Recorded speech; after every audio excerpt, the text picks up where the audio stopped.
today. I'm the Grace Strega, and I'm here to give you your daily collective read for today. We are going to get started on today's daily collective read in the next few minutes, but if you would like to get on the list for today for a reading, the list, as always, is open. You will be the second person read for. It is 3 cards for a donation of $29 or more, 4 cards for a donation of $23 or more for my subscribers. Links in my bio. Please keep in mind there are 2 things I do not read for across these apps. Those are pregnancy and medical, and you can book a private reading over on my site.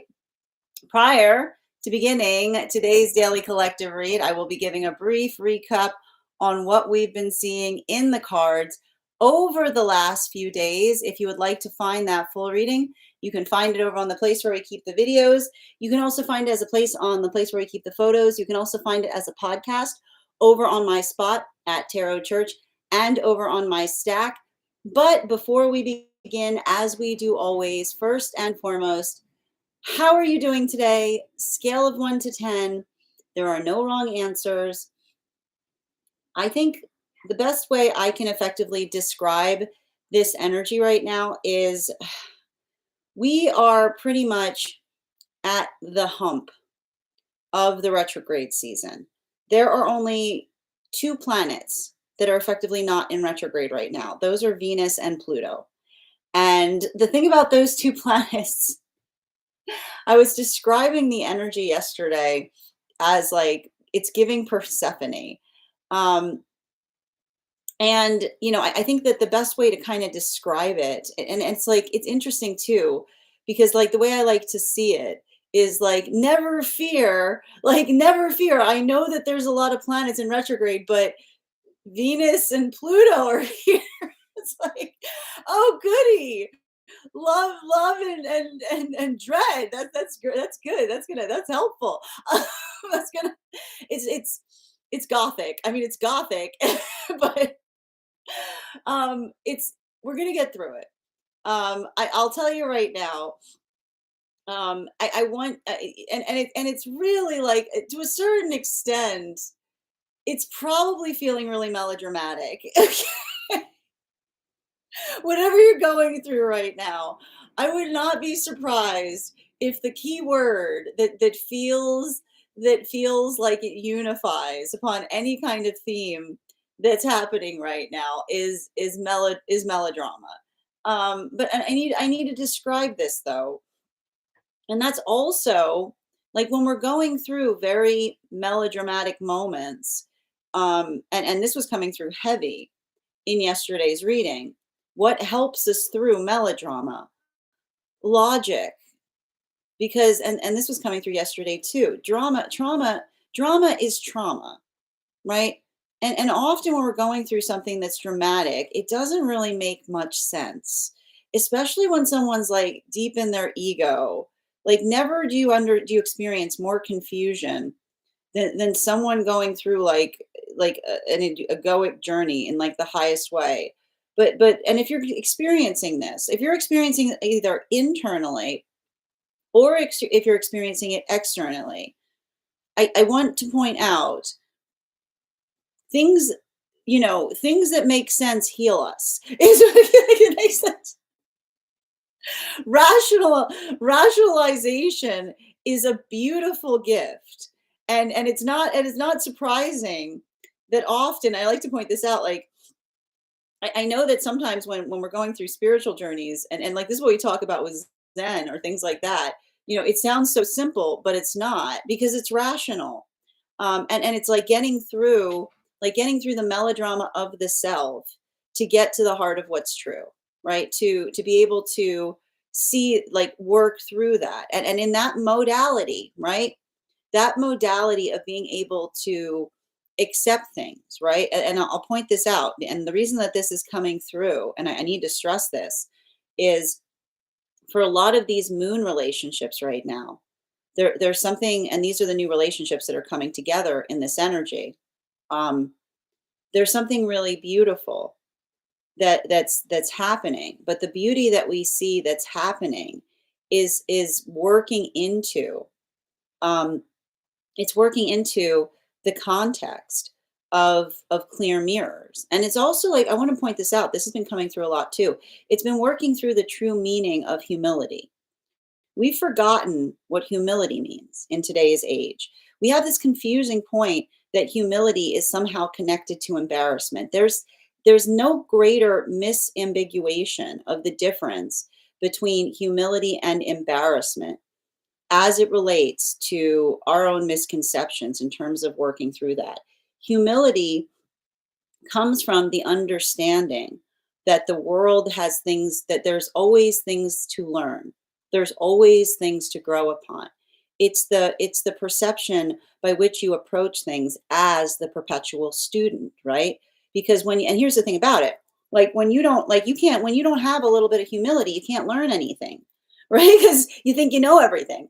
And so it's like it's a lot of that. And the reason that this is coming through right now is because it's having a different impact depending on where one finds oneself on the frequency cycles. And for a lot of the energy right now that's in separation, and they're going through moon lessons. And what's beautiful about that is, and it's either happening internally or with new counterpart energy, there's a lot of slowness in these relationships coming together. It's not easy. And even potentially the space by which the energy themselves is frustrated by their own walls. But the reason that we see that this is occurring, and I feel like they're almost unpacking it to each other, is I keep on getting the message that these relationships are individuals who are healing from pedestalized partnerships. And what does it mean when we're in pedestalized partnerships? We can never have anything healthy in a pedestalized partnership, because when we're held on a pedestal, right, like when we move into the space by which we're held on a pedestal, that's often are the articulation of someone that is projecting what they aspire to see in us, as opposed to being able to embrace the reality of us. So for a lot of these relationships, that experience of having to move away from a situation or circumstance wherein, as they grew to know someone, another person kept on articulating their disappointment. And the disappointment being the fact that someone was not living up to the self-created standard that nobody gave someone, but that someone fabricates or creates in here. It's a continuation on the lesson that we don't build potentiality in healthy partnership in the potential of the partner, but rather in the direction of the relationship. It allows for the ability of being human, the humanization, the humility, right? The space of understanding, the gift of being able to navigate that. And that's why I keep on hearing. I would not even be surprised right now if there's some tears in some of these new relationships that are occurring, because I keep on seeing that at the same time, a lot of these relationships that are coming together, they're doing that important work in relationality to understanding and recognizing what it is that they're trying to do better. They're not putting blame on those situations that they're moving away from. They're taking their own portion of responsibility, because I keep on hearing the message that when we dilute ourselves, meaning when we don't come into a relationship in our full breadth of authenticity, we often enter into delusional relationships, or relationships that feel like counterpart doesn't see us effectively. Welcome to moon relationships. And that's why there's a little bit of this glacier effect that I see in these new relationships coming forward, right? Finding the courage again, to be unfiltered, right? And then almost coming into the space of correctivity. They're relearning and they're reaffirming. So they're doing something differently, and then they're pausing, but then they're getting that affirmation from counterpart that allows them to effectively continue forward and building back into their courage.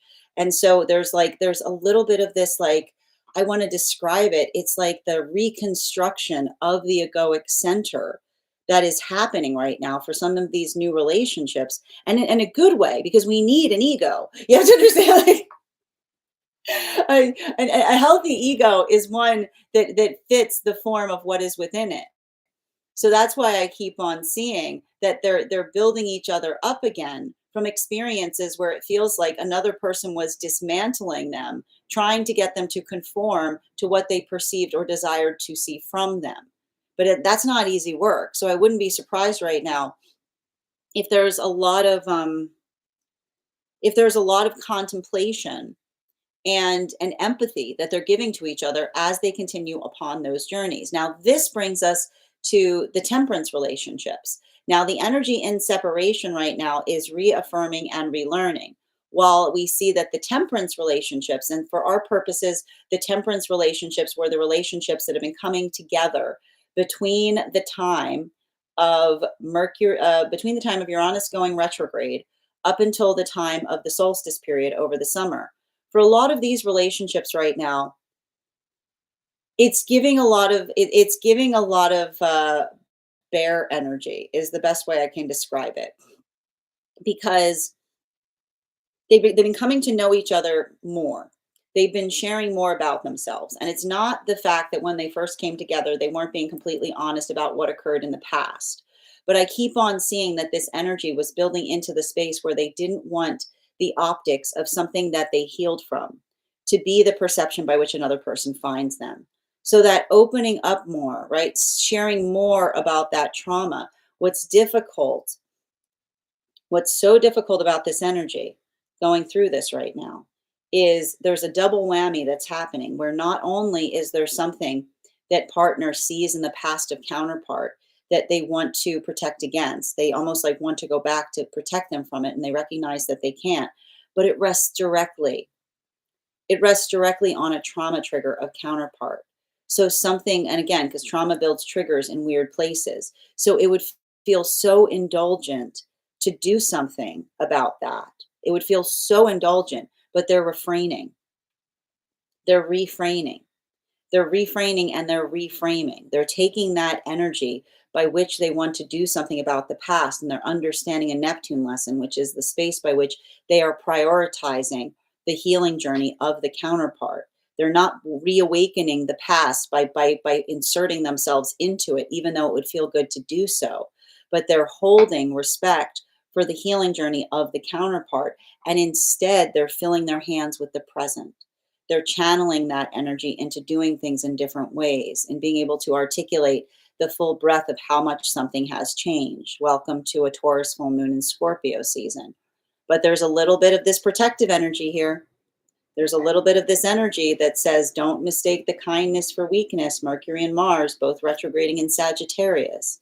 And that's the energy that almost says they're not going back to a situation. But if a situation tries to come forward into their presence, that's not a Neptune lesson, is all I keep on hearing. That's not a Neptune lesson. That is like, as the knuckles crack, that's a call to action. It's a lot. Every time I read for this energy, I keep on hearing the song "Give Me a Reason" from Goldfrapp. Now, this brings us to the energy that's deep within divine union. And again, for our purposes, we always read on the energy that most recently entered into divine union.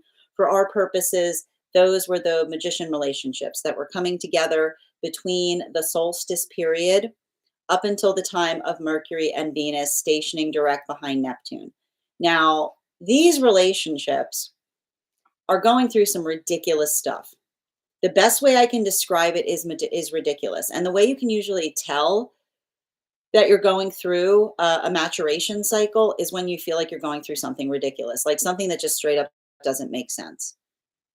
Because I keep on seeing, if these are relationships, these are energies that have been in partnership before, but they've never been in a centered partnership like this one. And seeing the effect of something outside of partnership, right? Not sharing the feeling of celebration that they themselves are experiencing, feeling so centered and grounded in relationship. I just keep on seeing that for a lot of these relationships, that they're giving each other a point of catharsis. They're supporting each other in recognition of the fact that they're moving in the direction of logic, because they're almost identifying energy outside of partnership that is holding, like, that is feeling, like I keep on holding, that's holding bitterness for the fact that they see someone energetically progressing. And those moments, we often see these, we often experience them when we're going through maturation processes. These are Saturn lessons, because the hard part that they're going through is they're working through the lesson, that they're leaving themselves open to a healthy conversation. But here's the funny thing, you can't chase after a healthy conversation. You try to chase after a healthy conversation, it becomes an uncomfortable confrontation. So that's why we see that for a lot of the relationships doing that work, um, they're talking to each other about it. They're agonizing upon the fact that it frustrates them and it hurts them to see, but that they also can't change, right? They're working through some warrior lessons, which are often amplified in surrender, by which they understand that, the ability of effectively, and I keep on hearing, they're also healing the fact that they're trying to put hope towards something but not patience, because when we try to put patience towards something or someone and they don't recognize we're doing so, that is also a form of projection. Projection doesn't necessarily mean the fact that you're projecting negative things on each other. Projection is the space by which you're putting one's own desire, right, beyond the reality of what another simultaneously or similarly wishes. So that's why we see that for a lot of the energy doing that, they're understanding that their patience is a gift, and that patience is consensual. Patience is something that when it's in a healthy space, we articulate to one another that we are giving it, right? And we don't create the space by which we say that we're being patient around something when another person doesn't recognize or realize or articulate that they desire us to be, because that is also a form of our projection. So I keep on seeing they're holding hope to things, but not patience, because holding patience to things that do not recognize we're being patient for them is also a figure of projection. So there's a lot of maturation that's happening in those cycles, which I keep on getting as a result of the fact that Saturn has retrograde back into Pisces. Every time Saturn falls back into Pisces and then moves back into Aries, we go through a pseudo Saturn return. It's like everybody gets a pseudo Saturn return. That is where we find all of the energy prior to beginning today's daily collective read. Now, if you would like to catch that full reading, you can find it over on the place where we keep the photos. You can also find it on the place where we keep the videos. You can also find it as a podcast over on my spot at Tarot Church and over on my stack. I would also like to encourage you to join us next Thursday on November 20th at 6 p.m. PST, 9 p.m. Eastern. We will be continuing our studies into the tarot with a focus on the Sun card. If you would like to become a part of that tarot class program, all you need to do is head on over to my stack and become a paid subscriber. Your paid subscription to my stack is your ticket of entry into our live classes each and every month.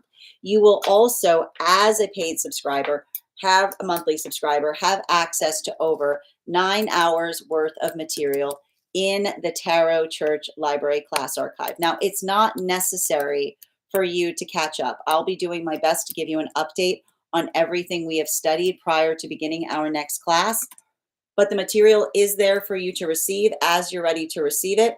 You'll also have access to a one-on-one chat with me and the other students to ask any questions that you may have in relation to anything we have learned and studied thus far. And if you become a founding member to my stack, not only will you receive a discount on the full year's worth of readings, you will also have full access to the entirety of the Tarot Church Library class program. So that is access to over 20 hours worth of material in an ever expanding library. You'll also have access to a complimentary one-on-one mentorship class with me, where I will meet with you personally to assess where you are on your own personal tarot journey and give you the best insights in terms of how to utilize those classes to the best of your advantage, moving towards your tarot goals going forward. One of the things I tried to do in these classes was make them accessible to the absolute novice tarot reader as well as the seasoned reader. There's definitely something there for everyone. Don't let your lack of experience or your robust experience prevent you from joining us in these classes. And even if you don't become a paid subscriber, I would encourage you to follow me there to stay up to date on any new offerings or services.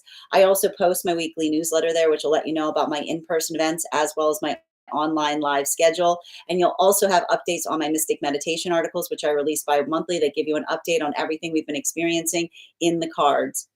That said, we are going to get started on today's daily collective read in the next few minutes.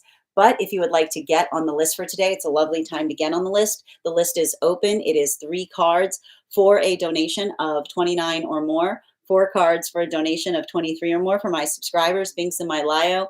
Please keep in mind there are 2 things I don't read for across these apps, pregnancy and medical. Happy to give insight on anything in private readings, and you can book private readings on my site. We're also doing 2 giveaways today over on the Clock app. When we get to 50K likes, I will be gifting a reading back to the collective. So make sure you're tapping that screen and we'll get to 50K in no time. We're also doing a giveaway where I'll be gifting a free reading to the highest gifter between now and the conclusion of the daily collective read. So I wish you a lot of luck if you're participating in that as well. I'm going to take a few minutes to read over some of the comments that came through as I was reading. Welcome, Addie. How are you doing today? If they have a delusion, they're searching for something. We need to give them grace. I'm not arguing with that. But the thing is, I have to point this out, and this is really important. When someone is in a space of delusion, we also don't want to inadvertently feed it. Right? And that is what we meant, what we articulate in relationality to working through the reality of circumstances or situations. Thank you as well, seekers. I do my best. When people don't recognize the patience someone is giving them, it's not seen as a gift. But also, we have to take our own accountability. We don't put patience to individuals that don't recognize we're giving it to them, because that is our projection, right? That is our desire to stick in something and say that we're not satisfied. We're actually waiting for someone to change. Healthy patience is always patience that is mutually observed as being given. You know, how are you doing today, Tamara? Good to see you as well. And Chica, thank you for joining us. Welcome, Iris and Michael. Thank you, Ivana, for joining us as well. Foxy, how are you doing today? Thank you, Chrissy, for the likes. And thank you as well, Bud, for joining us. Murnder, thank you for joining us as well. Temple, thank you for joining us. How are you doing today, Marcy and Sandy and Taylor? Hi there, perfect timing to go live on the way for a walk. Oh, I hope you have a beautiful walk right now. Good to see you. And you're right. We cannot feed into the delusion. I mean, that's the thing we have to be conscientious about, right? And here's the thing about it. We can give someone grace, but also not feed into it, right? Which is why I would not like, that's why we're seeing that for a lot of these magician relationships, they're giving something the gift of proximity. Like they're hoping that time will energetically heal something, but they're not allowing that to be something where they're feeling too much focus and relationality to focusing on it, because that would be a projection of their patience. And how are you doing today, Mike? Thank you, Ivana, for the likes. Thank you, Per, for sharing the live. Always appreciate when you guys share the live. Maka, thank you for sharing the live as well. Welcome, Sonia. Thank you for those gifts. Grand Rising Celestial. Hi there, Mr. Oh, bon compleanno. Happy to read for you on that. If you'd like to get on the list, list is open. Again, you'll be the second person read for. We do here life path, highest priority messages from spirit, angelic, dream interpretation, past life, mediumship, love readings, pet readings, animal spirit guide readings, akashic, and mind, body, spirit. Thank you as well, Hardy P, for the gifts. And thank you, Alexandra, for sharing the live. So good to see you today. Hope you're having an absolutely beautiful day. Taking a break during errands. Love that, dear. Good to see you. And hi there, Ivana. Where could I send my dream reading from yesterday's reading? Okay, so the best thing you can do, Ivana, is if you're not a subscriber, you can post it. You might as well email it to me. So you can send it at graystrega@themail that starts with a G.com. Okay, and I'll be able to read it from there. And again, if you have information that you feel is relevant for our readings, as Ivana mentioned, a dream that you would like interpreted, or a past life you would like more information on, you can post that information in the notes when you send the donation, or you can post it in our subscriber only Disco channel in the appropriate channels. So true. Communicating you are being patient is very vulnerable but important. Absolutely. All right, my friends, as I mentioned, we are going to get started on today's daily collective read. If you would like to get on the list today, it's a great time to get on the list. You will be the second person read for. Also, the first person on the list today will always have an additional card in their readings. As I mentioned, it is 3 cards for a donation of 29 or more. 3 cards for a donation of 23 or more for my subscribers. Links in my bio. Please keep in mind there are 2 things I do not read for across these apps: pregnancy and medical. Happy to give insight on anything in private readings, and you can book private readings on my site. Before we get started today, we are going to warm up those intuition muscles with an intuition check. I've got our animal spirit guide cards here. I'm going to pull one. We're going to count back from 10, and when we get to 1, I'll reveal the card. 10, 9, 8, 7, 6, 5, 4, 3, 2, 1. We got the frog. Thank you guys for participating. We'll do that again after the Daily Collective. And if you guys could do me a favor and share this live, I would appreciate it. Make sure anyone who would like to be here for the Daily Collective is here to receive it. How are you doing today, Anu? Hope you're doing well. Thank you as well, Ivana. Excellent. And let me know if that comes through. Just let me know if you send that through, and I'll be sure to reference it when when it's time for your reading. I'm assuming, Ivana, I'm assuming that means you would like to get on the list for today.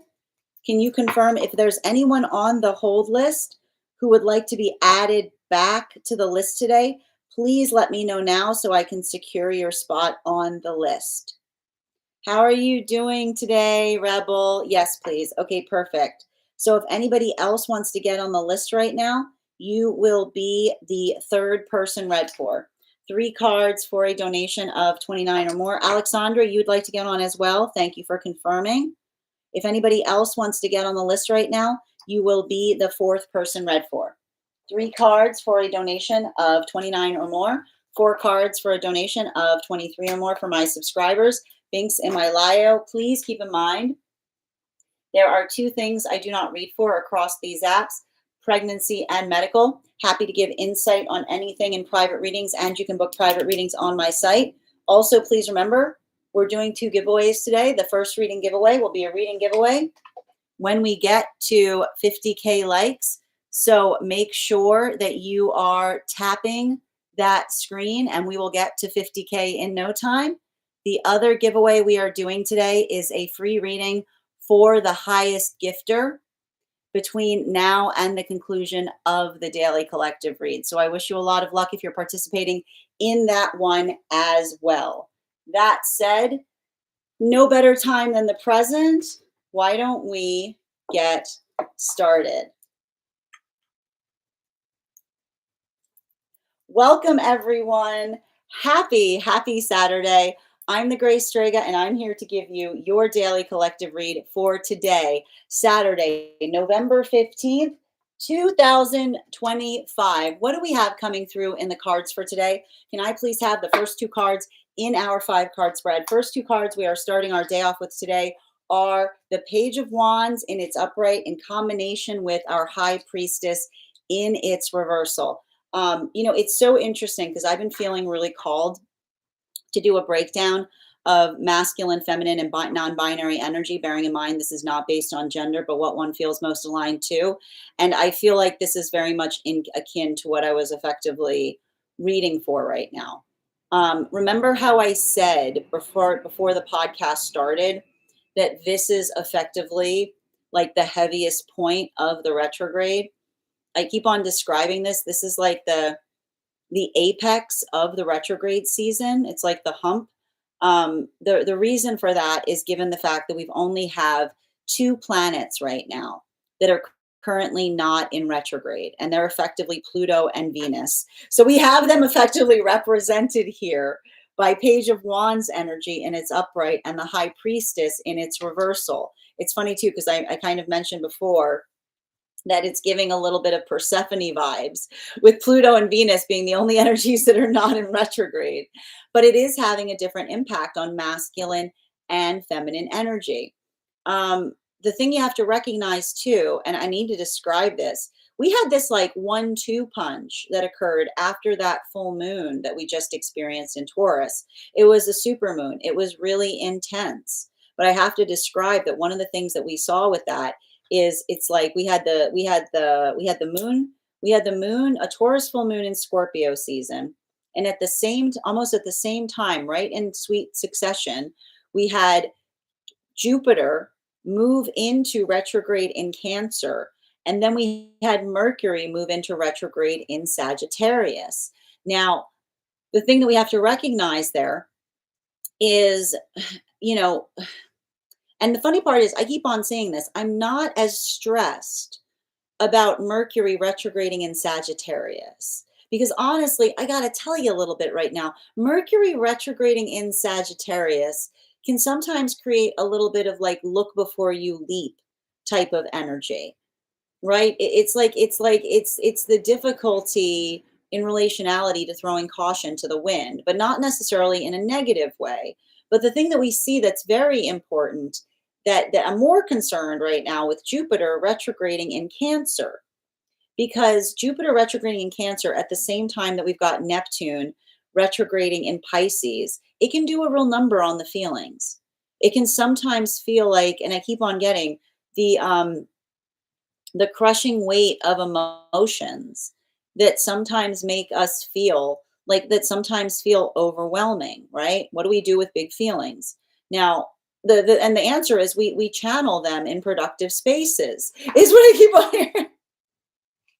That's what we do with them when we're in a healthy space, right? But it is having a different impact depending on whether you align to masculine or feminine energy. Bearing in mind that this is not based on gender, but what one feels most aligned to. For masculine, I see that this is a time where there's a lot of old, like a lot of inner child wounds coming up to the surface, right? There's a heightened sensitivity. And this is often, and this is something that often masculine needs to work through in the context of their own healing cycle, because there's some kind of disambiguation that has occurred in modern day that has made masculine feel that there isn't, that having emotions isn't very masculine. Nothing could be further from the truth.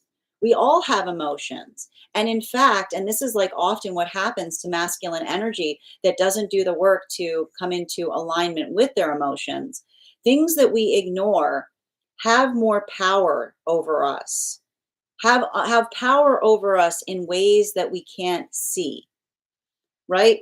Because our brains are very attenuated machines to our psyches. And I talk about this. One of the things I mention is there's nothing more dangerous than saying to the self that you can do anything when you're upset, when you're hurt.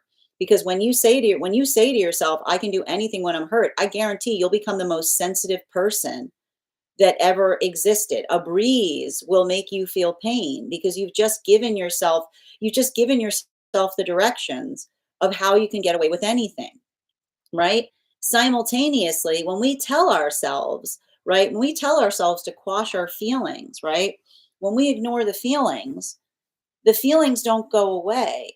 Energy can't be created or destroyed. It's got to go somewhere. So often, the emotions that we don't address affect everything, because as we're working to ignore them, like that is the sign of our blinders being put on, right?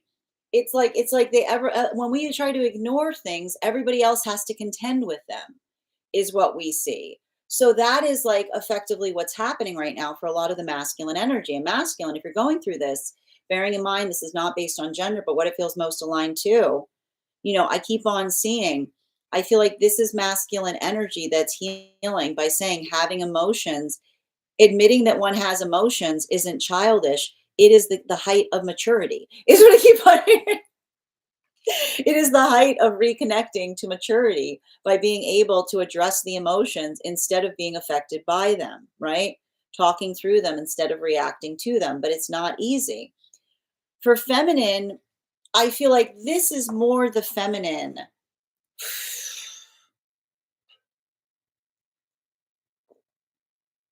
This is more the feminine working through the observation of, and I keep on seeing this, that when we are working, like there's something really fundamental about building into the context of appreciation is what I keep on seeing. And I keep on seeing too, and when I got that message that patience is also projection, there was something really, it felt very connected to feminine energy, because this is a bit of a misconception that we sometimes have.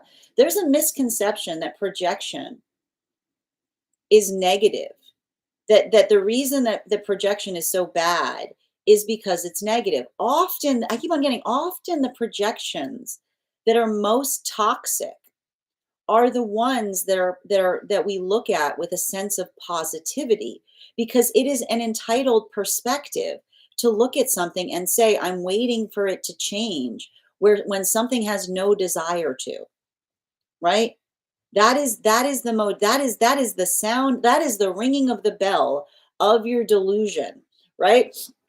The ringing of the bell of one's own delusion when you look at something and you say, I'm being patient towards it, and then you say to another person, do they know you are?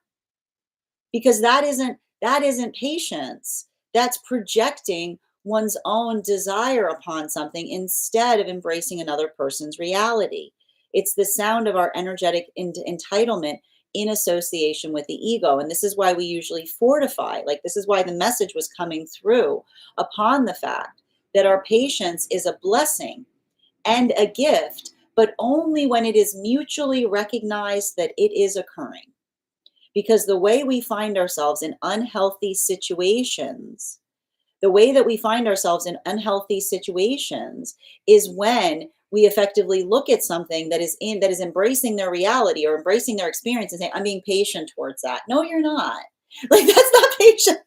That's not you being kind. And we talk about the fact that niceness is not courtesy. And so I think that there's something really beautiful about this. And I'm not surprised to see this. I'm not surprised to see that we've got a bunch of separate energy and separation going through moon lessons. And the conversation that's coming up right now is the difference between a healthy manifestation goal and a delusion. Okay.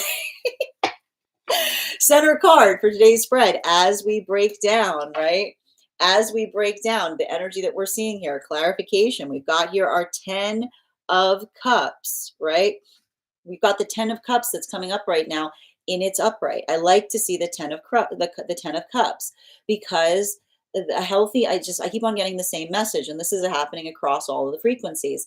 A healthy manifestation goal is a manifestation goal that is mutually shared. It's out in the open. It's out in the open. A healthy manifestation goal is something that is mutually shared.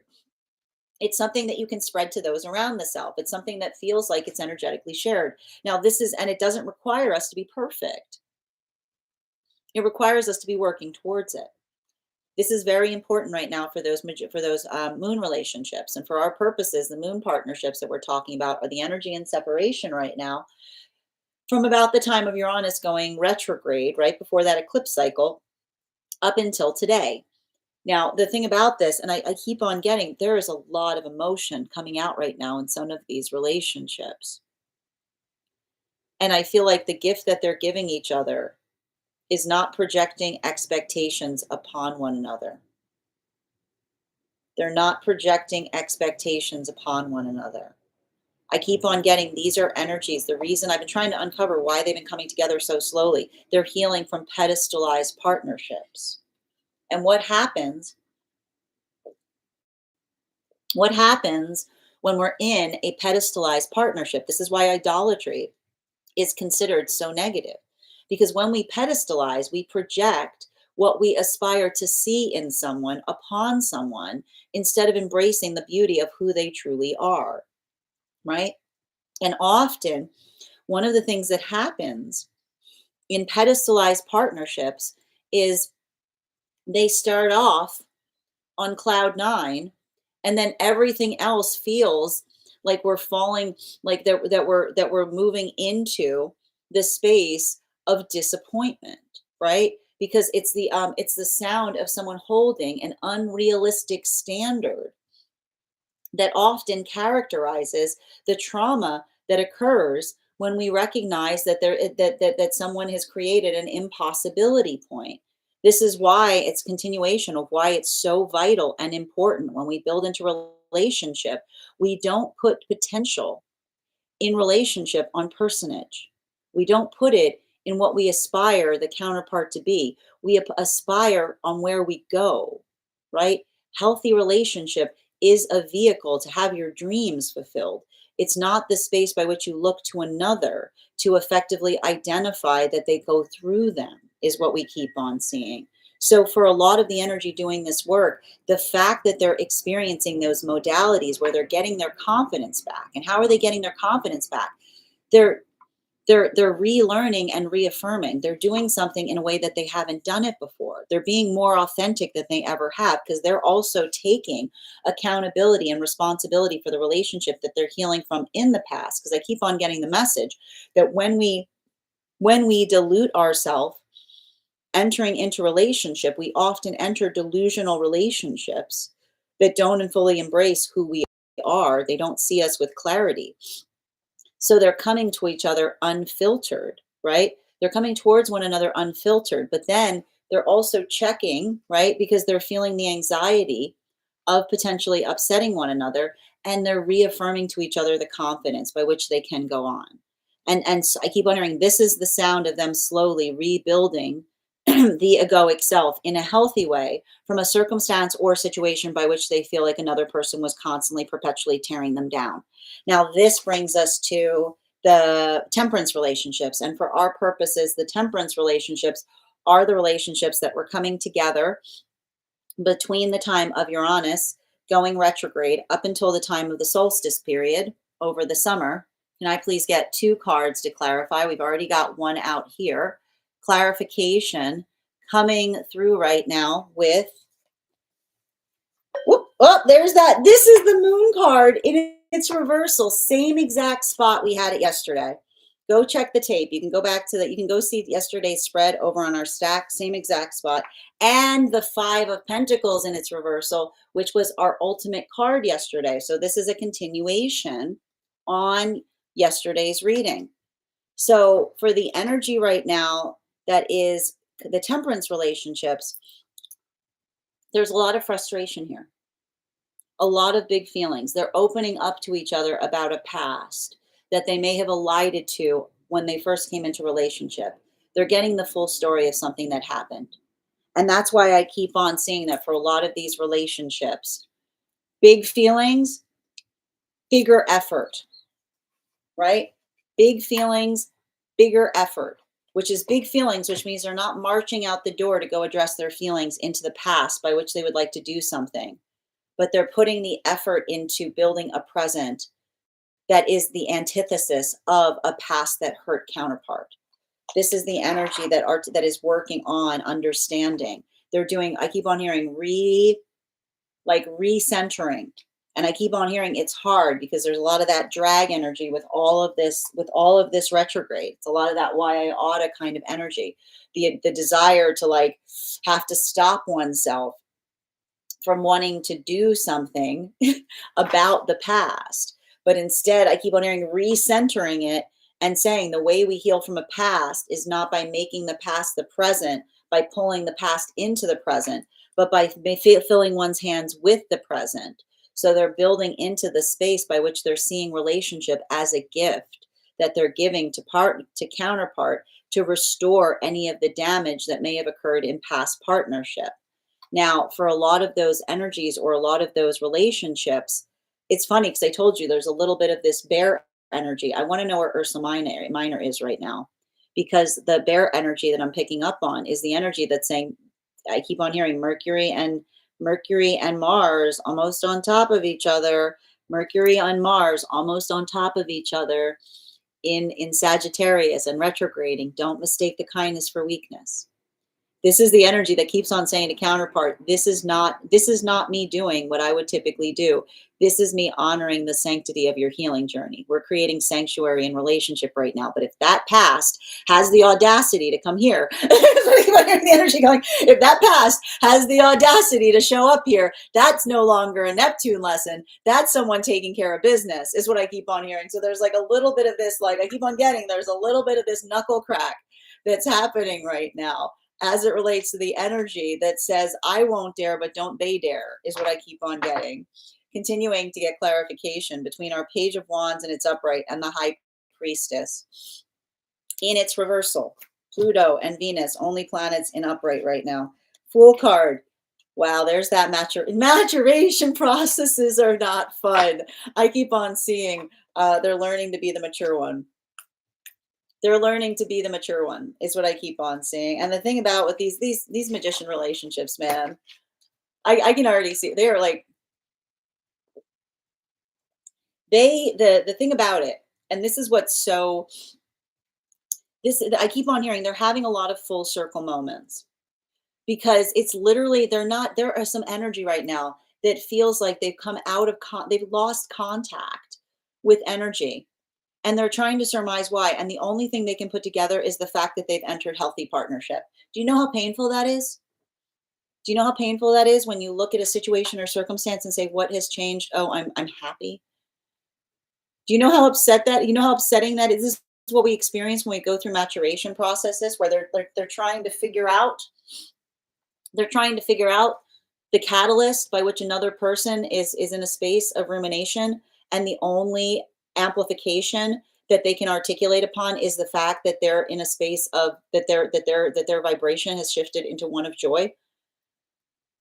There's a lot of that energy that I keep on seeing. They're working through that emotionality. They're working through the emotions of that. I keep on hearing the bittersweetness of sharing joy, but then experiencing and recognizing others that do not share the similar context of joy. And so that's why I keep on seeing they're working through a Saturn lesson, because I keep on hearing this message. They keep on saying the same thing. Always open. They're holding a situation with an open palm. And why are they saying they're holding a situation with an open palm? They're always open to have a healthy conversation, but they also recognize there's no context by which you can chase after a healthy conversation, because a healthy conversation you chase after becomes an uncomfortable confrontation. So they're leaving themselves open to it. They realize that this is the sound of being the mature one. They're like, it's boring, but they know that it's boring. I told you they're kind of going into hermit mode. They're like, they're holding patience they're holding patience for themselves, but they're not holding patience to a situation outside the self, because they're also going through the lesson of understanding that patience is only healthy when another person recognizes that we're giving it to them. Because when we are being patient to situations, but we don't let someone know that we're being patient about them, that is the sound of us projecting. That is the sound of our delusion setting in. Continuing to get clarification between the High Priestess in its reversal in combination. I like this with the 10 of Cups in its upright. Yeah, again, we got double tens out right now. Double tens, we like it. Double tens is good. Double tens, we got both in the upright. We got a 10 of Cups in its upright in combination with a 10 of Pentacles in its upright. Double tens here, both in the upright. And again, it's like the thing we see with double tens, and I want to describe this. Like this is, and I want to point out, this is the apex of this retrograde season. I know you guys would keep on asking me when is this going to end? I'm like, well, there's not going to be a certain day. There is not going to be a certain day where I get to say, guys, I got some great news. Retrograde season's over. It's spooled up. It's going to unspool in the same way by which it came together, which is slowly. And on the 28th, we have some planets starting to move back out of retrograde. So the next couple weeks, it's like this is going to feel like some of the heaviest energetic pressure that we're experiencing. Also, I got to stress, retrograde periods are beautiful times to heal one's relationship to silence. Because the thing you have to understand is, as natural creatures, we have a bit of an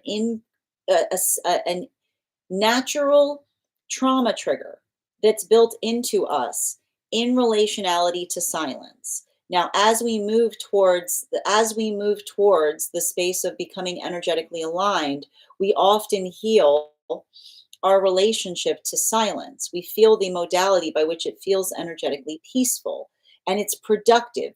Silence is nice when you're building towards purpose because it's the sound you need to get something done, right? But often, when we're not in that experience by which we can navigate it, it can get us into the space by which, like, it gets us into the space by which we feel that silence and we internalize it, right? I'm going to be here. I'm here right now to tell you, don't be internalizing silence right now in the midst of a retrograde season like this and assume things. Because, especially with Chiron and Eris in such close proximity, retrograding out together, it can often feel like something coincidental feels profoundly directed intentionally towards the self.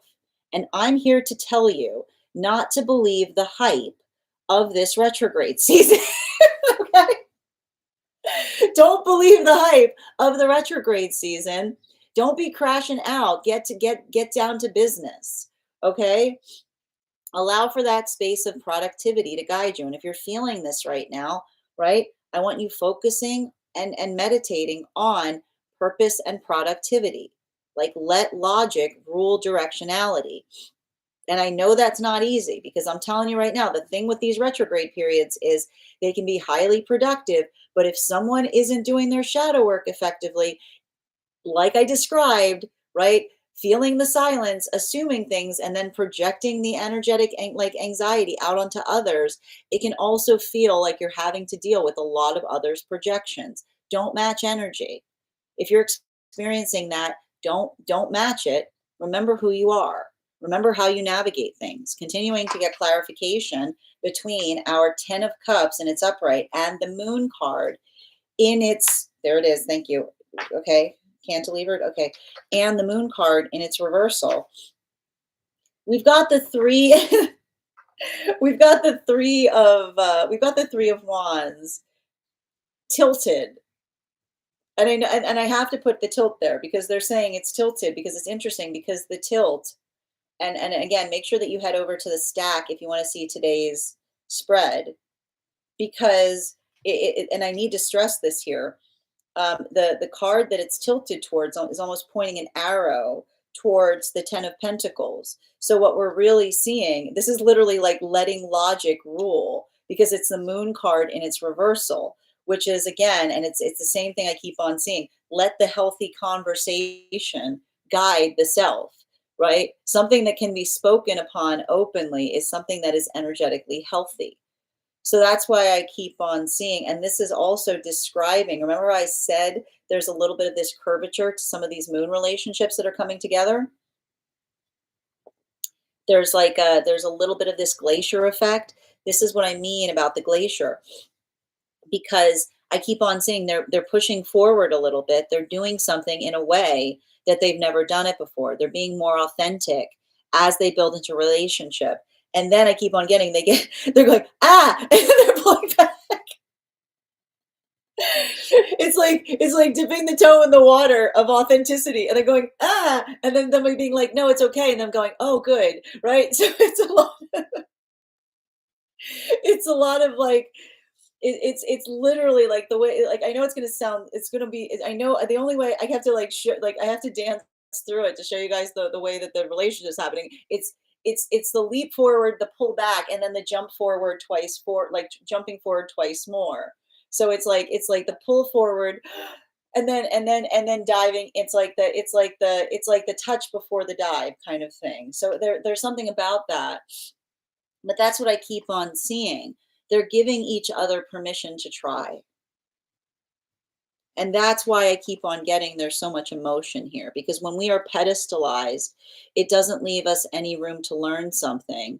Because I keep on seeing that if these are the relationships or situations where another person, like I keep on seeing, like if these are circumstances or situations um, where another person was seeing us trying, and instead of giving us encouragement, they were energetically mortified. I keep on hearing like, and this is what we talk about when we speak towards humility, right?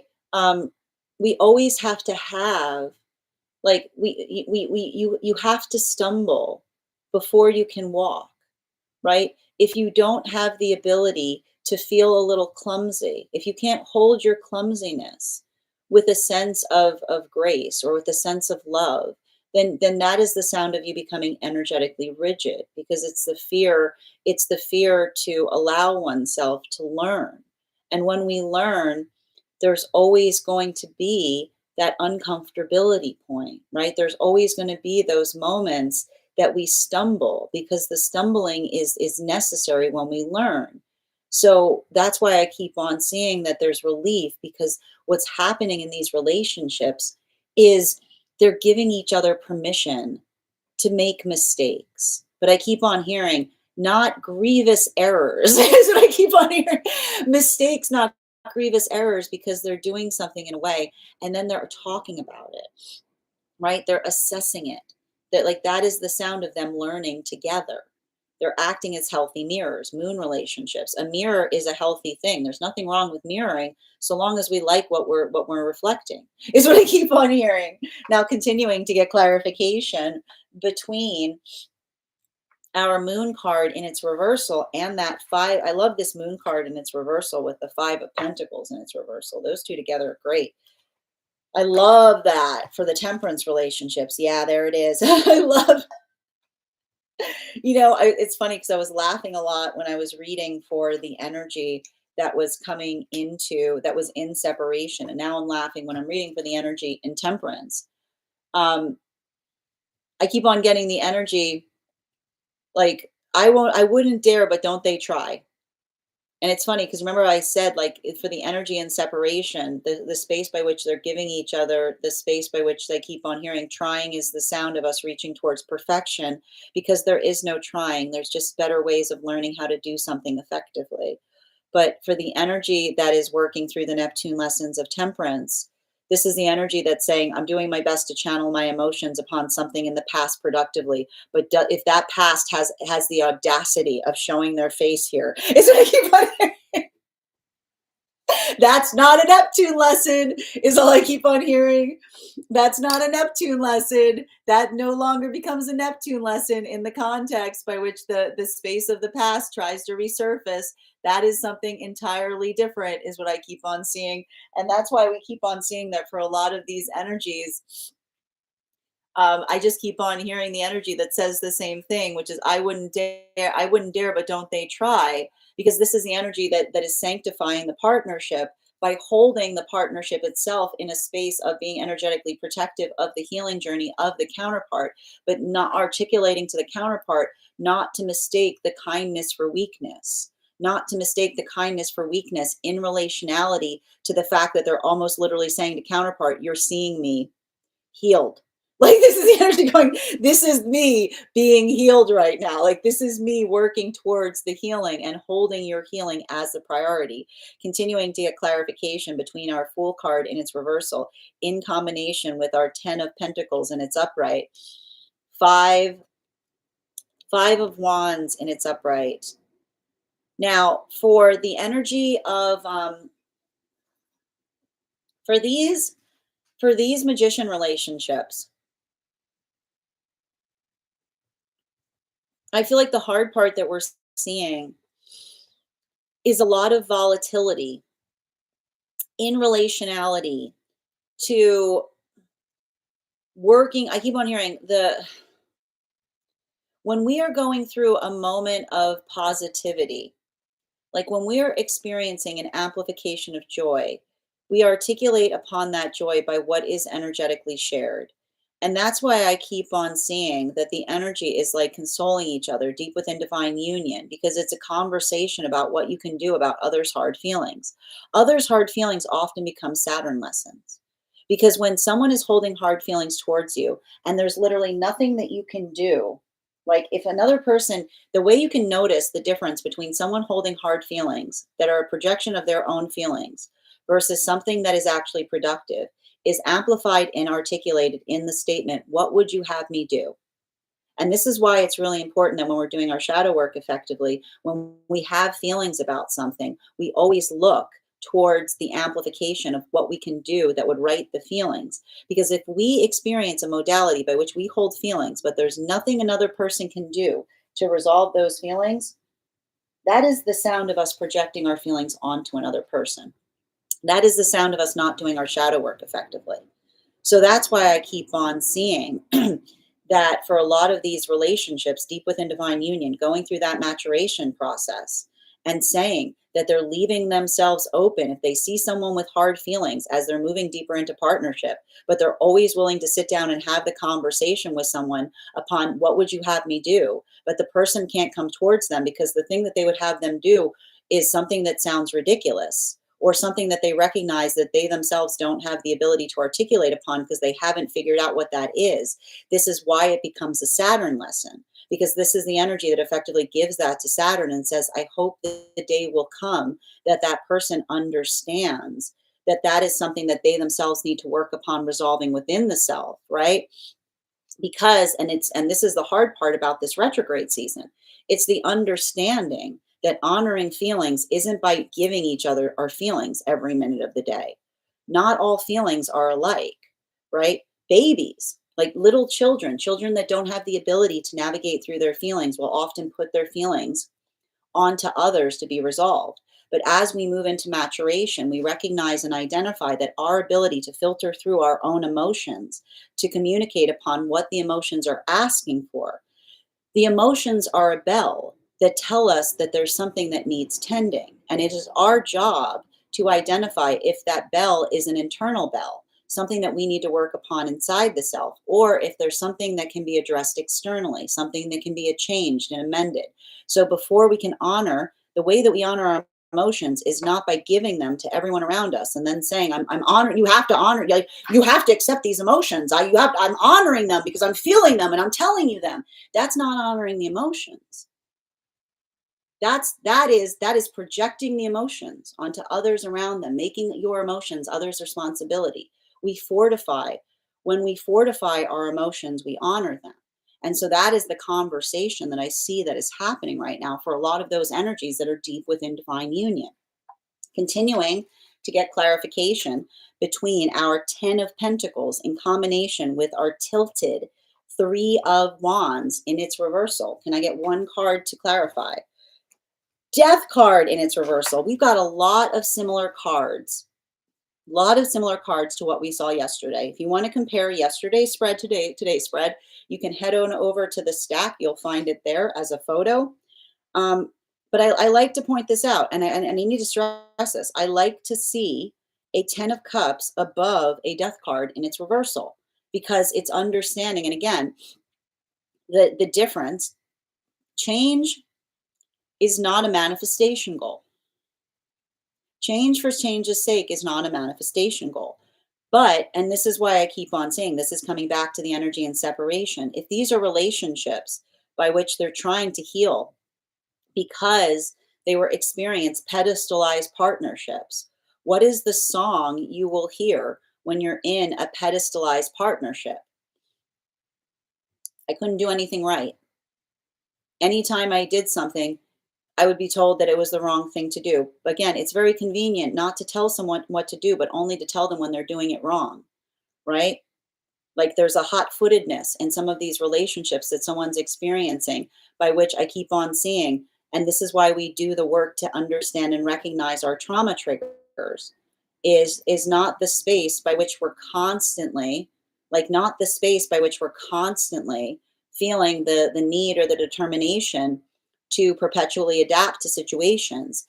It's the space by which we build into the context of our own clarity. It's the space by which we work to do something so that we give each other, I keep on hearing, so that we give each other the ground to be able to do something most successfully, is what I keep on seeing. And that's why I keep on seeing that this energy in separation is like almost in a space by which they can weep. They feel like they want to weep because if these are situations where I can almost hear the energy like constantly apologizing, and someone saying, "Why are you apologizing?" Right? Like even in the indicative point by which they're constantly apologizing, they're recognizing experiences by which it felt like they were constantly having to apologize for being who they were.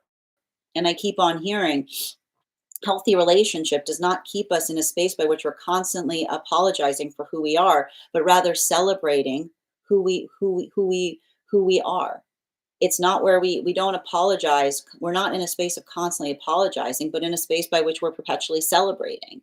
And so that's what I keep on seeing. They're giving each other that joy again. They're reminding each other that that their joy is a birthright, regardless as to whether they're perfect or not. That it's not the space by which another person articulates and says, "Oh, well, I'll be happy when you do something right." It's understanding that we give each other the environment by which we can do something most effectively, right? I keep on seeing they're giving each other room to flourish. Continuing to get clarification between our 3 of Wands in its tilt with the 8 of Cups in its reversal. Right there, Queen of Cups in its reversal. That card should also look familiar because we've had that card coming up a lot too. As I mentioned, there is a bit of a different impact that we're experiencing right now between masculine and feminine energy, bearing in mind this is not based on gender, but what one feels most aligned to. Now, the reason, and I want to stress this right now, and the reason we're seeing that it's potentially having a different impact on masculine and feminine energy has to do specifically and particularly with um and I feel like it really has to do with the fact that the 2 planets that we see right now that are not in retrograde are Venus and Pluto. um I like to point this out because, like, and there's a conversation to be had when we see Venus and Pluto both stationed direct, and it has to do with the nature it has to do with the nature of hatred or the nature of dread. Because, and I keep on seeing this too, and this is why, like, this is what we talk about when we talk about holding on to the past, but not holding on to it too firmly. Because the opposite of love is not hate. The opposite of love is not hate. It's energetic indifference. And often the reason that we work towards articulating upon, and this is why we do the work in terms of, like, if you want to be on a healthy spiritual journey, understand your ire. And if you want to have a healthy relationship, understand your ire, because your ire helps to point the direction of where your fire is located. Okay? And the thing is, not all ire is alike either. When we hate something, but then when we say, "Why do you hate it?" and you can't explain why, that is the sound of you not doing your shadow work effectively, right? I told you, when we are in a healthy space, we own our weird in the best way possible, which is, again, if we don't like something, we're able to profoundly articulate. Like, a healthy hate is a hate by which you can profoundly articulate upon it. Okay? You've got the notes. You can go into exquisite detail as to why something energetically bothers you. Because if you want to see somebody that hasn't done their shadow work effectively, being like, "I hate that person. Why do you hate them?" They just bother me. "Oh, why? Oh, that's interesting. They just bother you. Well, what about them? What have they done? Nothing. They just get on my nerve." Okay. So you've got a lot of strong feelings for someone. You got a lot of strong feelings for someone. Can't really pin on what they bothers you. That doesn't sound like hate to me. That sounds like that's confusion, right? Don't let, and often confusion is usually, and when we have feelings, when we have misplaced hatred and we don't know why, that is exactly where, listen, I have located the space by which you need to do shadow work, right? There it is. There it is. There it is. There's your blind spot, right? What is that person in triggering in you? Because often, I'll tell you, it's 9 times out of 10, that person will be like, I don't like to see how positive they are. Why do they get to be happy when I'm not happy? Right? It's often the space by which another person is working through the space by, like, what are you upset about? Or what are you upset about? Oh, is it their joy? Is their joy bothering you? Are you lacking it and therefore you're upset that another person has some? This is how we heal that. We do the work of working through and understanding that in a deeper way. And it's not easy. And I keep on seeing for masculine and feminine right now. I'm going to tell you, masculine energy, I've got the Fool card in its reversal with the Page of Wands. So I feel like this is a lot of the masculine energy working through the frustration that made masculine energy feel that in order to become masculine, they had to abandon feelings, right? When we abandon feel, like all we do, when we are told not to address something, we don't become strong in it. Stoicism is not the space by which you ignore having feelings.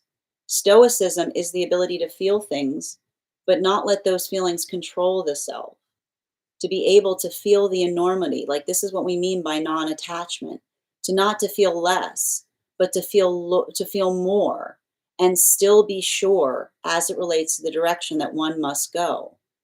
While for feminine, this is a lot of the feminine that's working on setting healthy boundaries. And what happens with feminine? What is the sound that feminine often hears as they lay healthy boundaries? How dare you, I want more.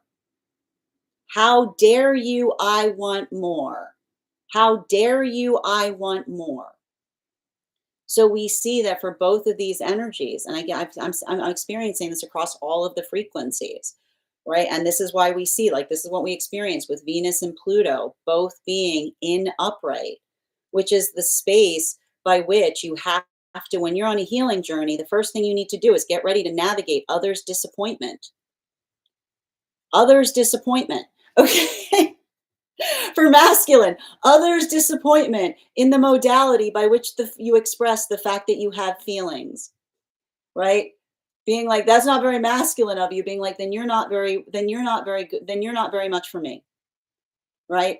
That when someone sees you in the modality by which you're expressing emotions, and they try to articulate the fact that you expressing emotions makes you less, then that is exactly the emotions that protect you, because it doesn't say to you have to get stronger. It says you need to get the heck away from that. You need to get that. You need to get away from that. That's weird. You need to get away from the energy that says you shouldn't really have emotions, right? While for feminine, this is the feminine that says that when a feminine articulates upon their limitation and another person says, I respect that, I understand, instead of how dare you, I want more, that is also the sound of protection coming through. Because as the feminine lays down those healthy standards, they're going to experience the full brunt of another person's projections upon them. And the word that the way that you will often see this is someone saying, I'm very upset at that feminine. Why are you upset at that feminine? Because they're not accessible to me. Because they're not accessible to me, right? Accessibility is not the calibration point by which we honor each other, right? And when we often the way you'll notice someone with a lack of boundaries is the modality by which they feel anger because another person has them. Continuing to get clarification between our Five of Wands in its upright in combination with our Death card in its reversal, we've got here the Hangman in its reversal. So for the Hangman in its reversal, and this is like I keep on getting, like this is becoming kind of an energetic collective message as we're working through the apex of this retrograde cycle. It's okay. It's like, and I need to point this out. being on a healthy spiritual journey or being in a healthy relationship doesn't mean that you're never upset, but it's being able to articulate or amplify why one is upset, the space by which one is able to identify the reason. I have a reason, and I need to point this out. I have a reason to be upset rather than I have a right to be upset, right? Because the reason calibrates direction. It's reasonable to be upset about that. And even in the space by which the energy is articulating, I keep on seeing this is energy that is being fortified by reason. They're seeing situations and circumstances by which they're articulating upon their frustration. And then they're saying, they're almost apologizing. These are those moon relationships, being like, I'm sorry, I'm coming to you upset. And then being like, it sounds to me like you have a very valid reason to do so. And why do we talk about, and I think it's interesting because I keep on hearing the healthy energy is articulating upon the reason to be upset rather than the right to be upset. Because you'll ever notice that whenever someone says I have a right to be upset, usually the most entitled thing you've ever heard is about to come out of their mouth. So they keep on, rights are shared, right? It's something that we all experience together. It's unified. So, and I keep on hearing there's a little bit, and this is what I mean in relationality to building into a point of catharsis, because I just keep on seeing that, for across all of the frequencies right now, that healthy energy is the space by which they honor each other's yeses and also they honor each other's nos, right? They identify and recognize what is possible. But then I keep on hearing I keep on hearing I keep wondering they don't push beyond, right? Like I keep wondering they don't push upon they don't push upon each other's um each other's boundaries. And I keep on seeing like and like that's the thing about it.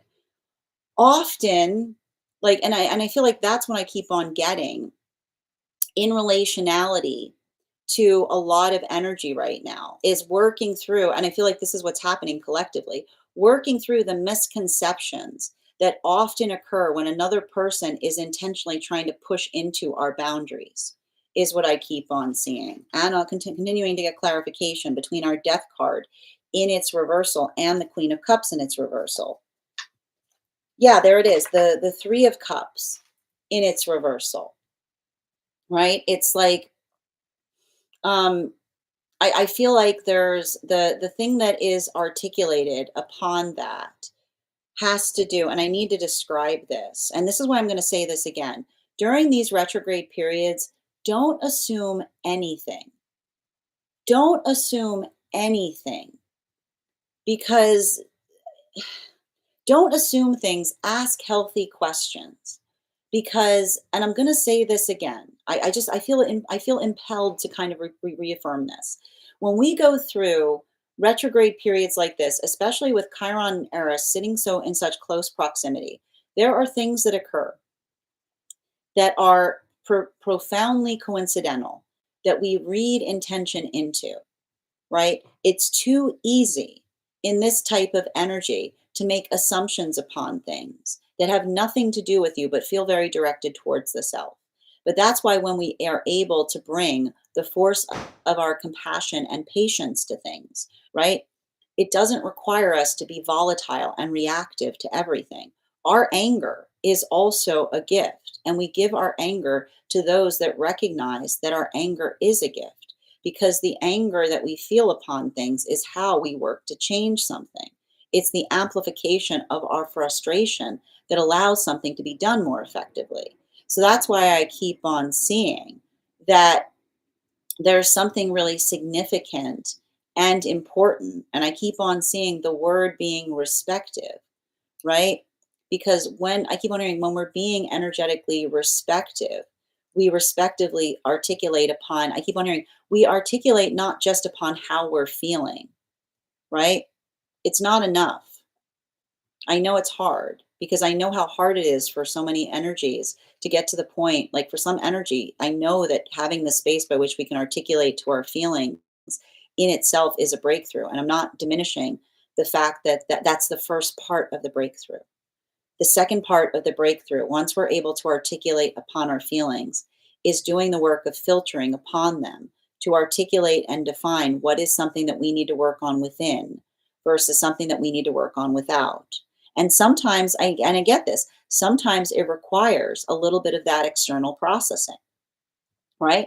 And the way that we do that, and this is why we don't, this is why we like don't like make assumptions towards things. We articulate and we say to one another, I keep on hearing, we create checkpoints in one another. We say, is this correct? Like, can I show you something I'm feeling to make sure that I'm correct in how I'm feeling it?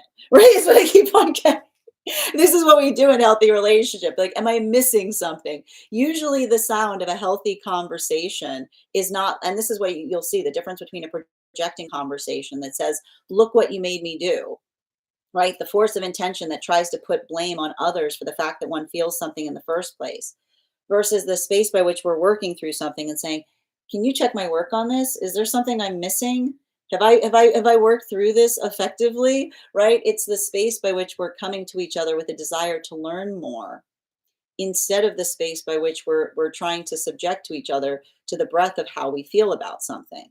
Final card for today's spread between our hangman in its reversal and our 3 of cups in its upright. Got 2 cards coming out to our final card today. King of Pentacles in its reversal with that 6 of Wands in its upright. It's interesting too that the King of Pentacles in its reversal arrived here also in relationality to the 6 of Wands because it has a lot to do. And I feel like the message I kind of want to leave this reading with right now is talking about how good it feels to match energy. I know it feels really good. Like when someone's coming towards us in an absolutely ridiculous way, it feels like it all, and I need to point this out, right? When we're about to say, I have a right to, we're about to do something that's very entitled, aren't we? I have a right to. Sometimes someone says, I have a right to, when they're trying to give themselves a reason to match energy. We don't match energy because all you do, listen to me, especially if someone's doing something ridiculous. When you match ridiculous with ridiculous, you are moving right back into trauma-based mentality. Trauma doesn't make sense. Trauma demands attention without any intention, right? Trauma says, look at me.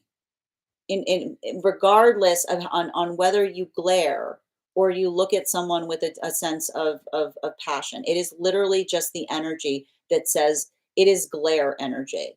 It is saying, I will take whatever I can get from you because that is the force of captivation. But that's why I keep on saying when we are going through experiences where energy is trying to trigger us, we remember who we are.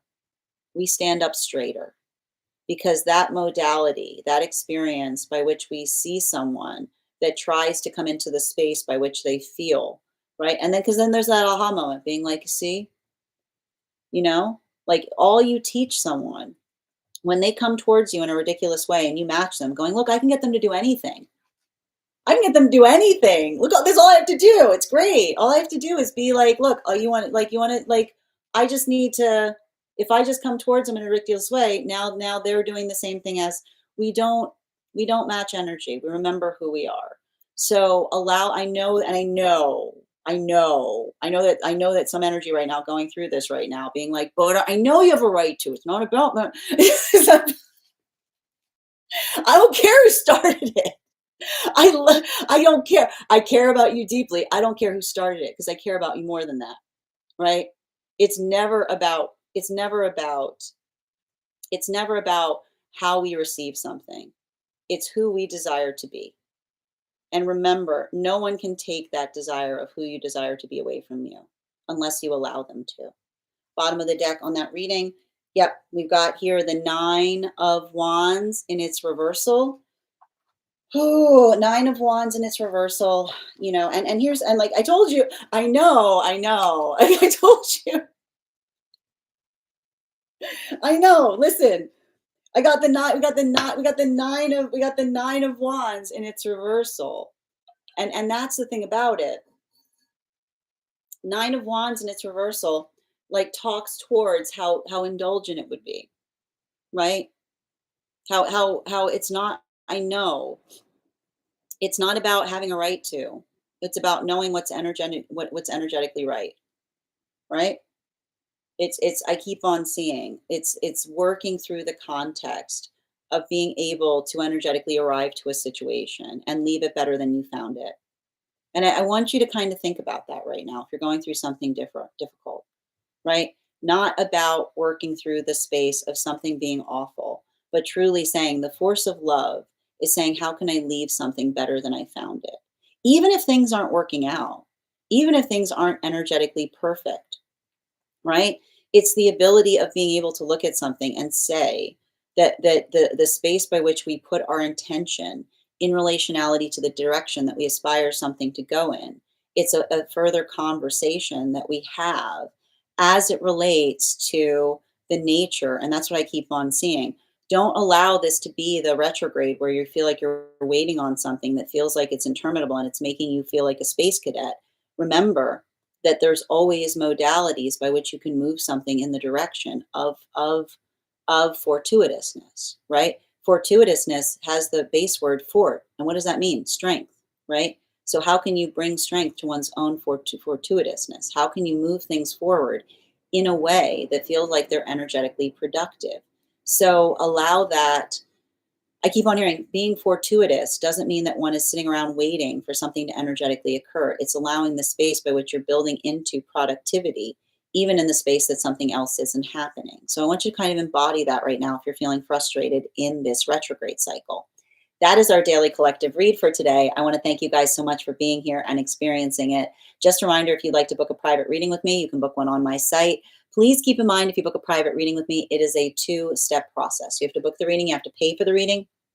Please make sure you do both if you'd like to have that reading. Most importantly, please remember that I will never, ever, ever, ever, ever, ever, ever, ever, ever reach out to you for a private reading. I will never DM you. I will never PM you. I will never slide into your inbox and tell you that I have a very important message that only I can deliver. The only way you can book a reading with me is if you book one on my site. So I would encourage you to do it there. A couple of updates before we move into personal readings today.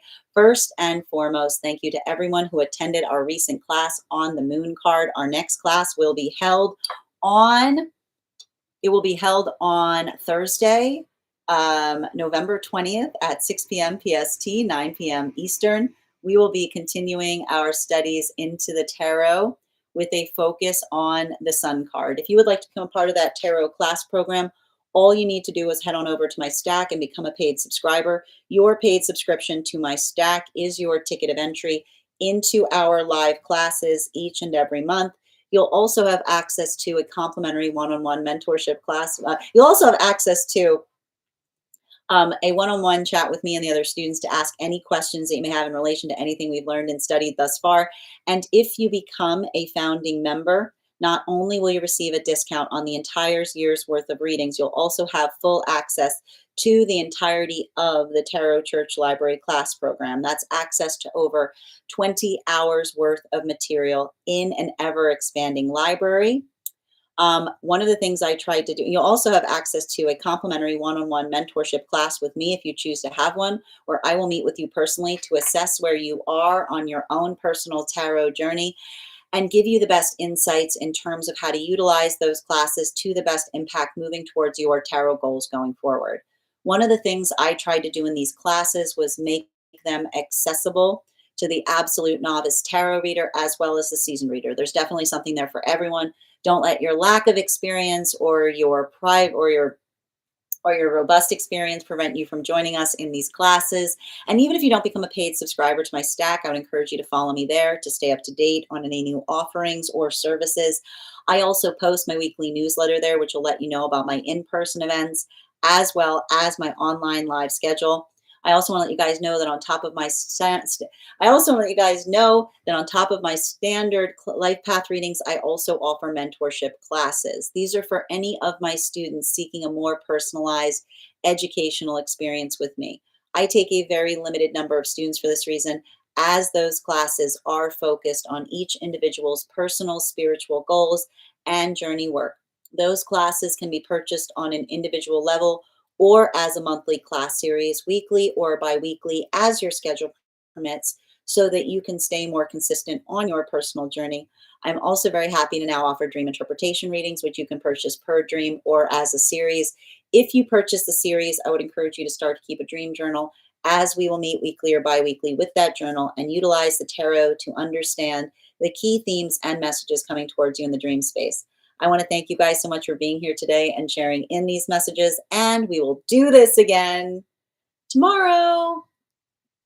That is our daily collective read for today. Congratulations, good vibes. You got our highest gifter for today. And if anybody else would like to get on the list for today, you will be the seventh person read for. 3 cards for a donation of 29 or more. 4 cards for a donation of 23 or more for my subscribers. Thanks in my bio. Please keep in mind there are 2 things I do not read for across these apps: pregnancy and medical. Happy to give insight on anything in private readings, and you can book private readings on my site. We are also at 23.6K likes. When we get to 50K, I will be gifting a reading back to the collective. So make sure you're tapping that screen and we'll get to 50K in no time. I'm going to take a moment to read over some of the comments that came through as I was reading. Excellent. Release thyself. I like that, Alexandra. Buckle up. I like that too, Nikki. Good to see you today. I love that potato too. Oh my God, the potato. It's so cute. Hi there. How are you doing, Lisa? Thank you for the gifts, Creative. Good to see you today. And again, it seems, just a reminder, guys, please make sure to honor the rules of the chat. You can find them in the profile. And thank you, Kay Megan, for all of your help in moderating. Guys, I'm going to pin up Kay here. Make sure to give Kay some love. I know maturation processes are never fun. Good to see you today, Kay. Yeah, I know. It feels so bittersweet. I'm sending you support, Carly. I know it's frustrating. Excellent. Yes, I've been guilty of not communicating my patience to not ruffle feathers. Sending you support as well, Alexandra. As a mom, I love silence. Right there with you, Carly. Are you telling me? I don't think, no, here's the thing about it. We've got some planets starting to come out of retrograde at the 28th. I think this is going to be like, this is the hardest part of the retrograde season right now. Yep, absolutely. And good to see you today. It's my, yeah, dance class. I like that. I love these moon relationships. I do too. I actually like, I know they're coming together slowly, but there's something really healing about them. Mia Ray, I got you on the list. You are the 4th person to be read for today. Thank you for getting on the list. Hold on a minute. I just imagined an elevator from heart space to brain with a security checkpoint. I like that. I like that a lot. Push the button to see if emotion makes the brain security first. I love that. Good. Grand Rising. Congratulations on winning our highest gifter. Good to see you as well, Celestial. 1010, Shaquille, tapped to claim. That's why we had a fight, I guess. Sending you support. And this was the collective. We just finished. We're about to get started on personals. Welcome, Jasmine. I hate it. Someone is dismissed. I'm sending you support, not the person. Sending you support there, and they just make me uncomfortable. Yeah, there you go. That's the sign of the shadow work that's not being done. I love your hair. Oh, thank you so much, love. Appreciate you. The observer. Thank you as well, Faith. Yes, I'm finally learning to set healthy boundaries. Sending you so much support on that journey, Carly. Exactly. People get upset now. Yes, very true. I've had to learn to not care what people think. Sending you support. But here's the thing. It's caring about what the right people think. You know what I mean? It's not everybody, but it's making sure it's understanding what feels like it's important. Being in retail many years, I've learned with time not to match energy. I love that. I love that, Ivana. Yes, we just finished the collective, Sarah. Thank you as well. It is spicy. There's spice. And listen, I told you, Venus and Pluto are the only planets stationed upright. It's going to get spicy. Anyone articulating upon their rights, period, usually potentially to be upset about it. Hi there, Karma. You're so welcome, dear. Thank you for being here and receiving it. I just had a break. Oh, thank you guys. I said I have a right. But here's the thing about it, like the space by which you can articulate why one is upset is usually the way by which you can fortify the fact that you are, is what I keep on seeing, right? Like that is a lot of the placement of frustration right now. And thank you as well, Simply, for the follow. Even though I never said her anger wasn't valid, right? Yeah. So again, did they articulate the fact that they had a right to it without explaining upon it? That can often be what we're talking about right now. This is the home. Yeah, this hits home. Sending you support on that journey. He did start it. Oh, creative. Hi, how you doing today, dear? It'll be okay. It'll be okay. Sometimes that's hard for me because no, I know. Yeah, and listen, this energy, no, celestial, this type of energy is very hard for Libras. No, this energy for Libras, because Libras, like, look, Libras, like, I know you want to Batman the situation. Okay. But I need to point this out, right? Like working towards balance is not about doing it for others. It's about empowering others and what they need to be able to do it effectively. I know, like that. Listen, trust me, I recognize how fast a Libra will be like, I like I am here to give the retribution. I get it. I understand. The struggle is real for every Libra that feels that. I'm entitled to be angry, but you're not entitled to take it out on other. Exactly. Perfectly stated, Kay. Yeah, they use the word entitled. I never start anything. Thank you for the compliment, Lion. Thank you. And sending you support on that journey, Kay. I kind of already I figured you did. I figured you did creative when you said I like you say I kind of already matched energy. You did. It's like I like the kind of added there without abandoning self, never abandoning self, Faith. Yes, they sound like a different person. Yeah, yeah. Thank you guys for supporting each other in the comments. Onwards and upwards. I love that. We can do it. Absolutely. You're so welcome. Good vibes. Awesome. And thank you so much, you all, for the follow. By the way, does anyone have the ability? If anyone has the ability to control planetary alignments, I would be pay good money for that. Yeah, exactly. For your services. I love that. Yes, I love it. Thank you. You're so welcome, Mia. You're so welcome as well, Tanya. How are you doing today? You're so welcome. Good. That part, caring about what the right people think. Absolutely.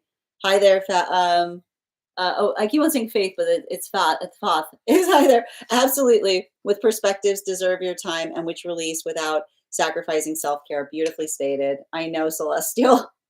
Completely, really. Oh, sending you support. It's my.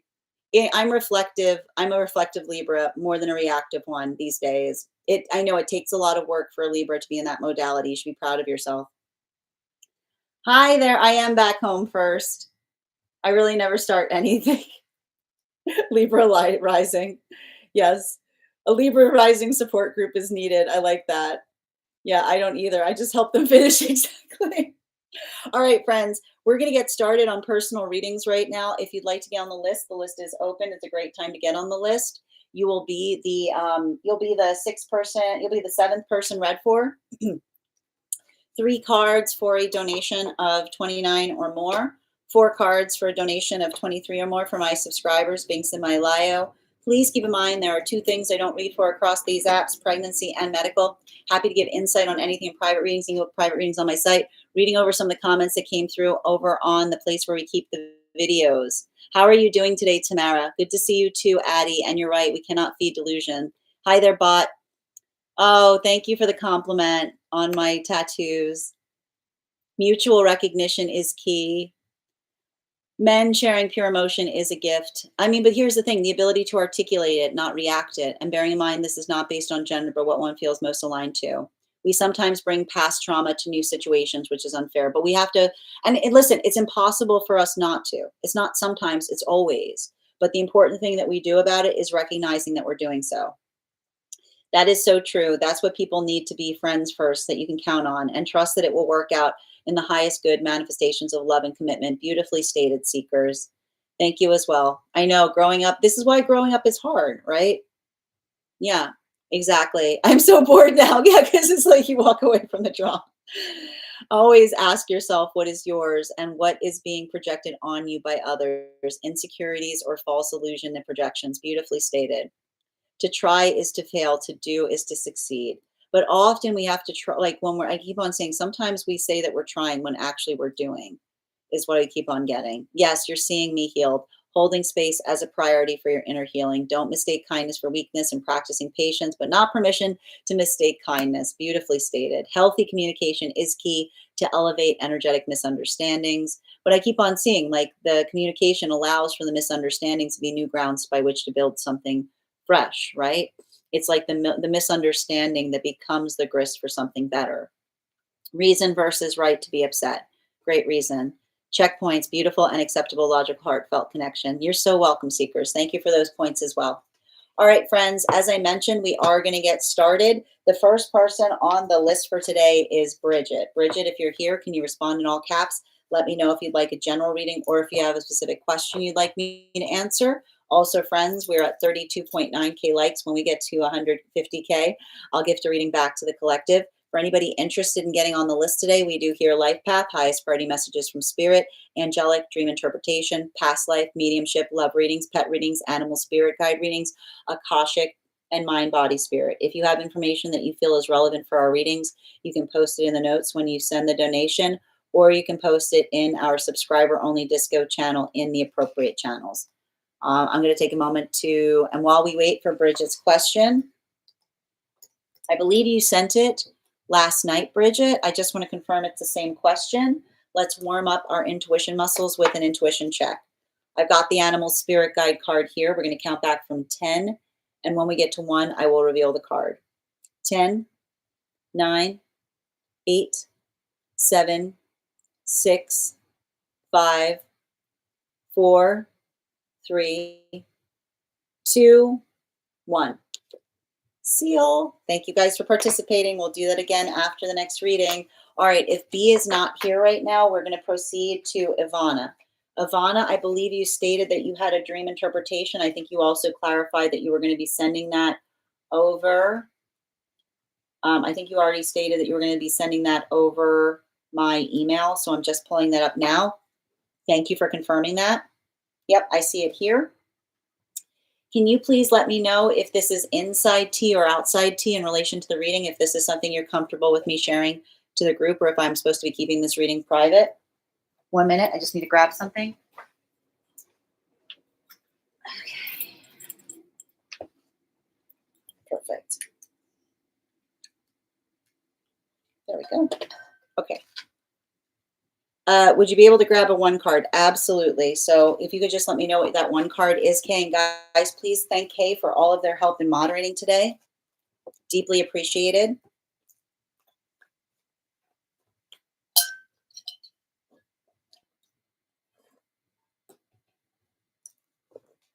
Okay. 1 card in that relationship, please.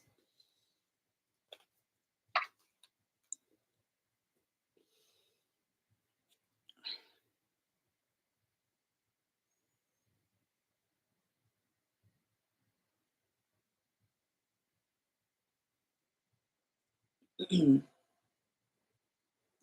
don't know why I'm seeing somebody with, like,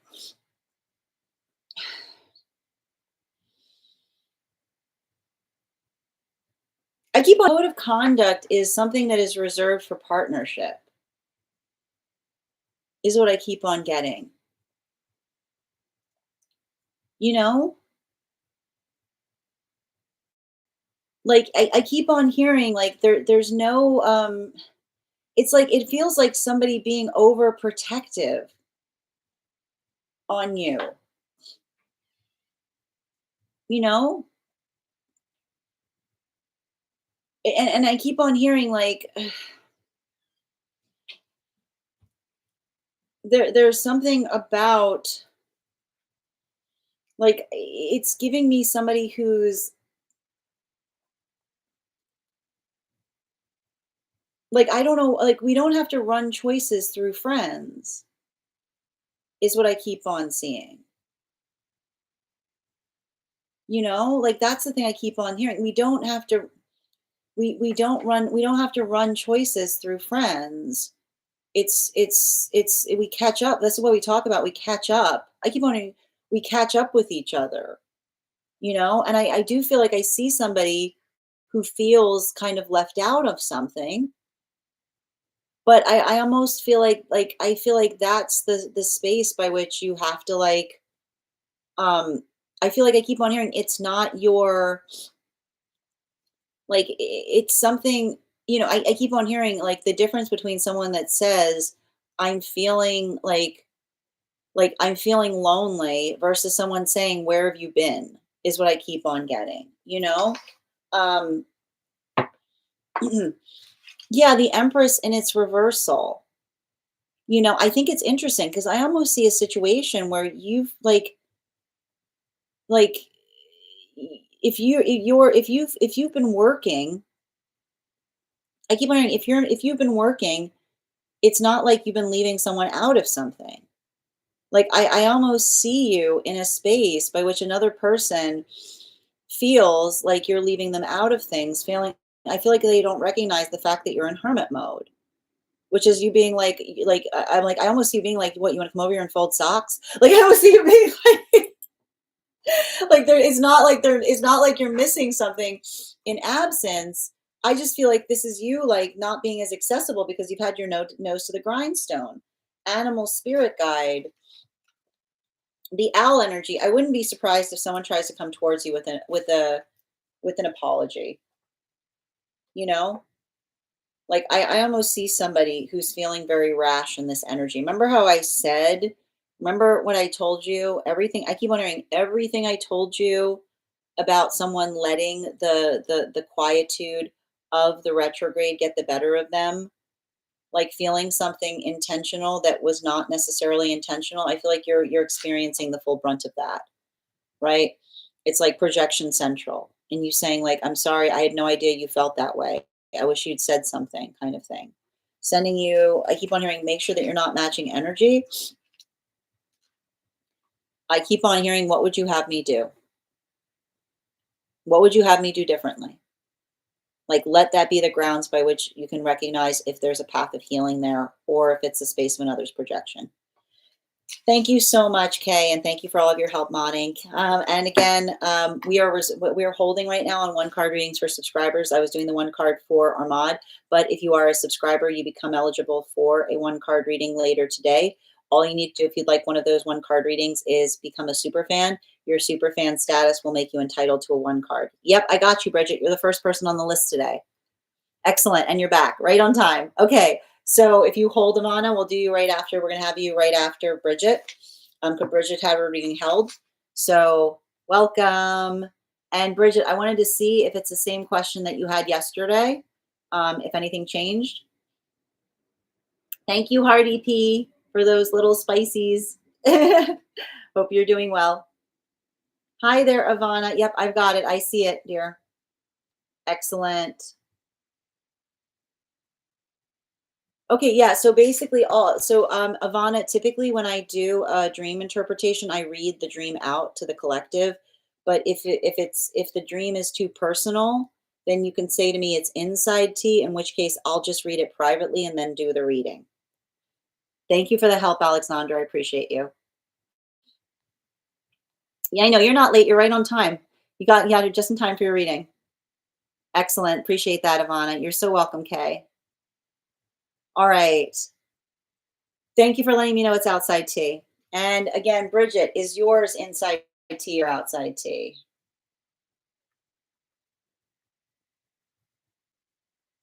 One moment. Let me just pull it up.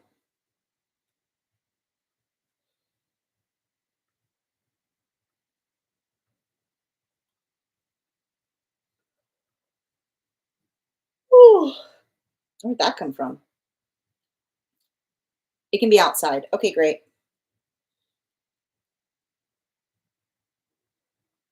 Oh, okay. All right. All right. So the question is, I know you don't read on pregnancy or anything medical. I'd like to keep this entirely in the emotional and spiritual realm. I'm working through a deep fear around the idea of not becoming a mother one day. And I want to learn how to release control, find peace with the unknown, and trust my life path more fully.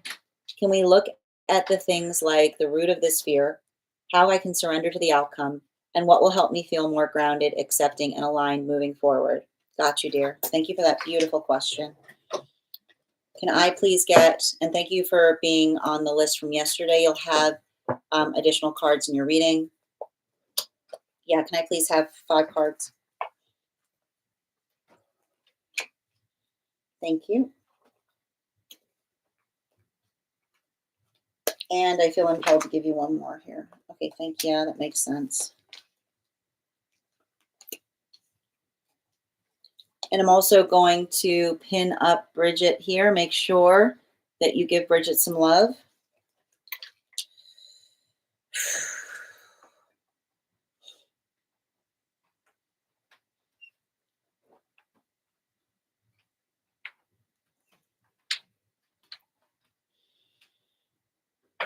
The message I keep on getting is, and I know, and again, we're keeping this specifically in the realms of the spiritual.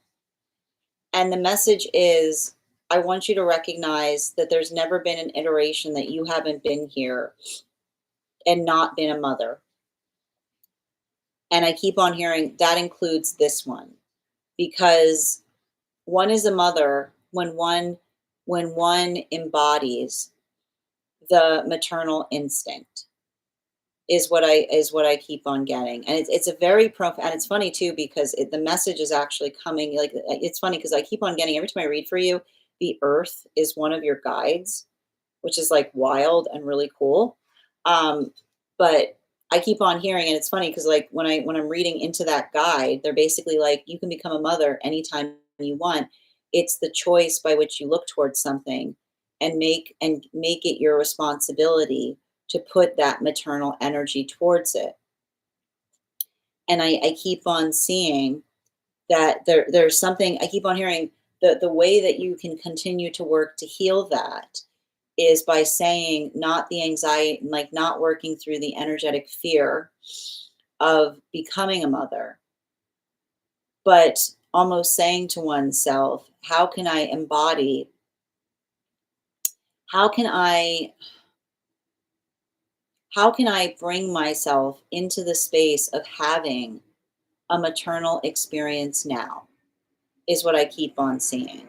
Because I keep on hearing that the ability for you to say that that ability of embodying the maternal is effectively available to you at any moment. I keep on seeing, um, it's something that I feel like it's an aspect that you bring to everything.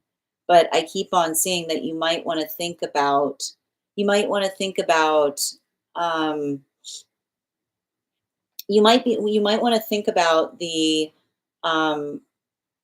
the ability, like what that feels like. And I keep on seeing, even in the space by which you meditate upon it, I feel like it's almost going to guide you into the direction by which you start doing, I keep on hearing, you start doing more activities that bring that maternal nature out within you, is what I keep on seeing.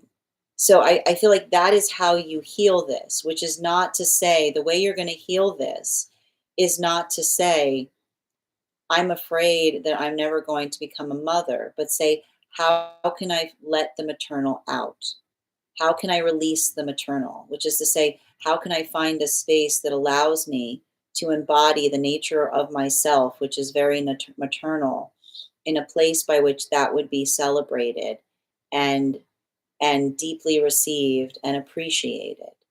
Because I do feel like it's interesting. I feel like there's something, the maternal, I keep wondering, the maternal vibration is is a very specific feeling, right?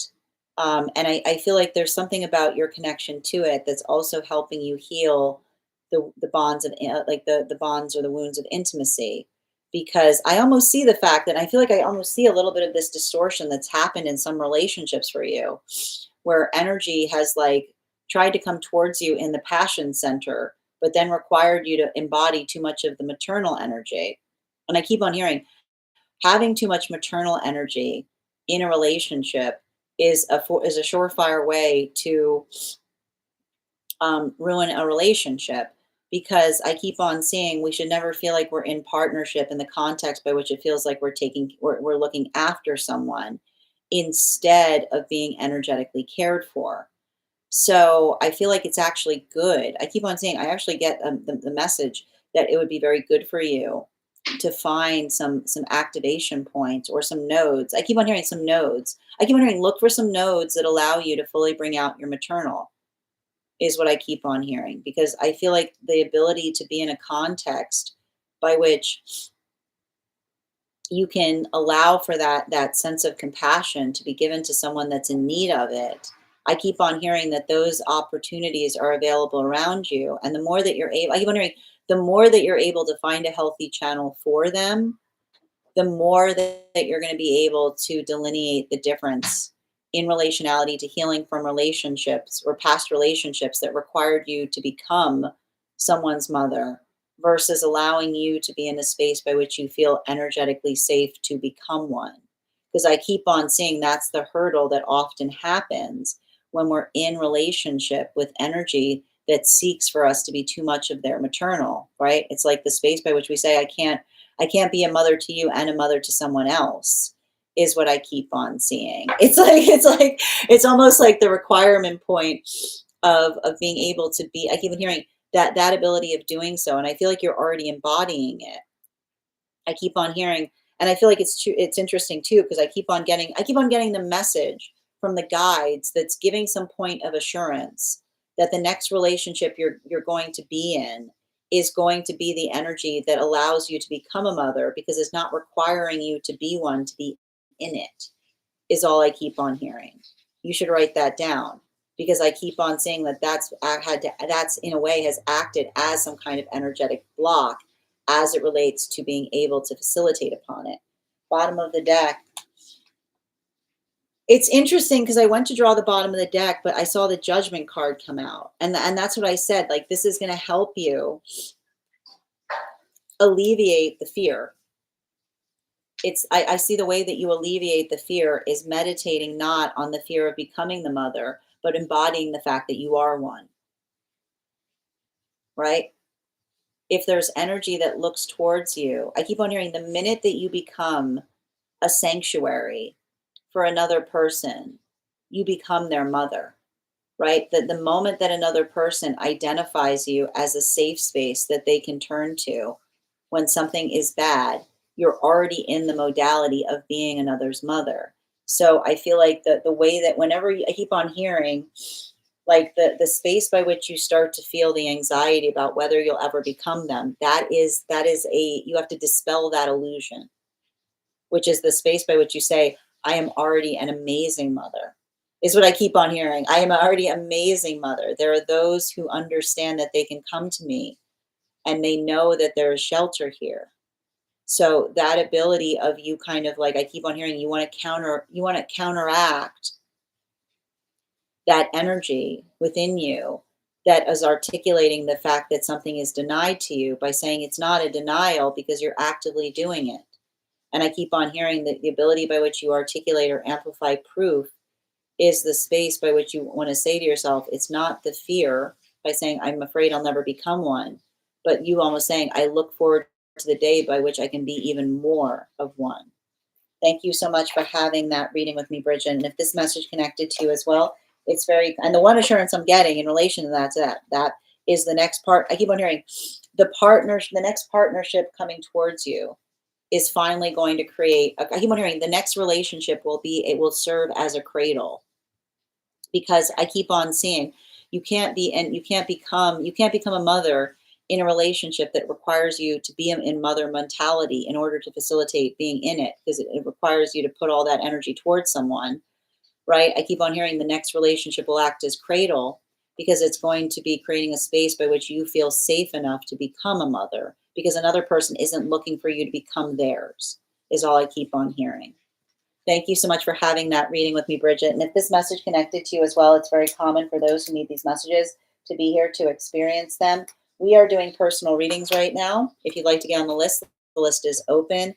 3 cards for a donation of 29 or more, 4 cards for a donation of 23 or more for my subscribers, Binks in my Lio. Please keep in mind there are 2 things I don't read for across these apps, pregnancy and medical. Happy to give insight on anything in private readings, and you can book private readings on my site. I'm going to take a moment to read over some of the comments that came through as I was reading. We're also at 46.6K likes. When we get to 50K, I will be gifting a reading back to the collective, so make sure you're tapping the screen and we'll get to 50K in no time. Welcome, Opal. Thank you for joining us on the place where we keep the photos. Reminder to anyone who's joining us on the place where we keep the photos or vote videos, you can also get on the list today via the tree that is Binks in my Lio. And thank you guys for supporting each other through these readings. Hi there, Spin. Welcome. And Mandy, thank you for sharing the live. Always appreciate when you guys share the live. All right, thank you for confirming it's outside tea.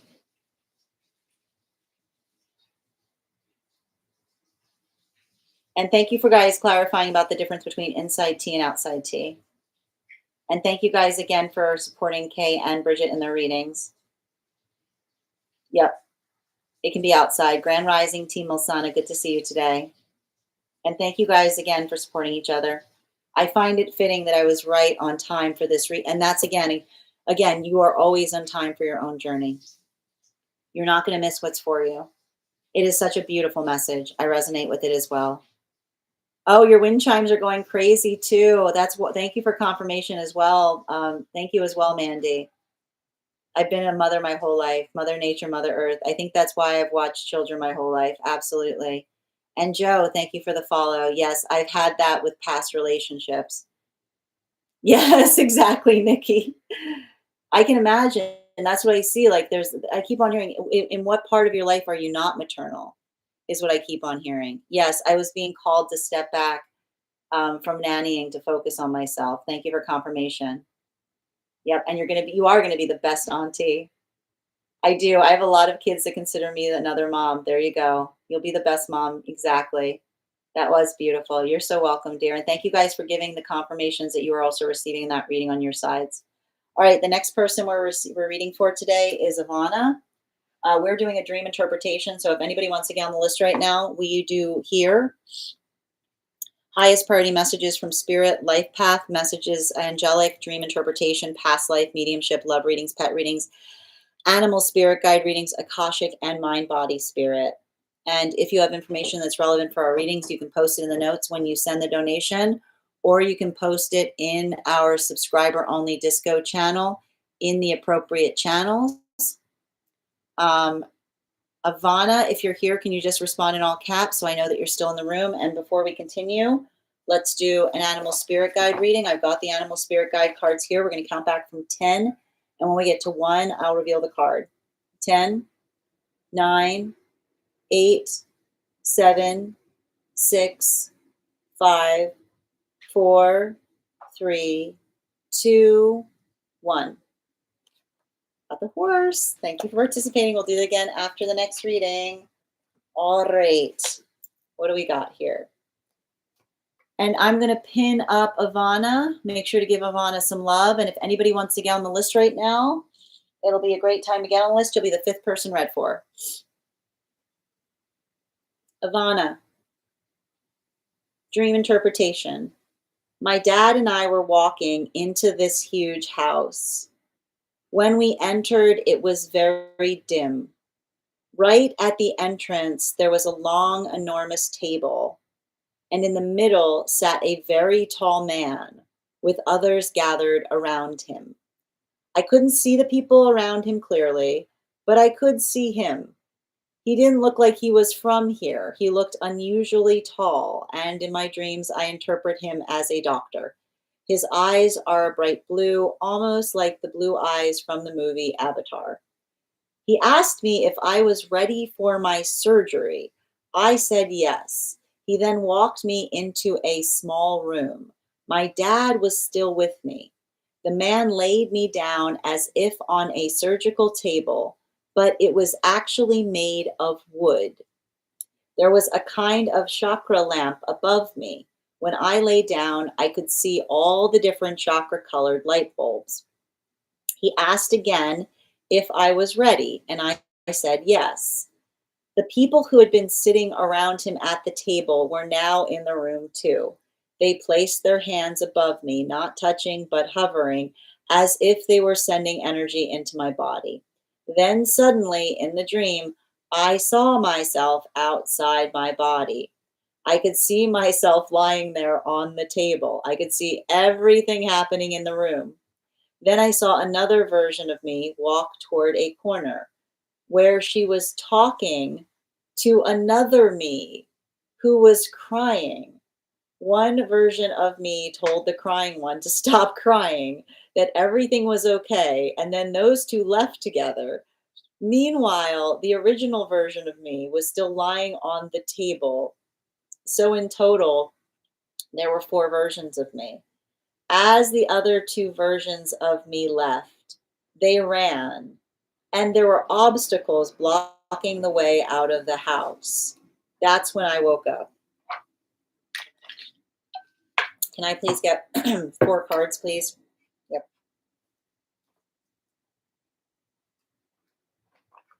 Mm-hmm. Okay.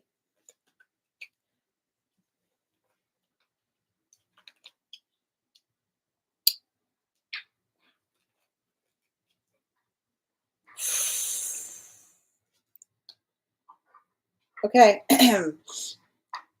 So this is why I like doing my work with clients, and this is why I like doing work that builds up upon itself.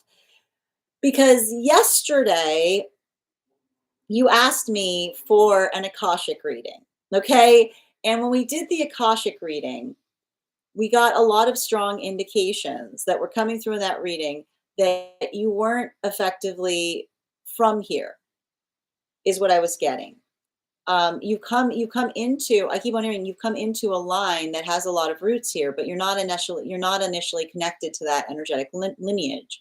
I keep on seeing that there's something about this, and I kept on describing to you the fact that I was looking into something in your Akashic that had a language that even I couldn't read. It was very energetically specific, and it articulated upon the fact that one of your gifts is to be able to see, like, you have an ability to attenuate and recognize a dimension that does not necessarily exist here.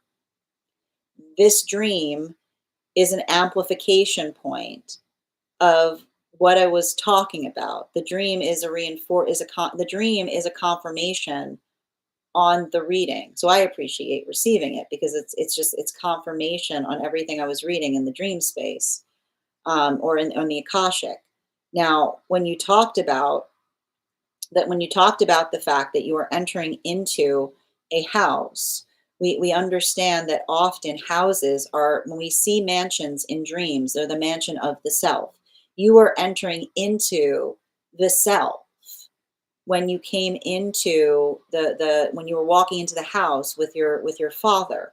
Okay. And so that is the space by which, what did you encounter when you entered into the house with your father? You saw another energetic figure there. And I keep on getting an energetic figure that was familiar. I need to point this out. You actually revealed the fact that the energy is familiar. I mean, because you said, I know this person. Okay, you said, I know this person. They're a doctor. So this is more family, right?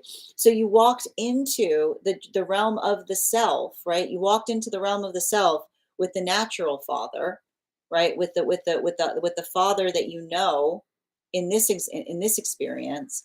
And who did you find there? You found within the self another figure. And not only that, you said dreams, which means plural. You said dreams, so you're like, you've seen this person before. So this is effectively a guide that's energetically connected to you. And you also identified the fact that they were a doctor.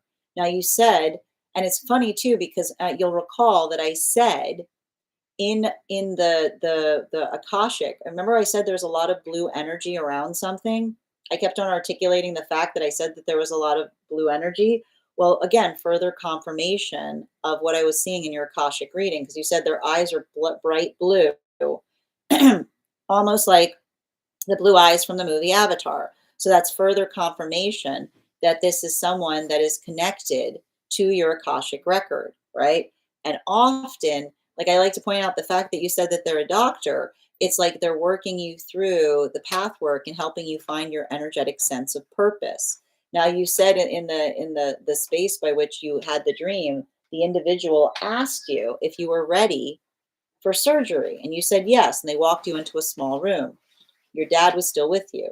The man laid you down on the surgical table, was actually made of wood. Okay. There was a kind of chakra lamp. It's interesting that you use that term.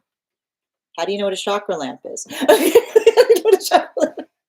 Sorry. Again, you keep on making references to things that we should all know about, but being like, what are you talking about?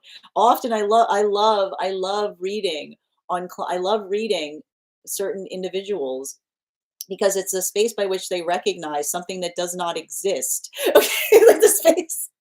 You're like, a chakra lamp. You're like, I don't know, but the dream knows what one is because it's familiar with it from a past life. I like to point out this is the identification of you connecting with a past life that you weren't necessarily here. It's further confirmation on what I was seeing in the Akashic because you're making all these references to things, acting like I should know about them. And even the dream you is like, oh, yeah, I know about these things all the time because you have history with them. So, further indications with the fact that you're not encountering things that are weird, you already know the words for them. So the surgery that you're having is already activated because the surgery is the act of remembering, right? And what's wild about that is you said the minute that the individual said, "Are you ready for surgery?" The surgery was already happening. Did you notice that there was nothing energetically surgical that occurred?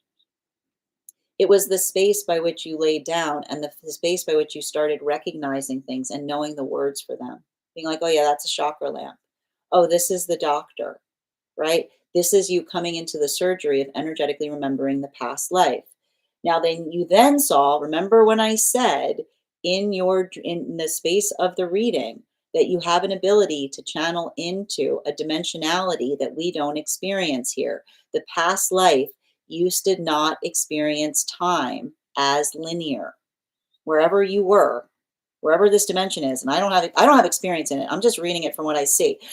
Wherever you were, the one of the when I said there's a different dimension there, it's the fact that time does not happen linearly, and when time is not happening linear, when we don't experience time linearly, we have the pesky nuisance of potentially bumping into ourselves.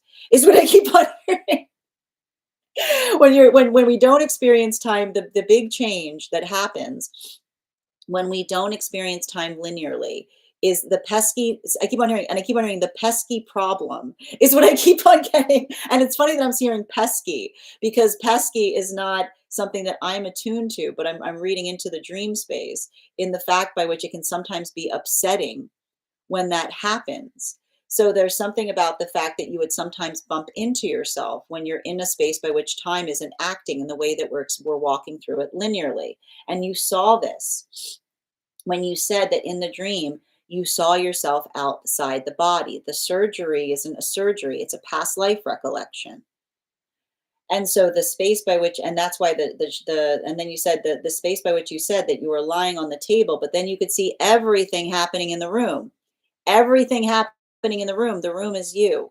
Remember how I said in the dream, entering rooms, there are self. So you could see everything that was happening in the room of you by coming into the space of remembering what it was like in that other dimension. You said you saw a version of you that would walk to the corner, and where there was walking, there was another one who was crying, right? And you said one version told the crying one to stop crying, that everything was going to be okay. Why could the energy say that everything was going to be okay? Okay, because they were the authority on that. They're like, I'm you. It's going to be okay. It's going to be okay. I know, like it's an intervention. It's it's nice it's nice in that experience or that dimension because when you're going through a moment, the higher self can just literally show up and be like, I know you're going through this right now. It's going to be fine. It's going to be fine. Stop crying. Look at me. I'm here. we're good. We're going to be fine. It's just a moment. It's not the rest of our lives kind of thing. So I keep on hearing it's a little bit bittersweet. It would make them cry more when that happened because you're like, I don't want to, I don't want your, like almost like the argument you could have with the higher self and that energy being like, I don't want to talk to you right now. I don't want to hear the reassurance. I want to dwell on my feelings. Um, you said that they left together because they had to figure out that conversation.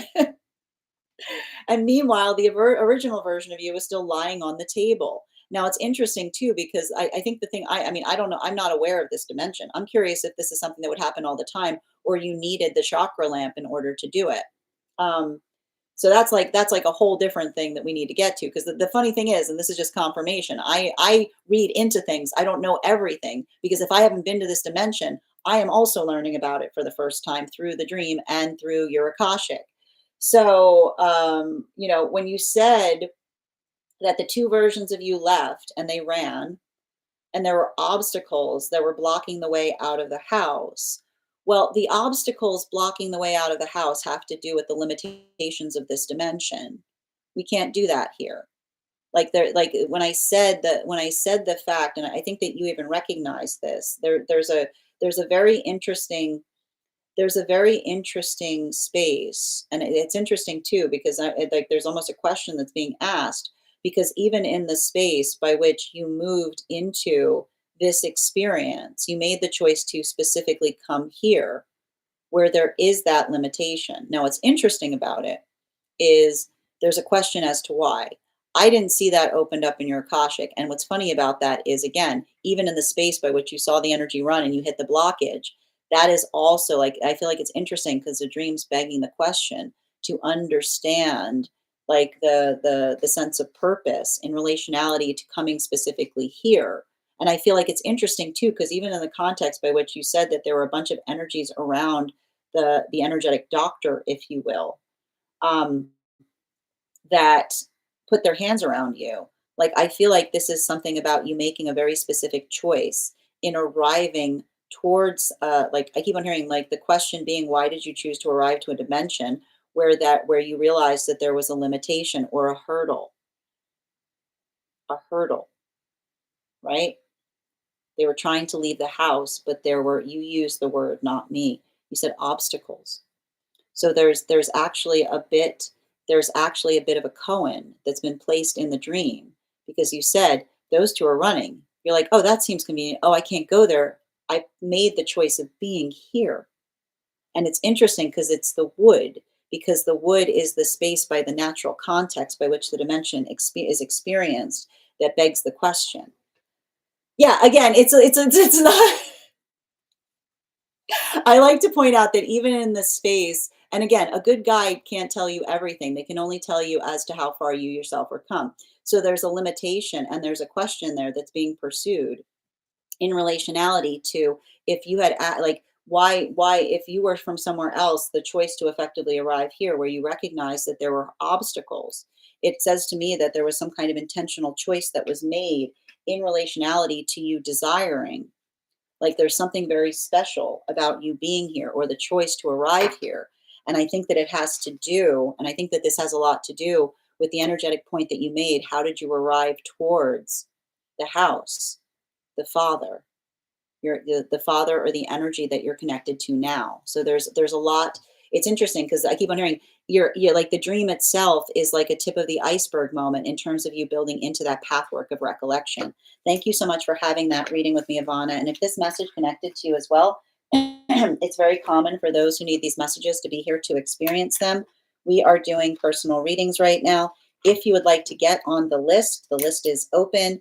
It is 3 cards for a donation of 29 or more, 4 cards for a donation of 24 cards for a donation of 23 or more for my subscribers.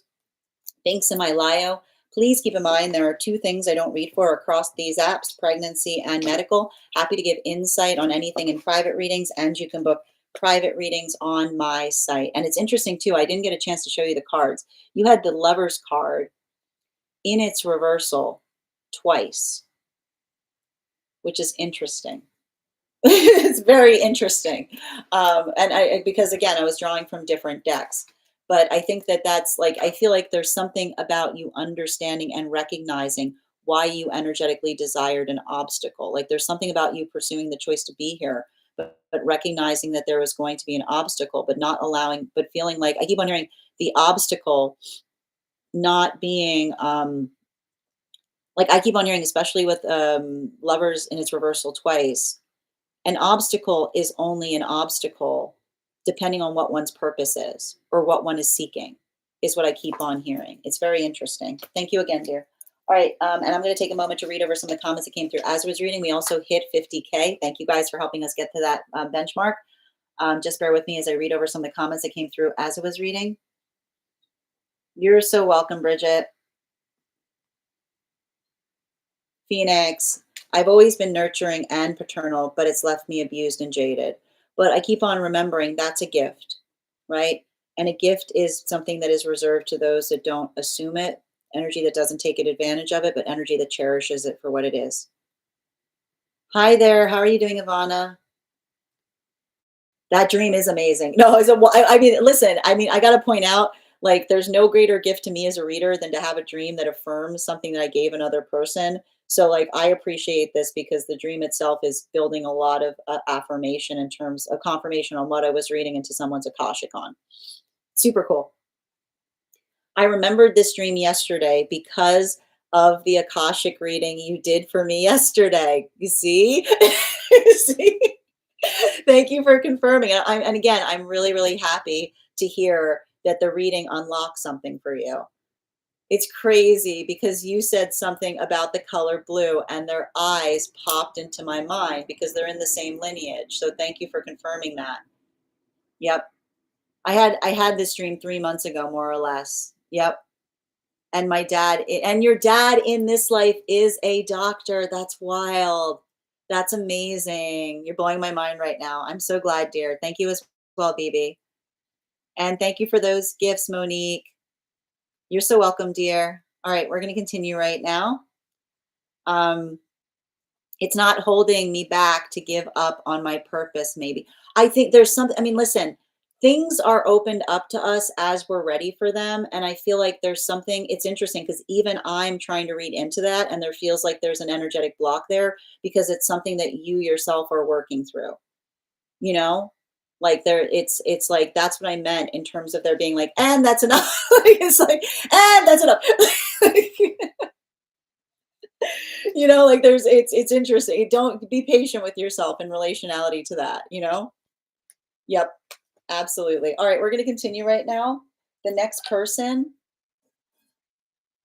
the next person on the list for today is Alexandra. Whoop, hold on a minute. This is gonna be a whole thing. Every time I go to read for you, Alexandra. Sorry. Okay, it's fine. All right. The next person on the list today is Alexandra. Oh, we have to do 50K. Thank you. Hold on a minute. Before we continue, we're going to do our 50K giveaway. I am thinking of a number right now. You're so welcome, dear. Absolutely. And thank you so much for sharing that dream with us here, Ivana. Thank you for giving me the ability to read for it. Yeah. All right. I'm thinking of a number right now between 1 and 38. First person I see that posts a number will get the reading. First person I see, not the first person that posts it. Sometimes I see things in a different order than you guys put them up. Per, what are you doing? Nope. Wait, Bridget, you got it. Congratulations. That was fast. All right. We will do that again when we get to 100K. Excellent. All right. The next person we are reading for today is Alexandra. Alexandra, if you can let me know if you'd like a general reading or if you have a specific question you'd like me to answer. Well done. Oh, there you go. You got it. It was 19. All right, perfect. And we'll do it again when we get to 150K for 100K. For anyone interested on getting on the list right now, we're doing life path, highest priority messages from spirit, angelic, dream interpretation, past life, mediumship, love reading, pet reading, animal spirit guide, Akashic, and mind body spirit. And if you have information that is relevant to our readings, you can post it in the notes when you send the donation, or you can post it in our subscriber only disco channel in the appropriate channels. Before we continue right now, thank you, Bridget, for that gift. I've got an animal spirit guide card here. We're going to count back from 10, and when we get to 1, I'm going to reveal the card. 10, 9, 8, 7, 6, 5, 4, 3, 2, 1. Otter. All right, thank you. We'll do that again after the next reading. And let me just find Alexandra. Hi. I kept editing on the disco, so I think I'll just make it short here. Sure thing, dear. You let me know. Whatever you want to do.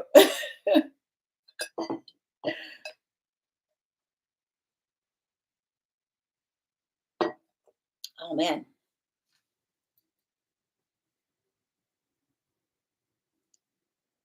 Just giving it a we're just giving I haven't seen it come through yet, Alexandra. Well, I still can't predict the edible. You were it listen, sometimes we're on with it, sometimes we're not, you know? Practice makes perfect.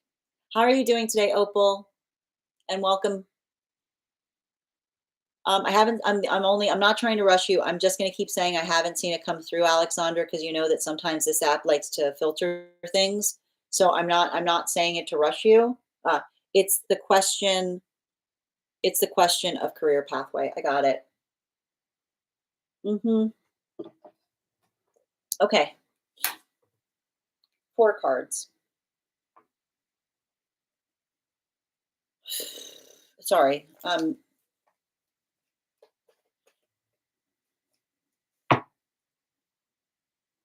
Okay.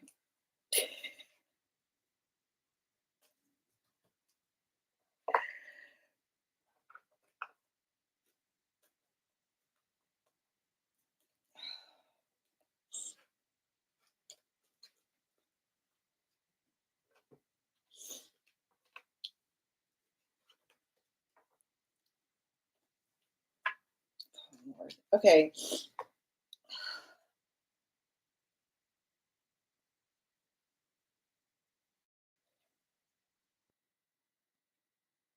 You know, it's so funny because I need to start this by saying that your reading right now in the career pathway is literally the opposite of Nikki's that I often give. And I need to, the reason I keep on hearing that is you are not on the hunt for immaculate vibes. You're looking for your niche. That's a completely different thing. The hunt for the immaculate vibes versus finding your niche could not be more different. And I think that the thing about it is, and one of the things I think I see is, and I think that and it's funny too, because this message is coming through entirely from one of your guides. And it's funny because they're stamping their feet and they're like literally like they're like laughing about something. And it has to do with something about um you not fitting in. When you find your niche, niches never fit in, because the thing with a niche that you have to understand is that when we like, and this is the difference between like I keep on hearing, like the difference between immaculate vibes and finding a niche is immaculate vibes is feeling an environment or energy where everyone like where everybody's kind of pulling in the same way. When you do something that's unique, when you bring something energetically unique to a situation, it often requires the ability to always feel a bit like an outsider.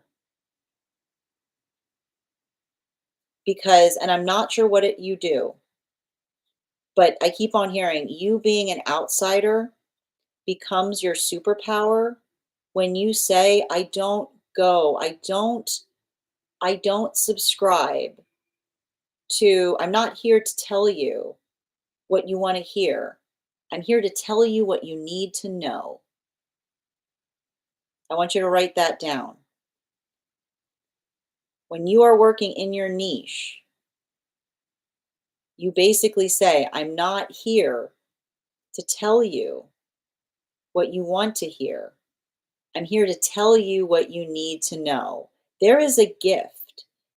Being the lead balloon is the highest gift that a person can have in an industry, because it is the energy that says, I am here to tell you, I am here, I am the weather vane that is here to tell you that something we're doing is not okay. Because if I can see it, I see you, and I feel like you have to start having these you have to start telling people this. If I can see it, and I feel like I keep on hearing you say to someone, if I can see it and I'm not that clever, imagine, but you are, is what I keep on getting, right? If I can see it, there's always someone who can see it even clearer, right? And I feel like there's something about that. And there, I keep on hearing the reason the guide is laughing about something is because if you do something related to that and you keep on saying to me, I have a problem, I can't fit in. Like the reason I keep on seeing your guide is like throwing their head back and cackling. Like they're literally cackling. They're saying that the job, like it's I keep on hearing some jobs, you can't do it effectively if you fit in, right? If you bring a certain je ne sais quoi, if you bring if you bring a certain je ne sais quoi to a situation, you're always going to be in hermit mode to a certain extent. You know, if you bring a little bit of something special, like if you bring a little bit of something different, it's never going to be the space by which you fit in correctly. And I know it's like and the way I keep on hearing this is I feel like not feeling the sadness about that, but feeling the sense of celebration. And it's funny because you read for yourself before I even started. What did you say? Do you remember what you said when I was doing the daily collective reading? I thought it was really incongruous that you posted it there. What did you say? What did you say? You just mentioned it. You channeled the message. Had nothing to do with what I was reading for. I even read it out loud. I said, that's a little odd. You said, release thyself. Who are you saying release thyself to? What about this reading had anything to do with release thyself? This is not about you release thyself by trusting thyself. You release thyself when you start trusting thyself, which is not worrying, right? Not worrying about whether you fit in, but more appreciating the mystery that you bring to a situation. And I keep on hearing, like, appreciate the mystery. I keep on like the guy, you've got a guy which says that when someone's like, what is up with that? you walk you walk into a room and someone being like, what is up with that? Wow. Whew. And I feel like you might not even realize this, right? Like, woof. Like what is like what are they like? I keep on seeing like the air of mystique is the energy that someone like is like you never really feel like you fit in, because I keep on seeing everybody's so nervous. That's everybody straightening up. You know, who's trying to impress who? Your guide's saying who's impressing who? Who's impressing who? So I keep on seeing that, and it's funny because they're saying even now that, and I feel like it's working into the context of your own empowerment. And I keep on seeing the way that you're going to release the anxiety of fitting in is by saying, I hope they impress me today. I feel like this is you moving into I feel like this is you channeling into your inner leader in some way. Because, and I like to point this out, and I feel like this came through in a reading, which is like, I keep on seeing, it's like when one is in the space of like embracing one's Queen of Wand energy, and someone says, you can't sit with us, being like, wasn't, it's not, it's the space by which you focus, I keep on hearing you're going to release this energy. The way you're going to release that anxiety is by loving your own energy, right? And I keep on seeing the way you're going to embrace that is by saying, I love the energy I bring to situations. I want you working on affirmations right now. I don't want you to say, oh, I wonder how I need to dim myself. I wonder how I have to diminish myself in order to conform and fit somewhere. I feel like it's almost you having to say, I bring an energy to situations that others, right? I bring an energy to situations that others don't necessarily bring. That is your gift. And the way that one works through that, and I feel like it's hard because and like listen, you're gonna rub people, you're gonna rub people the wrong way. That's what lamps do. I feel like you need to write that down. You're gonna rub people the wrong way. That's what lamps do. And the space by which you recognize that and the space by which you just embrace that and understanding and working through that if you're doing something and it's not meant and it's not bothering, right? And it's not bothering another person, but they're making it seem like they're highly bothered about it, that talks more about them than it talks about you. Because I keep on saying the thing that you need to check yourself for is as long as you're being empathetic, right? As long as you're working in terms of being, I feel like there's something about your energy. I can just pick up on it, right? Like your energy, um, your energy unsettles, but it almost says to me it unsettles in the best way possible, right? Because I keep on hearing like the space by which it unsettles is the space by which, and I keep on seeing something here. Like you bring, like I keep on hearing you bring a certain je ne sais quoi to something, which is being like somebody being like, oh, like not necessarily like, I keep on seeing this. Like it's like, and I keep on hearing that, and I feel like the more the modality, and I feel like the way you'll know that this is confirmed is if you feel like this everywhere you go. And I keep on hearing, if you feel like this everywhere you go, and no matter how nice you are, it just feels like it's there. That is just that is just the energy that you bring to situations, right?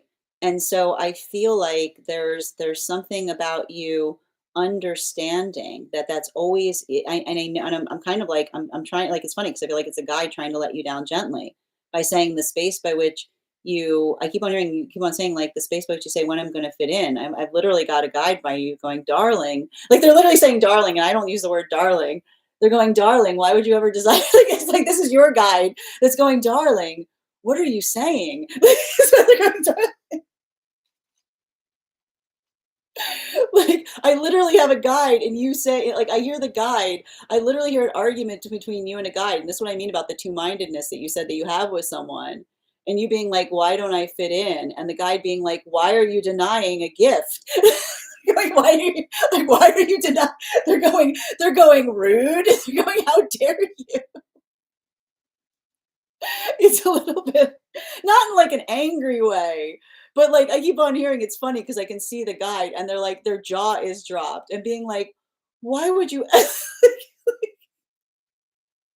like they're gobsmacked by it. They're like, I don't understand what's happening. Make it make sense is what I keep on reading. Um, so I feel like this is important because, and I keep on getting this and I keep on hearing, um, I feel like there's something about, I feel like there's something about the environment here. And like I said, there's something about navigating niche, which is articulating upon the fact that it's okay. Like, and I don't know why, like I keep on hearing, you'll do best in situations or circumstances. And I feel like there's something about you doing well in volatile, I know this is going to sound weird, but you're going to do very well in volatile environments where someone likes a healthy argument, where someone likes, I keep on hearing someone likes a different point of view, where someone wants to get like, I keep on hearing group feedback as it relates to assessing others' reactivity points on things. Because I keep on seeing that the hard part Like, and I think that this is just something that's going to kind of help you as you move towards situations in the future. Like that ability of saying that contrary, I keep on hearing contrary energy is always a gift because contrary energy creates a stable pillar, is all I keep on hearing from one of your guides. Contrary energy creates a stable pillar, which is the space by which if something can't be rocked a little, it's not very stable to begin with, is all I keep on hearing. Yeah. And so I feel like again, the hard part about that is often when someone is insecure and they experience contrary energy, they'll often like to project that the contrary energy is the problem, even though the contrary energy is predicting or warning someone of something. Like they're denying that don't deny, I keep on hearing, don't deny the blessing of a contrary energy because I keep on seeing the force by which someone has the courage to articulate a problem almost always prevents a catastrophe. The force by which someone has the confidence to articulate a problem is the gift of someone preventing a full-blown catastrophe. So the ability by which another person recognizes that what you bring to a situation is a gift. I keep on seeing these situations. I would not be surprised if you look at your history and places you've left and things collapsing in the wake of someone not taking what you said to heart. Because often with this type of energy, they try to project on someone else being the problem, but really you were foreseeing something that they should have addressed that then led to a greater catastrophe if they projected it on you instead of recognizing the blessing you were giving them by articulating it in the first place. Thank you so much. Like that's what I keep on getting. I keep on hearing you are like, it's funny because it almost became an Akashic reading. I keep on hearing the blessing in disguise of a contrary energy that allows you the space to fix something before it becomes a full-blown catastrophe, is what I keep on hearing. Thank you so much for having that reading with me, Alexandra. And if this message connected to you as well, it's very common for those who need these messages to be here to experience them. We are doing personal readings right now. If you would like to get on the list for today, I've got 5 spots left before the list will be closed. 3 cards for a donation of $29 or more, 4 cards for a donation of $23 or more for my subscribers, links in my bio. Please keep in mind there are 2 things I don't read for across these apps, pregnancy and medical. Happy to give insight on anything in private readings, and you can book private readings on my site. I'm going to take a moment to read over some of the comments that came through as I was reading. All right, just reading over them. We're also at 68.3K likes. When we get to 100K, I will be gifting a reading back to the collective. So make sure you're tapping that screen. We'll get to 100K in no time. Yep. I kept editing in the disco, just make it short here. It's the questioning. Yep. if only brains had an off switch. Yeah, they don't have, you don't want one of those. I have 2. I mean, it's not. Here's the thing about it. It's not that you have 2 brains. You've just got a really, really strong guide. And the thing is, the guide. I keep on getting here. The guide is never like the guide is going to be really. I keep on seeing the guy. I feel like I see one of your guys being like, they want to fit in. Like that's what I keep on seeing every time I read. Like, that's the 2 minds that you're having. So it being like, what are you talking about? Yeah, the stamping of the feet. I don't know about 2 brains, but 2 separate thought processes. I go back and forth. Those with Gemini placements get that a lot. Libra placements too. Yeah. Um, well, and I mean, again, I feel like the important thing to articulate upon that Phoenix is like the making sure, like, this is the thing. Betrayal, like when someone's lying, it's the intentional betrayal. Like that always sticks more, obviously. Like that's reasonable if that's something that sticks around. Hi there, it's my Phoenix. Unfortunately, a lot of I'm sorry you're dealing with that. But again, I feel like I keep on hearing observe, don't absorb, don't let it better to see, you know, let it just help you steer the ship. You're so welcome, Alexandra. Now go and trust yourself. Yes, I also find it funny that you tried to fit the message on. Yes, look at Yaz. Look at that. I like Yaz. Beautifully pointed out. Yaz brings it up here. I find it very funny that you tried to fit the message on the disco, but ended up coming back here. So further confirmation on the reading. Like why do you need it? Like what is the problem in the space in terms of needing it to fit? Yep. And this is what I keep on hearing, and this is what I meant about it being different than Nikki's career path reading, because it's not about you being too much; it's about you finding your niche. And when you find your niche, someone's going to say, "I feel your difference is refreshing." Right? When you find your niche, someone's going to see the fact that you're different, and they're going to say, "Thank you." You bring a perspective to something that is entirely unique, entirely your own. Yep, that's what lamps do. hmm People pleasing doesn't help. I related with that. I've broken people open through healthy arguments too. Well, and again, I like to point this out, right? We don't want to be in the space by which we're breaking things open that someone aren't ready to hear. But like if like often I would not be surprised if there's situations where you're trying to articulate to some. I would not be surprised if you're in situations where someone tries to come back to you years later and says, "I realize now you were trying to help me." Right? Often I keep on getting that can often create bittersweet situations by which like you say to someone something that they need to hear, and only later they realize how valuable that gift is. Yeah. Oh my goodness, Phoenix, sending you so much support on that. I got chills. Yes, many places have closed down short. Yeah, many places have closed down shortly after. Yeah. Thank you. Thank you so much. I'm going to reflect on that message. Yep. Oh, Phoenix, sending you so much support. And I keep on, like I said, better to see, like let it steer the ship. Don't let yourself get tied up in it, you know? Hi there, sweet. Oh, I'm so glad that that's the case. If you need a reading, anytime you need one, I'm here. You just need to get on the list. I'll be happy to read for you. And Pinky, thank you for the follow. Again, I'm happy to read for you on that, Pinky. If you'd like to get on the list, I've got 5 spots available today. It's 3 cards for a donation of 29 or more, 4 cards for a donation of 23 or more for my subscribers, Binks and Lyo. Please keep in mind there are 2 things I do not read for across these apps: pregnancy and medical. Happy to give insight on anything in private readings, and you can book private readings on my site. We do here life path, highest party messages from spirit, angelic, dream interpretation, past life, mediumship, love readings, pet readings, animal spirit guide readings, akashic, and mind body spirit. If you have information that's relevant for our readings, you can post it in the notes when you send the donation, or you can post it in our subscriber only disco channel in the appropriate channels. Pinky, I'm sending you so much support on that journey. Remember, I want you to remember and find stability and finding safety and security in yourself. I don't want you in a space of panicking.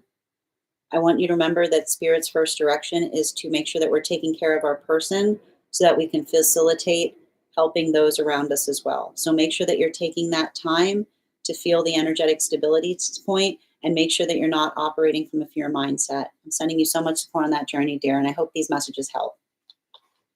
Hi there. How are you doing today, Phoenix? Again, that sounds really, really intense. So I hope that you're moving in the direction. I keep on hearing, like, don't let it affect you. Let it help you steer the ship to better waters. The next person we're reading for today is Mia. Mia, if you're here, can you respond in all caps? Let me know if you'd like a general reading or if you have a specific question you'd like me to answer. And if anybody else wants to get on the list right now, we've got 5 spots available before the list will be closed. And before we continue, let's warm up those intuition muscles with an intuition check. I've got the animal spirit guide card here. We're going to count back from 10. And when we get to 1, I will reveal the card. 10, 9, 8, 7, 6, 5, 4, 3, 2, 1. We got the horse. Horse doesn't want to stay in the deck today. All right, we'll do that again after the next reading. Also, you're so welcome, seekers. Thank you for those joining us on the place where we keep the videos and the photos. All right, I'm going to pin up Mia here. Make sure to give Mia some love. I have a question. Is the partner and relationship I'm in with, in meant with, I'm in with, or in meant or good for me. Okay, so in relationality to that, basically the way we'll do this reading is working through the pathwork of what that relationship is helping you work through, or find. Because, I think that there's something important in relationality to understanding, like, what, like, there's a higher question in relationality to the good. So let's see what the relationship itself is helping you to effectively navigate as it relates to one's own pathwork. All right, can I please get 3 cards, please? Highest priority messages in relationality to relationship, please. Thank you. And one more.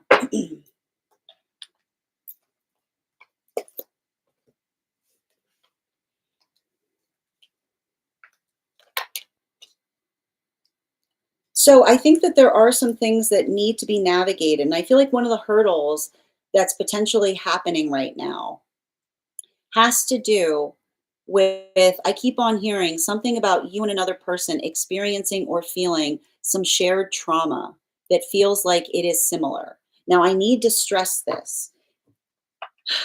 The hard part is when we experience modalities by which we build into relationship with someone with shared trauma, it can sometimes create a heightened sense of volatility. It's like the high risk, high reward of relationship, right?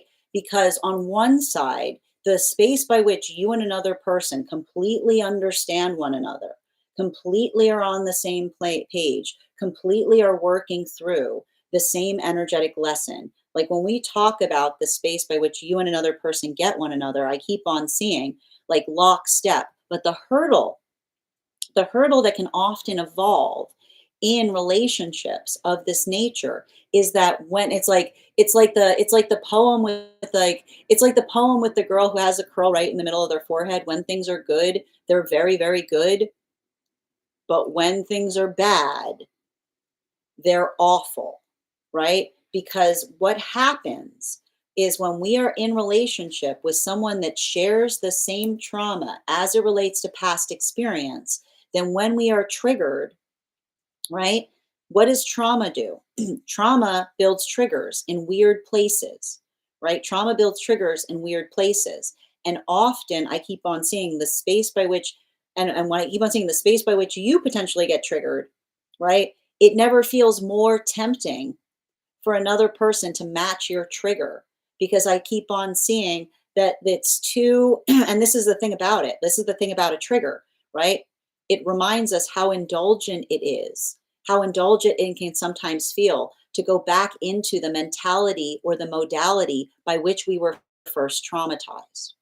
We have to avoid replaying out the scenario of the past. And this becomes much more dangerous and difficult with someone who shares a past trauma with us, because it's very tempting. It's very tempting. It feels all too easy to move back into the form by which one was effectively or energetically hurt. So I will say the thing about this, and I keep on seeing that you and another person share a similar trauma trigger, that when you feel hurt, you go, you hermit up. Look at this. You feel hurt. Where'd you go? Where'd you go? I don't know if they're a Cancer. I see this a lot with those with Cancerian placements. I see it a lot with people with Sagittarius placements. Cancers and Sages are very similar in this way, just in different ways. Cancers go, I'll disappear. Sages go, look how fast I can run.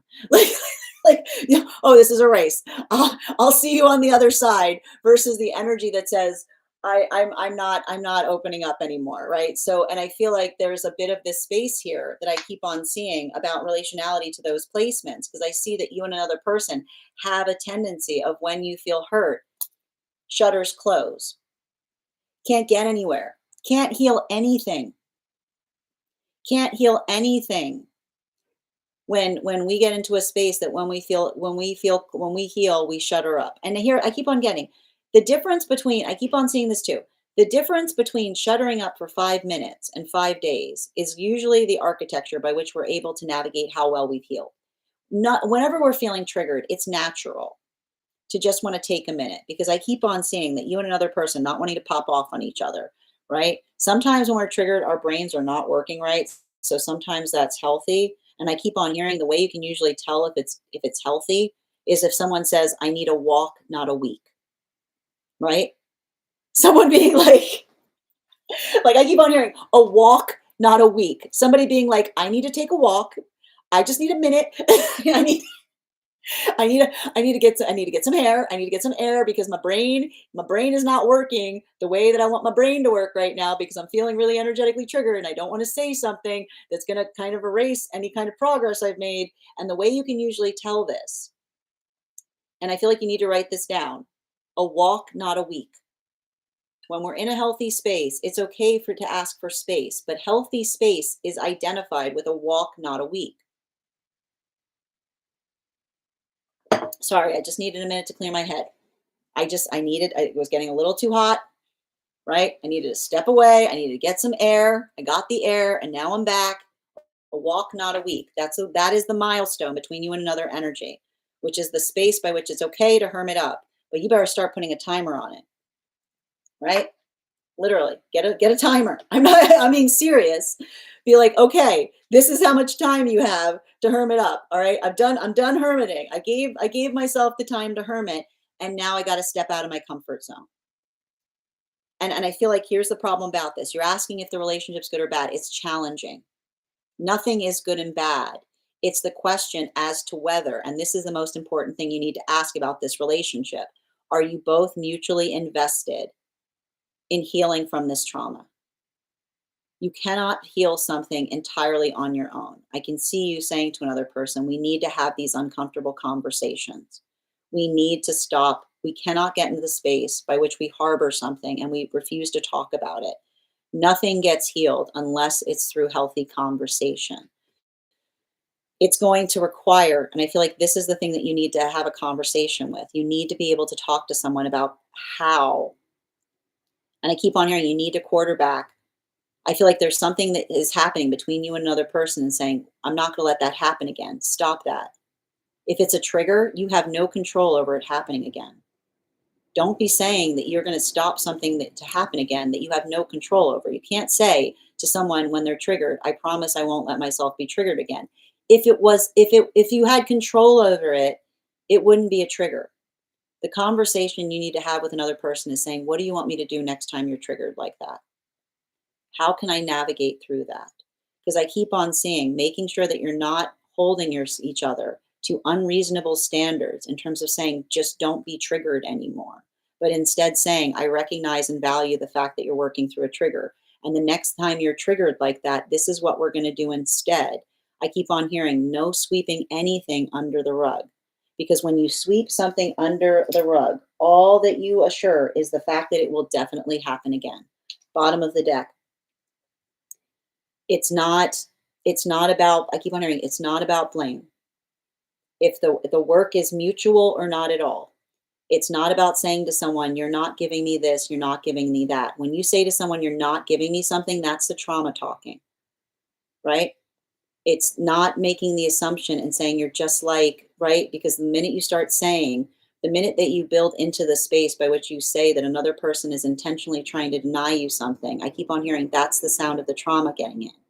So again, not making accusations as to why someone isn't delivering something to you, but being able, and this, I feel like this is something that you need to say to another person. I'm saying it to you, but I feel like you need to say this to another person, but instead saying, we both assume that we have the best intentions. We talk about how we feel, not upon what we're doing to each other. So the observation of changing a conversation in terms of saying, you did this to me, versus saying, when you do this, I feel like that, is the space by which you can start to change the nature by which you conversate upon something. Because I keep on seeing shifting blame is like shifting sand, right? It's not about, there's no blame. There's no blame in healthy partnership. If there's blame, if there's something that's not going well, It's everybody's. It's everybody's responsibility to heal it. Is what I keep on hearing. It's not about saying this is, and we do the internal work to understand what it is that we're working on so that we can recognize and understand that that work is sometimes different. But the most important thing is different but mutual, right? Doesn't mean that one person has to do all of the changing. We are if something's not working, we both take on the work to mutually change in order to allow something to be able to feel energetically balanced. Thank you so much for having that reading with me, Mia. And if this message connected to you as well, it's very common for those who need these messages to be here to experience them. We are doing personal readings right now. If you would like to get on the list is open. I've got 4 spots left for today before the list will be closed. 3 cards for a donation of 29 or more. 4 cards for a donation of 23 or more for my subscribers. Links in my bio. Please keep in mind there are 2 things I do not read for across these apps: pregnancy and medical. Happy to give insight on anything in private readings, and you can book private readings on my site. I'm going to take a moment to read over some of the comments that came through as I was reading. We're also at 75K likes. When we get to 100K, I will be gifting a reading back to the collective. So make sure you're tapping that screen and we'll get to 100K in no time. Excellent. The horse looked like the same one that gave you a full-on hug. A horse gave you a hug? What do you, that sounds awesome. I want to hear more about that. You're so welcome. Absolutely, Mia. Oh, I'm a Virgo. He's a Leo. Yeah. And here's the thing about it. I got to tell you right now, Mia, Virgo and Leo together, it's very challenging because when the signs are consecutive to each other, it can sometimes it's very challenging, right? Giving each other, and I keep on seeing um understanding that you both may have different ways of doing something, but that is not, like, I keep on hearing, like, the space by which you the space by which you support the fact that you may do things differently, right? Without feeling um like, and I keep on hearing, like, often, I need to point this out. Often the issue between between Virgo and Leo is related to energy. It's like it's related to decorum is the best way I can describe it. This often happens too with Leos and Cancers. Like Leo Virgo and Leo Cancers often have the same circumstance as it relates to working through decorum issues, which is like it can be very complicated, and it has to do with like the stability or the security of the self or the energy around the self, if that makes sense. What a day. Oh, how are you doing? That's a t-shirt, a walk, not a week. Proud to say I took a walk the other day when triggered. I'm very happy to hear that, Nikki. I went for a proverbial instead of a walk. And when I realized that they were, I'm not sure, I'm not really sure I can understand I'm not sure what you're trying to state there, Phoenix. Juices, I think I've got you on the list. I'll read the list right now to confirm it.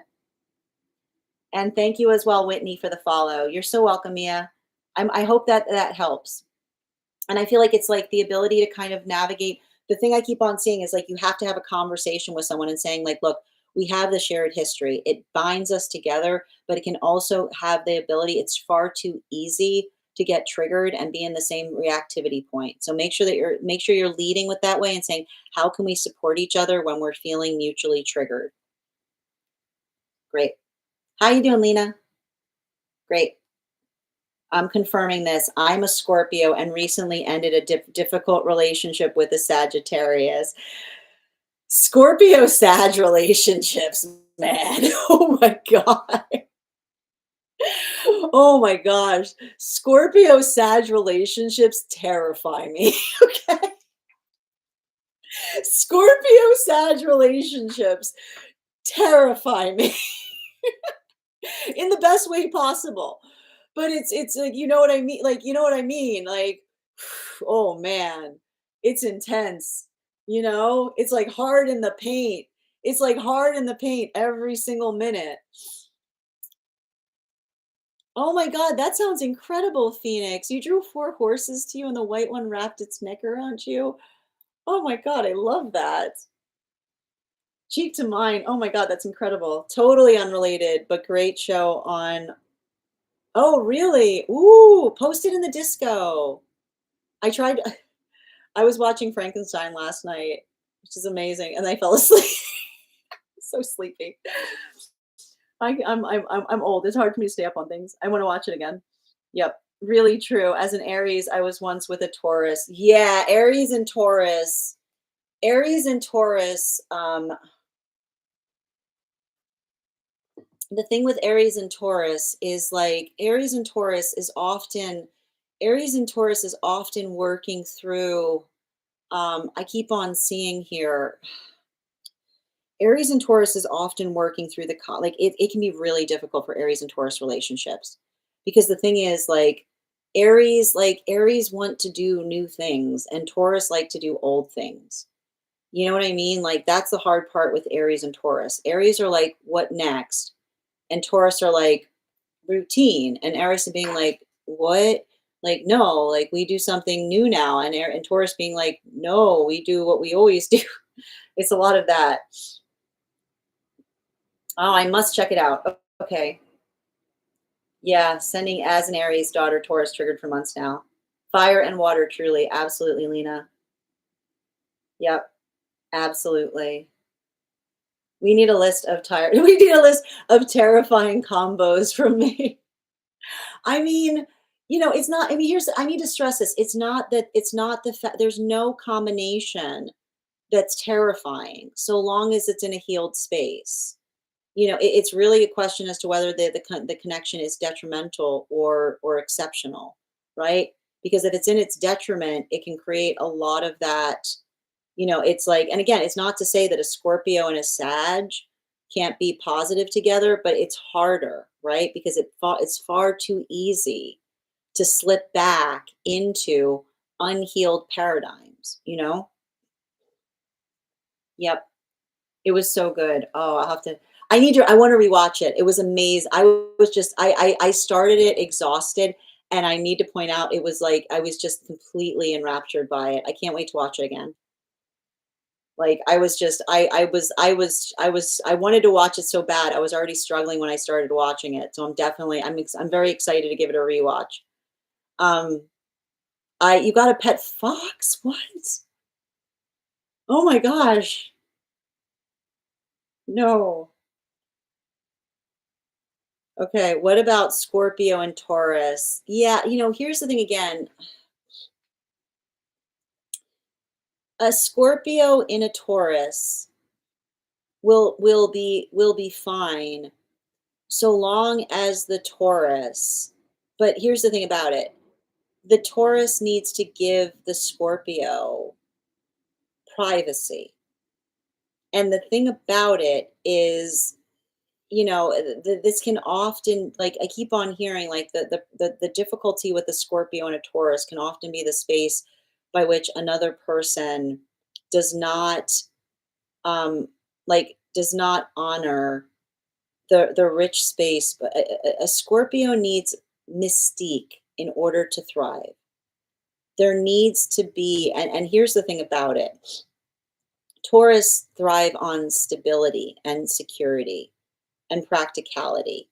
So often a Taurus and Scorpio combination can can sometimes create um like as long as the Taurus understands that the mystery, like the mystique, like the gift of a Scorpio bringing mystique to a situation is something that is a gift, right?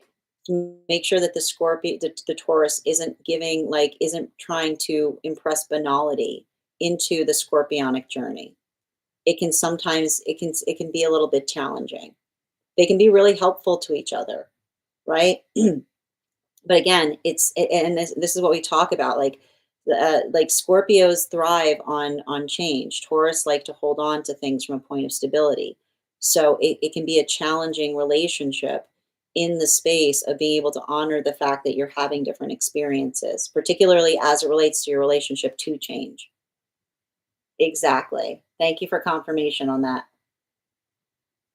Thanks for yeah, as an Aries Taurus cups, you'll see it. Like Aries Taurus cusp is like, do I want to do something that I love doing, or do I want to do something I've never done before? You know what I mean?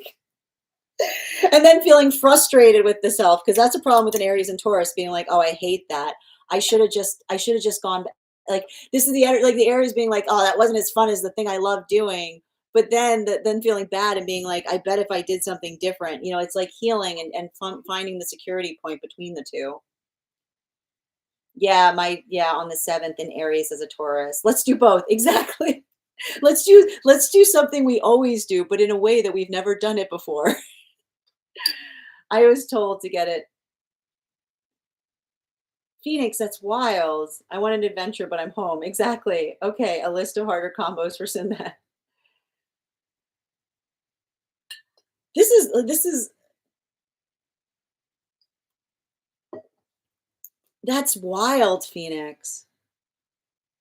Oh my God, I keep getting filtered. Really? I swear, me and my partner exchange energy. I'm up, he's tired. Yeah, I mean, like, yeah, I mean, it can, like, yeah, I mean, I can see a Leo and Taurus can sometimes have that, like, Lady Hawk effect.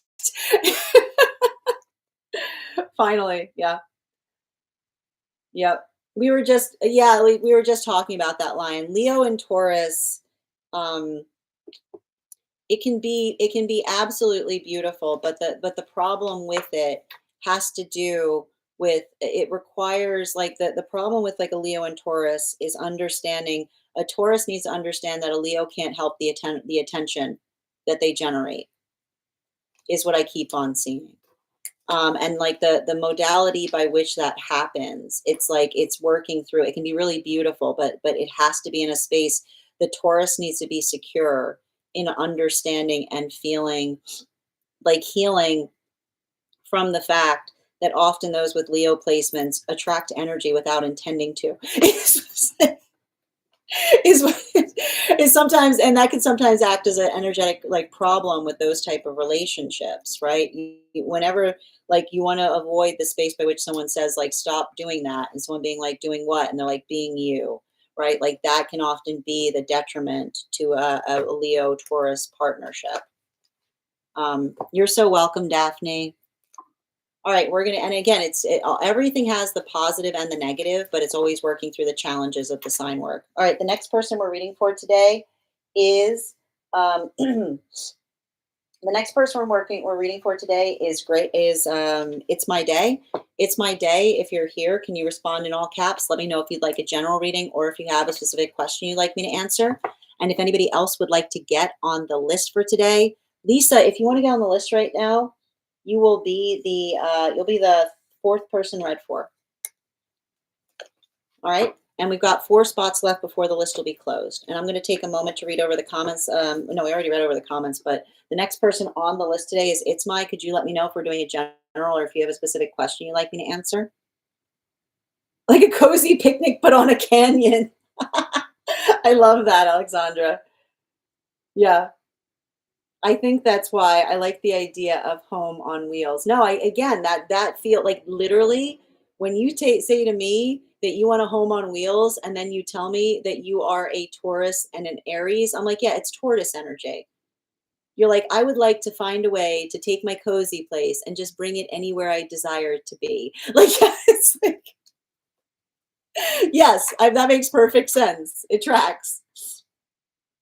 Yeah, adventure, but also home. Yeah, adventure, but also the Taurus and you being like, I can stop adventuring at any moment. I can literally go home. It's like the perfect dream. It's a perfect dream of an Aries cups being like, I can adventure, but then the minute I'm sick of adventuring, I can just go inside. I'm going home and the home is right there.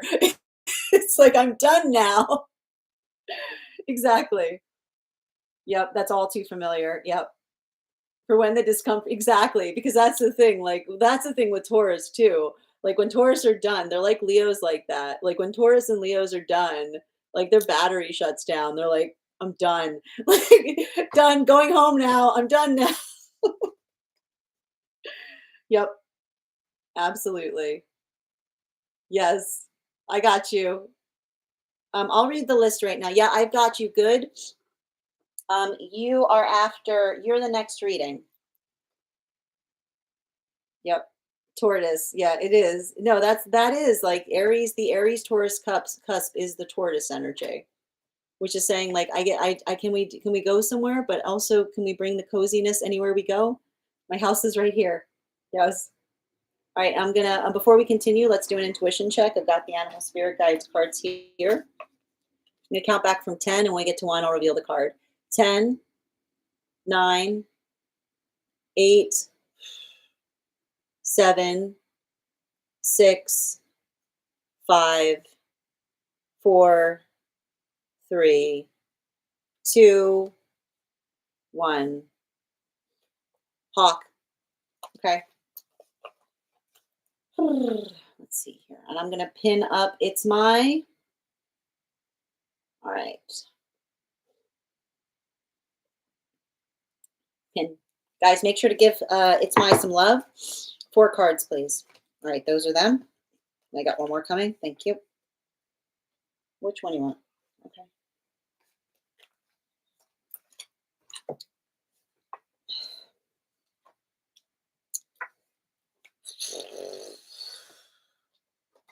It's really funny because I feel like this reading is saying like it's a phone call from your higher self, is what I keep on hearing.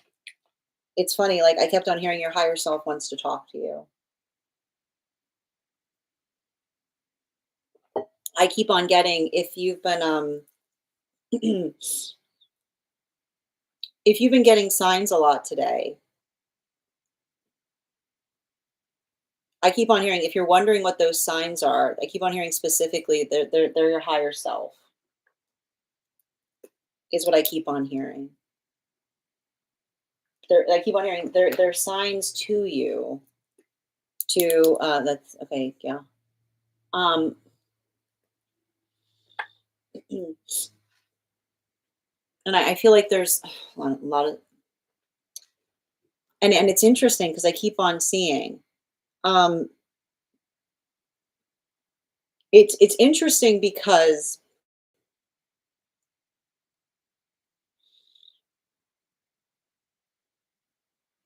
and I'm getting here. I'm it's actually interesting because like the higher self is coming through entirely through the animal spirit guide.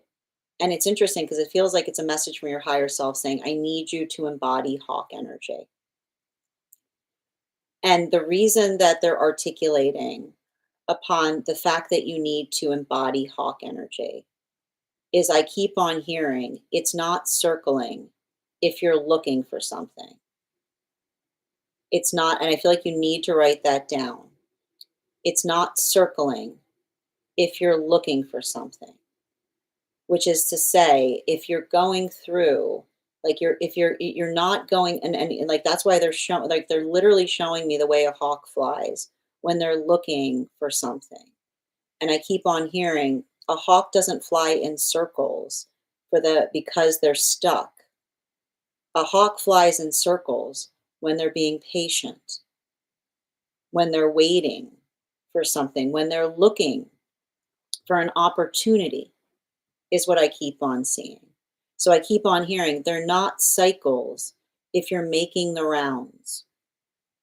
It's not an unhealthy cycle if you're making the rounds, which is to say, if you feel, right? If you feel like you're doing something right now and it feels unbearable or it feels like it's something that feels like you're stuck in, remember, I just keep on hearing them say the difference between, I keep on hearing the difference between a routine and making the rounds is the routine. I keep on hearing the routine is something that we say, I would like to do this forever, is what I keep on hearing. The routine is one that says, I would like to do this forever. This is bliss. This is something that I just enjoy doing and I'd like to do this continually versus making the rounds by which we say, I'm doing this now because I'm looking for this. I'm doing this now because I'm looking for this. And I know that doing this gets me that. is what I keep on hearing. And I feel like there's something important in terms, and I feel like it's interesting because I feel like I feel like the reason that the higher self is reaching out is, and I keep on hearing, it's like I feel like there's something about the higher self that's asking you to like I keep on hearing trying to elevate one's perspective on something, like the ability to elevate one's own perspective on something is to allow the space by which I keep on hearing, um like the difference between, I keep on getting the difference between working working through something and working out of something is the understanding of what it is that we're trying to find. And I feel like that's what and I feel like there's something about you being, and I keep on getting like I keep on getting like it's interesting because it's interesting because I keep on seeing that it's funny because I was called to draw this from this particular deck, and I pulled the tower card. But the thing about this tower card that I like is the space by which one is working, like the space by which this tower card is working. And I like to point this out. This is like controlled burn kind of energy. Is what I like to point out. This doesn't feel as negative is what I keep on seeing. And I keep on hearing like the ability to kind of, I feel like there's something about you getting closer to something that is ideal for you, but also like working through the fact that it's not energetically perfect. I keep on getting the same thing that I think I had in the last time we read for you, which is a conversation that you're trying to have. You're in the midst of having a breakthrough. And often I need to point this out when we're going through breakthrough points, it feels like we're at a breaking point. I keep on hearing that. Often when we're about to have a breakthrough, it feels like we're at a breaking point because and then I keep on hearing the guides are asking you that when you feel like that, write down what would you prefer? What would you prefer? Right? Because the ability to ascertain or recognize something, and I keep on hearing and I keep on hearing it's not about, like I said, this is not about you breaking. It's about you identifying and figuring out what it is that you need to change. So I feel like I keep on seeing you're not going to energetic, you're articulating what it is. Like I keep on hearing you are at a breaking point because you're articulating what it is that needs to change. So that ability I keep on seeing. Don't feel like, I feel like the funny part about the guides are saying don't try to white knuckle through something. Don't try to be in a space by which you say this is fine when it's clearly not. I see that your own ability to articulate upon something that isn't energetically ideal is going to help you recognize what it is that you're working towards that would be that ideal. And I keep on seeing,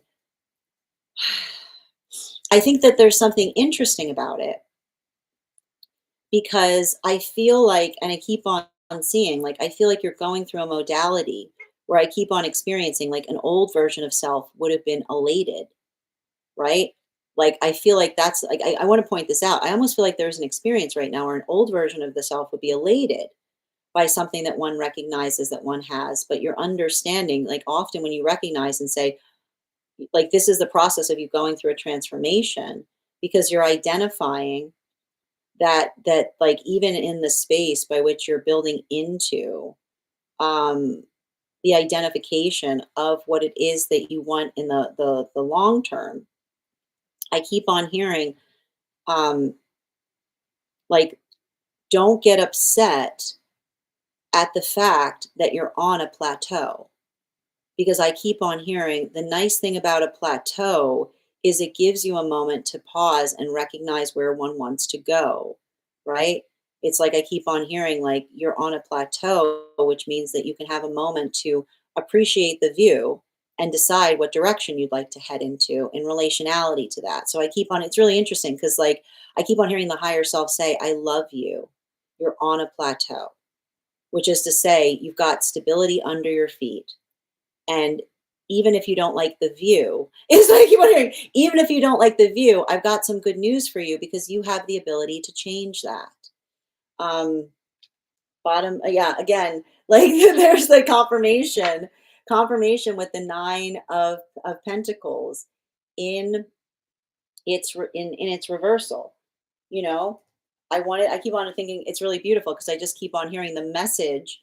I feel like the message that the higher self is trying to bring you is I love you. It's a plateau, which says which says a plateau is not something that, again, the thing about a plateau is it's a plateau is a moment that we give ourselves to pause, to recharge, right?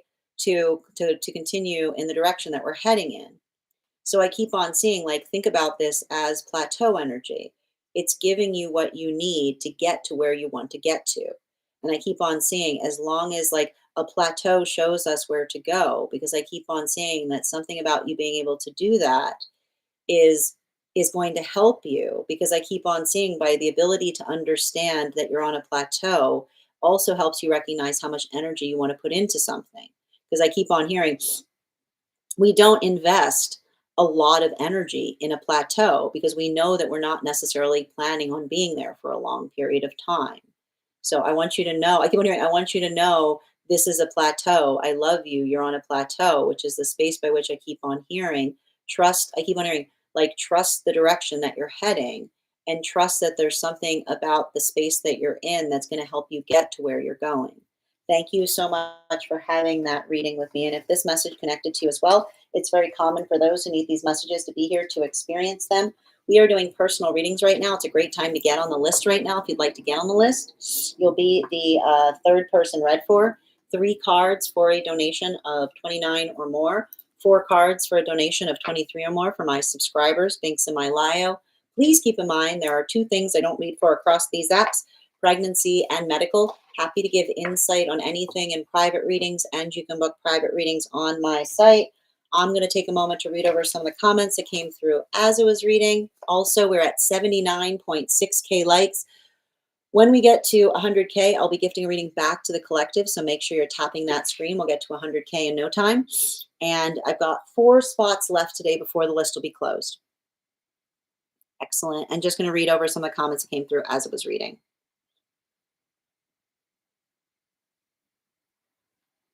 That's why I can only fly first class, bring the comfort.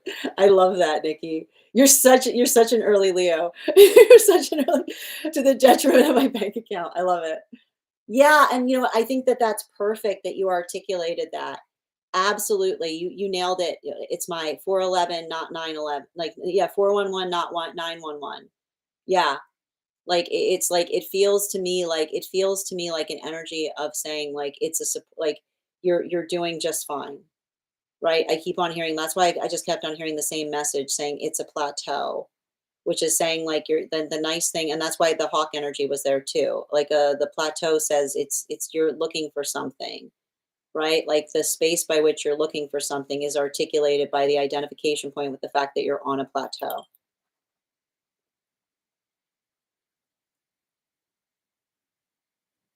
Oh, that's why. Phoenix, you got all kinds of crazy stories with animals, man. I also have plane anxiety. Oh, that helps a lot. I have the opposite. I love being on Hannah, thank you for getting on the list. We've got 3 more spots before the list is closed. Yep. Expecting. Oh my God, that's wild, Phoenix. I can imagine. That's an intense core memory. Wow. Yeah.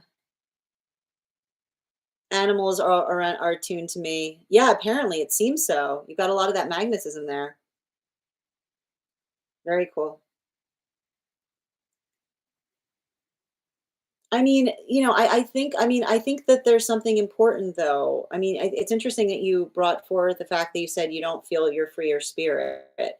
But I would like to point out animals are usually attracted towards energy that's in a good place energetically, So I feel like there's something to be able to kind of honor the space by which you're being able to have those experiences. It's a gift. Um, yep. Right. You haven't, I don't, you're not going to. I don't like the fact that even in, like, that is what I feel like that's why the higher self wanted to send you a message. The fact that you said yet. I keep on hearing there's no yet on it. You're not going to. And I keep on seeing it's like when like make sure that you're maintaining a healthy perspective on it. Yeah, as you sit on a bench. But that's what I meant. Like again, plateau, right? The space by which you're observing something instead of reacting to it. Um, I don't, Colleen. I take the all of my payment methods are listed on my tree with links in my bio. I also take the gift of a baby dragon here if those aren't available to you. I had to use the little. Oh my God, really? I had to I almost had to use it once too, but that was a different that was a different story. That was my fault. Different story, different time, different day. You're so welcome, Colleen. Yes, Ella, are you on the hold list? If you just give me the date, do you have a held reading? I just need the date of it, babes. Sorry, I think I've got. Is it from Sunday? Yep, I got it. Thank you. All right, I've got 2 spots left before the list is closed today. And the next person we're reading for today is Eileen. If you're here, can you respond in all caps? Let me know if you'd like a general reading or if you have a specific question you'd like me to answer. You're so welcome, dear. You're so welcome. And the funny thing about it is they keep on speaking specifically towards signs. And they're saying if you're wondering where the signs are coming from, they're coming from them. Is what I keep on and I keep on hearing it's like the signs are supposed to be encouraging. Like you're exactly where you need to be. You sent it. Thank you for letting me know where you sent it. Good. Oh, actually, apologies. Yes, I am sorry. Apologies. That was my mistake. Juices, actually good vibes is next, and then it's you. Okay. And that was my mistake. Thank you for that good vibes. Okay. And if anybody else wants a spot on the list, you'll be the second person read for. Bear with me a moment. And can you let me know, good, if we're doing a general or if you have a specific question you'd like me to answer? EJ, these are donation-based readings. So if you would like to get on the list, I've got 2 spots left today before the list will be closed. It is 3 cards for a donation of 29 or more. Thank you for getting on the list, Lisa. I've got 1 more spot available today before the list will be closed. 3 cards for a donation of 29 or more. 4 cards for a donation of 23 or more for my subscribers. Links in my bio. Please keep in mind there are 2 things I do not read for on these apps: pregnancy and medical. Happy to give insight on anything in private readings, and you can book private readings on my site. We do here dream interpretation, highest priority messages from spirit, life path, angelic, past life, mediumship, love readings, pet readings, animal spirit guide readings, akashic, and mind, body, spirit. If you have information that is relevant to our readings, you can post it on the notes when you send the donation, or you can post it in our subscriber only disco channel in the appropriate channels. And again, I've got 1 spot left today before the list will be closed. Okay. And good, can you let me know if we're doing a general or if you have a specific question you'd like me to answer? Oh, I see it. Okay, perfect. And before we continue, let's warm up those intuition muscles with an intuition check. I've got the animal spirit guide card here. We're going to count back from 10, and when we get to 1, I'll reveal the card. 10, 9, 8, 7, 6, 5, 4, 3, 2, 1. I love it when the person I'm reading for nails the card. Good job. It's the otter. Perfect. Okay, great. Let's get to it. And I'm going to pin up good here. Make sure to give good some love. What is spirit aligning me into in love now? Okay, we've got this. And can I please get 2 more, please, for good? Okay.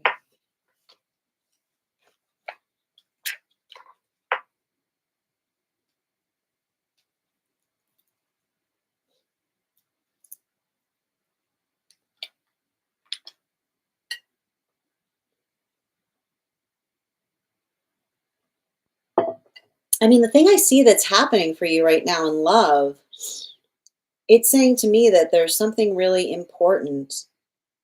Um,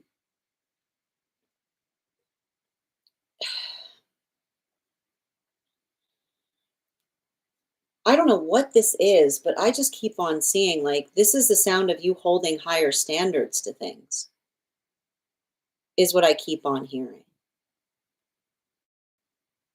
You know? Um, and I need to stress this. The sound of you holding higher standards is going to be articulated by like the song you will hear when you're holding higher standards is your standards are too high. Your standards your standards, if you are maintaining your standards, they're not exceptional.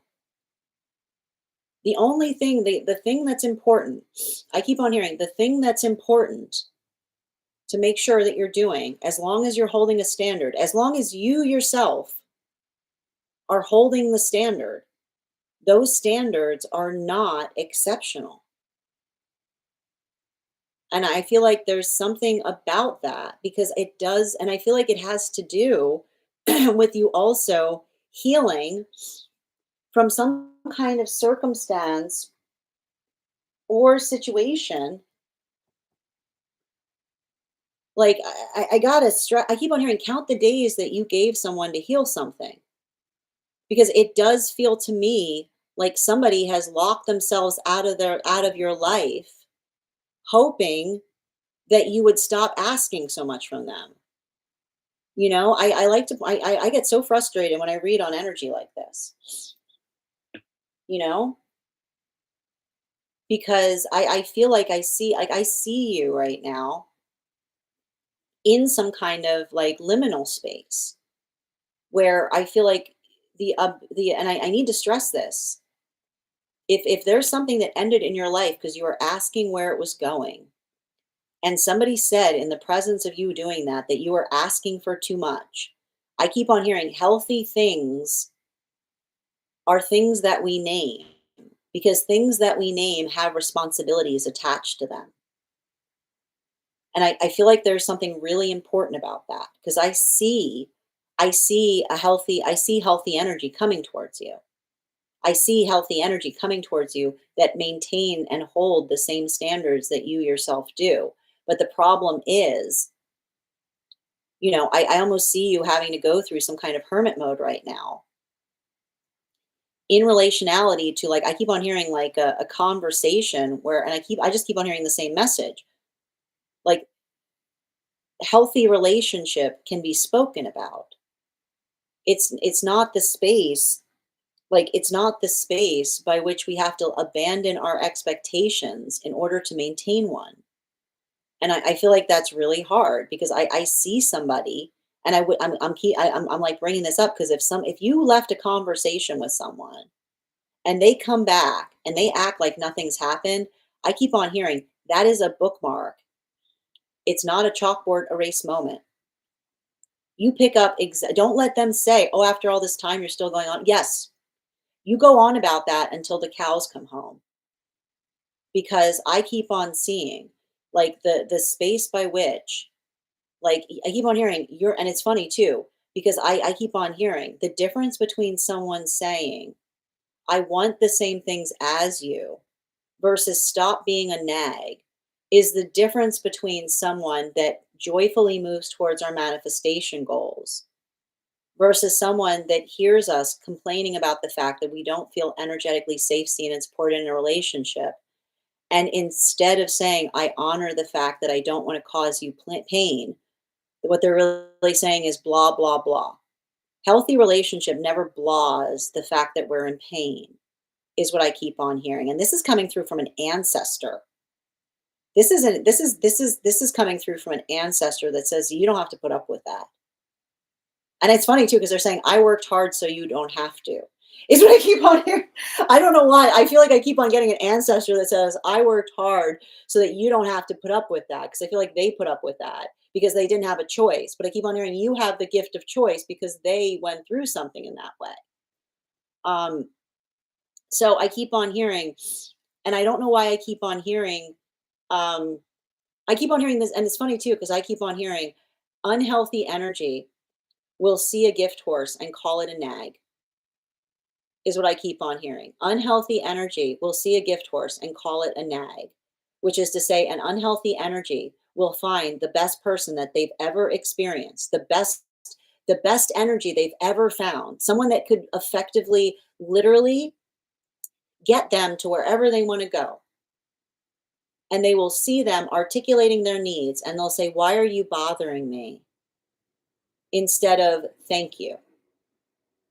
And I feel like it's really important because I keep on hearing, especially in the context by which you're working to heal from with somebody or from somebody, count the days, count the days that you gave someone to have a healthy conversation with you while you're in separation. Because I keep on seeing the moment that you enter, the moment that this new energetic connection happens, there's no conversation. Because the difference between somebody saying, "I want what you want," versus someone who sees you as energetic property and says, "Don't touch my stuff," is the articulation of someone understanding that your needs are not do not change given the fact that they move away from you, is what I keep on seeing. And I feel like this is really important because I feel like there's something about having a healthy conversation, particularly as it relates to the destination of something that happens in relationship. And I keep on seeing, if you have aspirations for a relationship, that those aspirations should be mutually, I keep on hearing, joyfully or not at all, joyfully or not at all, which is someone saying, "I want that too, and I can't wait to build it with you," versus someone who says, "Stop nagging me about the direction that something is going. Just be happy. Just be happy. I give you anything at all." You will never follow your dreams. Your dreams will never be fulfilled. And this is coming straight through an ancestor. Your dreams will never be fulfilled by someone that says, "You should be grateful. I give you anything at all." Bottom of the deck. Blech.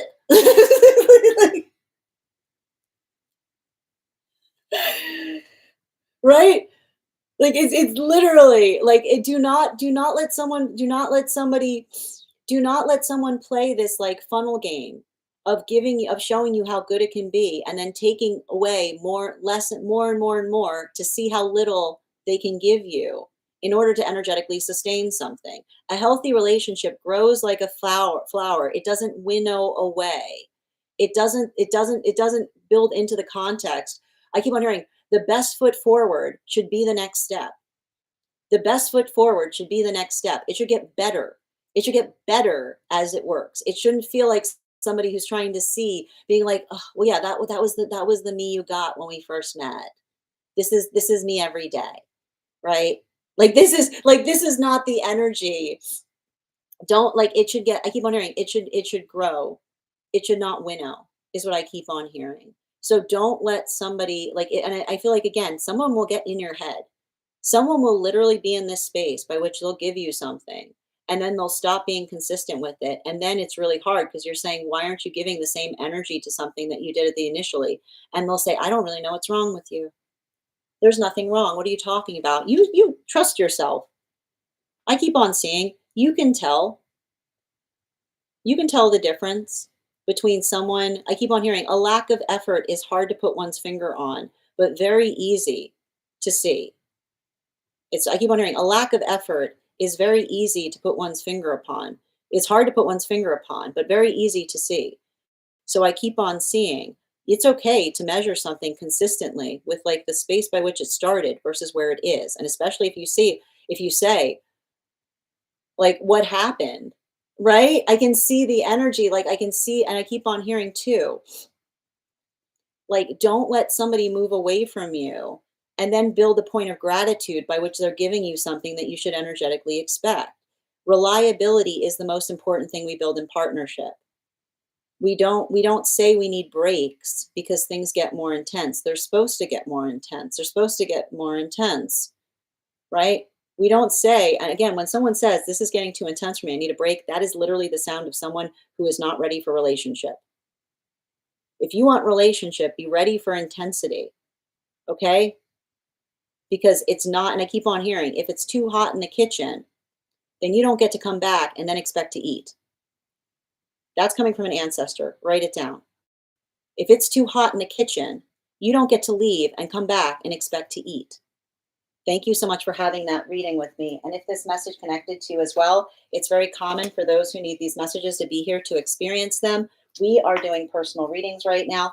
If you would like to get on the list is closed for today, but you can get on for tomorrow and you'll be the first person read for. 3 cards for a donation of 29 or more, 4 cards for a donation of 23 or more for my subscribers. Links in my bio. Please keep in mind there are 2 things I do not read for across these apps: pregnancy and medical. Happy to give insight on anything in private readings, and you can book private readings on my site. I'm going to take a moment to read over some of the comments that came through as I was reading. Also, we are at 83K likes. When we get to 100K, I will be gifting a reading back to the collective. So make sure you're tapping that screen, and we'll get to 50K, 100K in no time.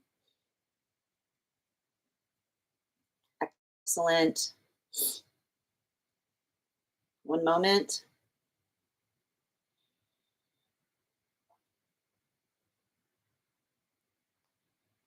Hold on a minute. Just reading back up.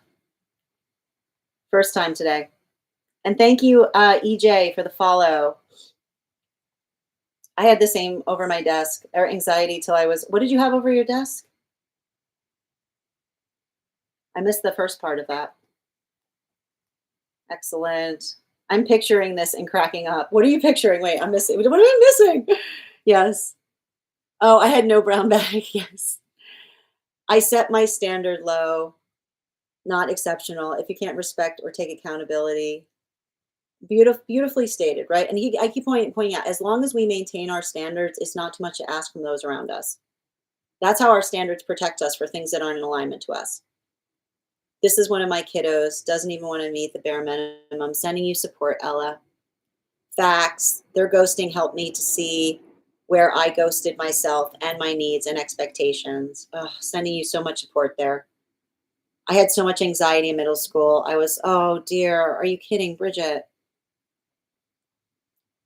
Yeah, but I need to point this out, like, and this is what I mean in relationality. Like, I keep on seeing, and I keep on, and like the message I keep on getting in relationality to another person doing that is count the days that you gave someone to communicate. Because I keep on saying, if you move into healthy partnership, don't let them appear and act like they're like. I keep on hearing, don't let them appear and be like, hey, what's up? Like, I keep on hearing they know exactly what's up.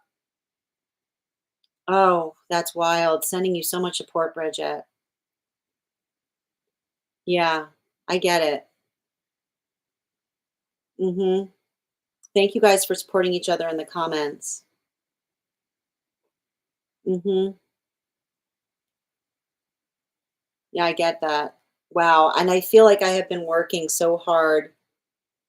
That's so sweet they showed up. No, you've got a lot of ancestral energy that's got your back on something. And I keep on hearing, like, the thing about them having your back is, like, don't let somebody, like, don't let somebody it's like, don't let someone make you, I feel like don't let someone make you feel like your standards are crazy. Mhm. Yeah. They always start early. Yeah, I love, oh, sending you so much support, Ella. Ooh, Alexandra, partnership, not accessory. I love that. Yeah, he sure did. He did have the best in me. It's been more than a month. But again, and I need to point this out. Like, I keep on hearing, there's no recess. It's giving me the same thing. A minute, it's very much like I keep on hearing, a walk, not a week. Right? We don't we articulate to another person when we can expect to communicate. We don't leave someone hanging. Yep. Yeah, I know your ancestors have got your back on that. I loved what you said about acting as a mirror to self-improvement. Yes. That's right. Thank you as well, BB. So true. I love that. The best foot forward should be the next step. Tap to claim. Yeah, the last one shed light on my own avoidant tendencies. When I just write something down. Hold on. Okay. Got it. Yeah, you're welcome. It's truly the best I've found peace. And I keep on seeing, like, I keep on getting, like, I've got some kind of new energetic connection coming towards you sooner rather than later. And that's what I kept on hearing, like, if that new energetic connection comes towards you, don't let this past connection interrupt that by being like, what? Like, I keep on hearing, I feel like I see somebody being like, we were still together, being like, if you're not together, you're not together. I keep on hearing there's no recess in togetherness, you know? Yeah, that shift they deny. Thank you guys for supporting each other in the comments. Yes, Colleen, I've got you on the list and the list is now closed. Oh, my dear. Oh no. Yeah, our ancestors must be friends. Totally understand. Oh dear. You're so welcome. Good. And thank you again for having that reading with me. All right, the next person on the list for today is Hannah. Hannah, if you're here, can you respond in all caps and let me know if we're doing a general reading or if you have a specific question you'd like me to answer? And as I mentioned, the list is now closed, but if you'd like to get on the list for tomorrow, you'll be the first person read for. And also for, we are also, once we've got 1, 2, 3, 4, we've got 4 people on the list. Once we conclude these readings, we will be moving into 1 card readings for subscribers. So if you've been waiting for your 1 card today, just stick around because we'll be getting there shortly. If you would like a free 1 card reading, all you need to do is become a super fan. Your super fan status makes you eligible for a 1 card. So you just need to go up there and hit that super fan and you'll be available to have a 1 card as well. Before we continue, and just reading over some of the comments across the other apps. Hi there, Heather. Welcome. I like that. Don't settle for breadcrumbs. Tap to claim. All right, we're going to continue right now. I've got the animal spirit guide cards here. I've pulled it here. We're going to count back from 10. And when we get to 1, I will reveal the card. 10, 9, 8, 7, 6, 5, 4, 3, 2, 1. We got the hair. We'll do that again after the next reading. All right, and I'm going to pin up here. Also, guys, please remember we're at 83.9K likes. When we get to 100K, I'll be gifting a reading back to the collective. So make sure you're tapping that screen. We'll get to 100K in no time. Ooh, we're doing an Akashic.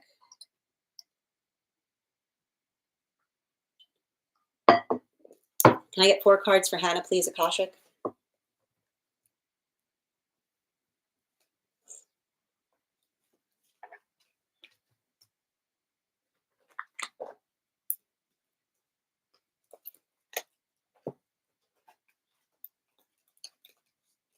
Oh, 2, okay.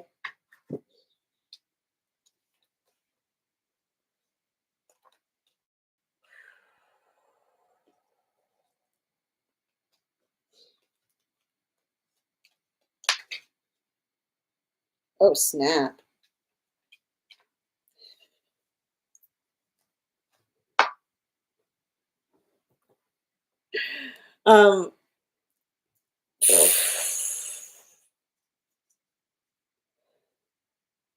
Okay. I mean,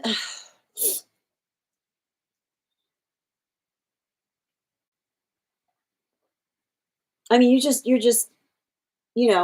mean, I need to just, oh man. How many people confuse that kindness for weakness, man? How's that going for them? How's that how's that going for Whew.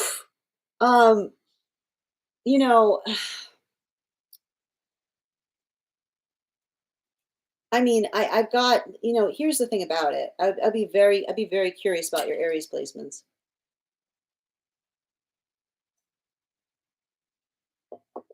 because, and I need to stress this. Um, I feel like there is nothing more, there is nothing more there is nothing more ferocious than a warrior that knows their energetic limits, is what I keep on getting. And I feel like there's something really there's something really important. And I feel like this has been potentially the hardest thing about your own energetic journey, which is we can only protect others in so far as they appreciate the fact that we're doing that work for them. And and I feel like the hard part about your energetic journey is I see the fact that you've got a lot of shield energy around you, you know? Um your ability, like I keep on seeing, your ability of being protective of those around you is equally calibrated by, and I keep on seeing this. Um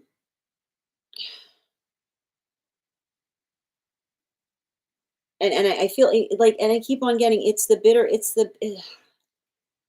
bitter paradox. Like I feel like you often have to go through the modality of navigating the bitter paradox of recognizing and working through the space by which we're energetically protective of others,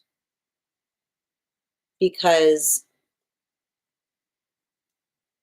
I keep on seeing that there's some kind of experience by which another person often are, and the way you'll notice this is energy that says leave me alone, and then they suddenly recognize and realize what they've done, which is somebody who doesn't recognize or realize what a supportive, beautiful, grounding force you are in their life. I keep on saying there's nothing more beautiful than someone who works towards making other energy comfortable, right? And I keep on hearing like the space by which we act, and I keep on hearing the space by which we are always calibrating what we bring to a situation by the space by which we're trying to prioritize others' comfort.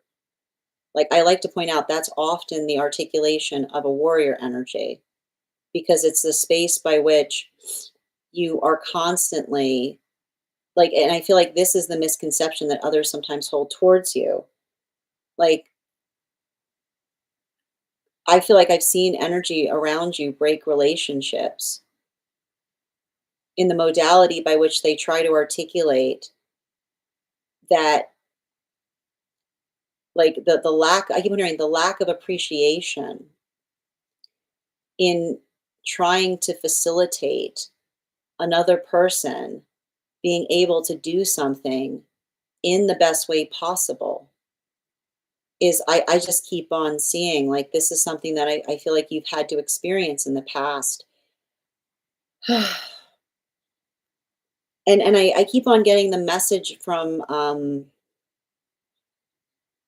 like I keep on getting the message from your from the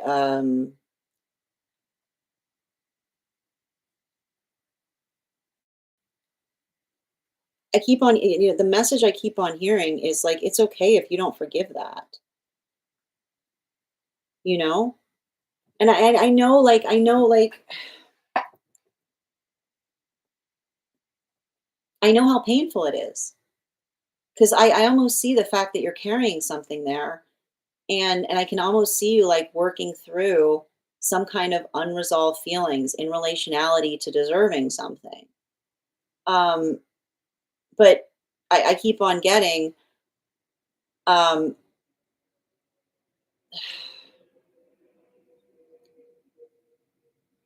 when I want to say something to you that I think that you yourself are going to understand in relationality to your own purpose, which is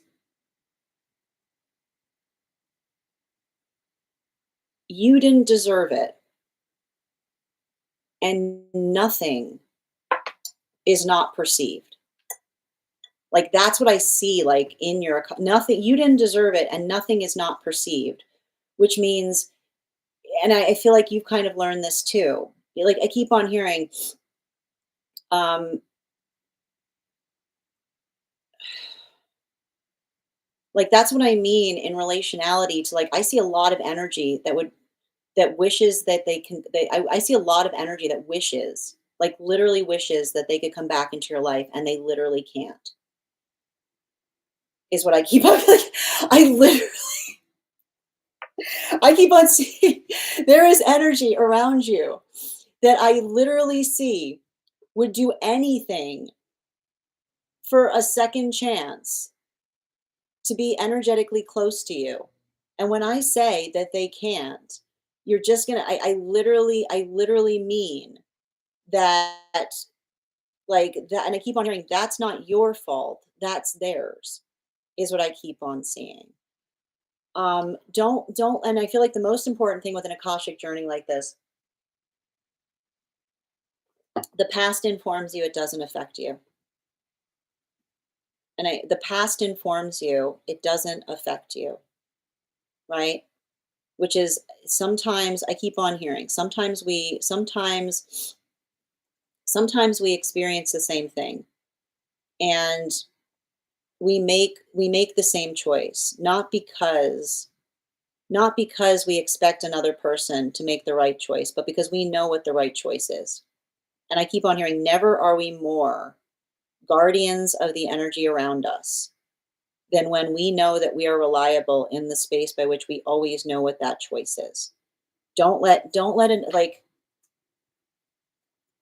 and that's what I meant in terms of, and I keep on hearing, you can take someone's apology at a distance, is what I keep on seeing, you know, because I keep on seeing the space by which you've had to navigate situations where you've been doing everything to protect another person, and all they've given you back in response is their projections of you. And I keep on getting the message from, like, that's what I meant in terms of like shield energy, which is the space by which, remember, like that shield, like that shield also applies to you. It does. I keep on hearing it's not that's not you. Like I keep on hearing that's not you being compassionate, like lacking compassion. That's you understanding that and I know that this is the hard truth, is that for energy that's not appreciative, compassion compassion doesn't get you anywhere, right? It's the energy that appreciates the compassion you bring to situations. Don't let the compassion, like, and don't, I keep on hearing, don't let somebody who no longer receives your compassion try to make you feel guilty for that, because I keep on seeing, as long as you've got a very valid reason, you don't need to get into a space of explaining yourself to them. I keep on hearing spirit knows. Like spirit knows. Spirit, you know, like, so this is like mm-mm, you know, like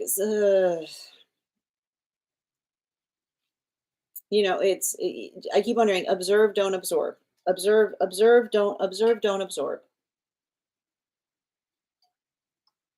The work is, I keep wondering, the work is tireless, and sometimes it feels thankless. But the gift that we give, I keep on hearing I keep on hearing the gift that we give is timeless.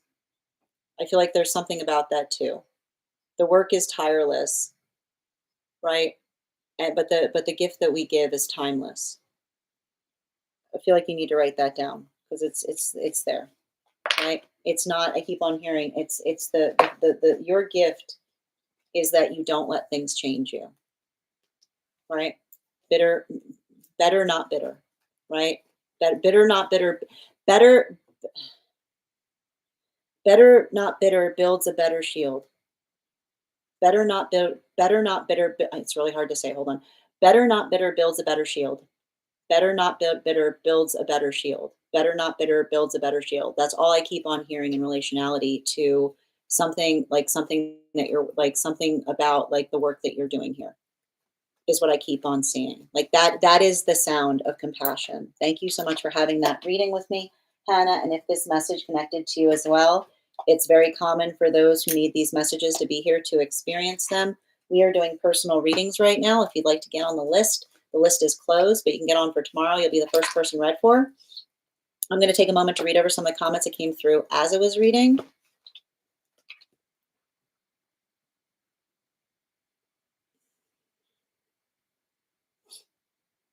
Where did we go? Yes, and thank you. A blue and white yeah, that feels right. That feels very right to that reading I was seeing there. I mean, there's a past life of warrior energy. This isn't the first time. This is not the first time they've arrived in this mentality. You know, it's like, yep. Can you do a reading? Hair, the list is closed today, but if you'd like to get on for, we're going to be doing one cards. If you'd like to become a super fan, you can have a one card reading. Amen to that. Thank you as well. It's fine. That's right. Thank you, BB. Yeah, that's what I was going to say. This retro, I know the retrograde's powerful. My Venus is in Aries and my sixth house is in Aries. I don't do it. Yeah, I don't do it for love. I do it because of love, right? I keep on hearing I don't do it because I don't do it to be loved. I do it because of love. Yeah. You would have seen more of her if everything would work as it should beautifully. Yeah. Correct is right. Harmony is one of my biggest strengths. No, I see it. And gosh, Lord, man, energy that takes that harmony, like energy that takes that harmony for granted.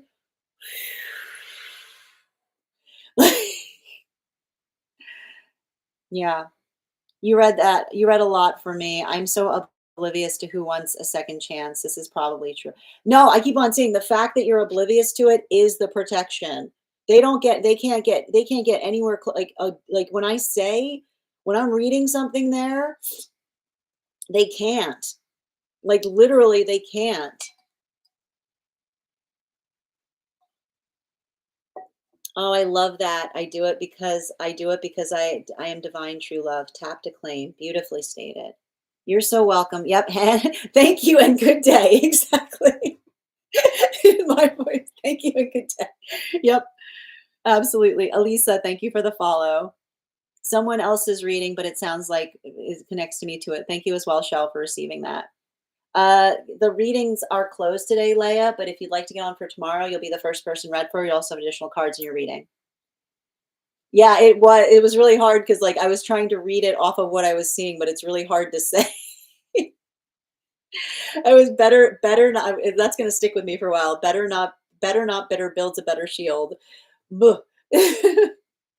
That is true. I always overcome. Yeah, I always overcome no matter how tough. You're so welcome, dear.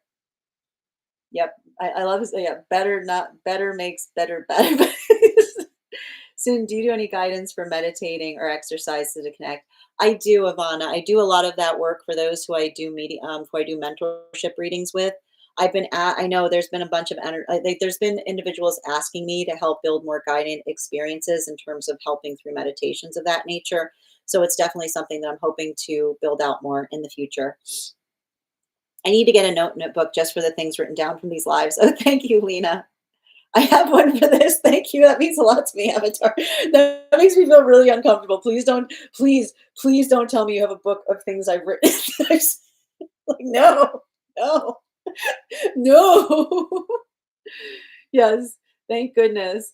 Like, I'm gonna hide under my table now. I don't know who that is. Protection for sure. Thank you for validating it. 111. I know when I'm up, but when my question is on, I got you, Lisa. Thank you. I saw you post it. All right, we're going to continue right now. The next person we're reading for is Ella. Ella, if you're here, can you respond in all caps? Let me know if you'd like a general reading or if you have a specific question you'd like me to answer. And while we wait for Ella, ooh, we're also at 91.6K likes. When we get to 100K, I'll be gifting a reading back to the collective. Also, for everyone sticking around for one cards, we've got 3 more readings today before we move into one card. So your super fan status will make you eligible for one card. If you're joining us on the place where we keep the videos, you becoming a member will also entitle you to a free one card reading as well. I got you, Ella. I got the animal spirit guide card here. We're going to count back from 10. And when we get to 1, I'll reveal the card. 10, 9, 8, 7, 6, 5, 4, 3, 2, 1. Hawk energy. All right. I feel like, Ella, didn't we pull a hawk for you the other day? Didn't we pull a hawk for you the other day? I feel like this is not the first time that hawk's come up for you. I feel like it was yesterday. Okay.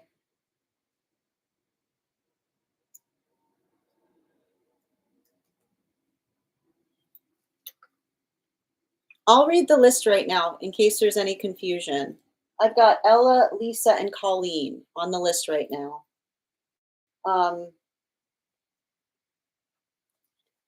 And then I've got, again, so I've got the, and then also we're at 93K. When we get to 100K, I'll be gifting a reading back to the collective. No, it's okay. Wait, no. You have nothing to apologize for. I apologize if, hold on a minute. Let's pause. This is my mistake. You know why? I know why, because okay, I know this is my mistake. No. Hold on. I apologize. Eileen, you know what happened? I marked you. I know it. This is my mistake, and we're going to go over this. I marked you off because I see what happened. Okay, I apologize. Juices is next, and then Ella. Okay. Okay, I apologize for that. Okay, yeah, that was my fault because remember how I marked off before we had the, yep, okay. Okay, apologies. Juices, can you let me know if you would like a general reading or if you have a specific question you'd like me to answer? And I also saw your question there, Ella. We'll definitely get to that in a moment. But I also feel like there's something really relevant about this in your reading, Juices. So yeah, let's definitely hold on to that. Okay, that's where you posted it. Yep, give me one moment, please. You're also going to get extra cards. So bear with me a moment.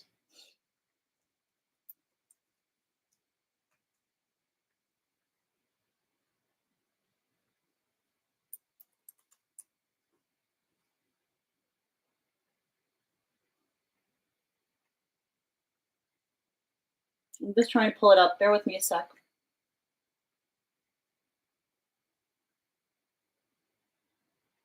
Hmm.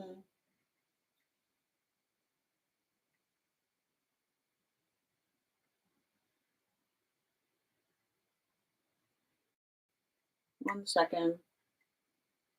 Yeah, this is interesting. There it is. Is this inside tea or outside tea? Juices.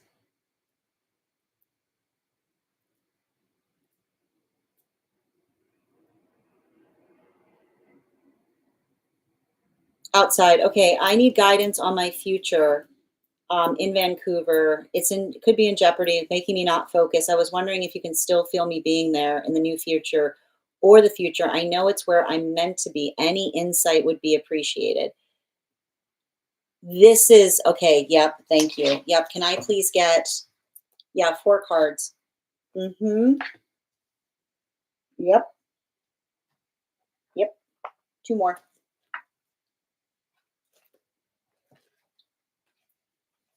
One moment. Yep. And 1 more, please. Thank you.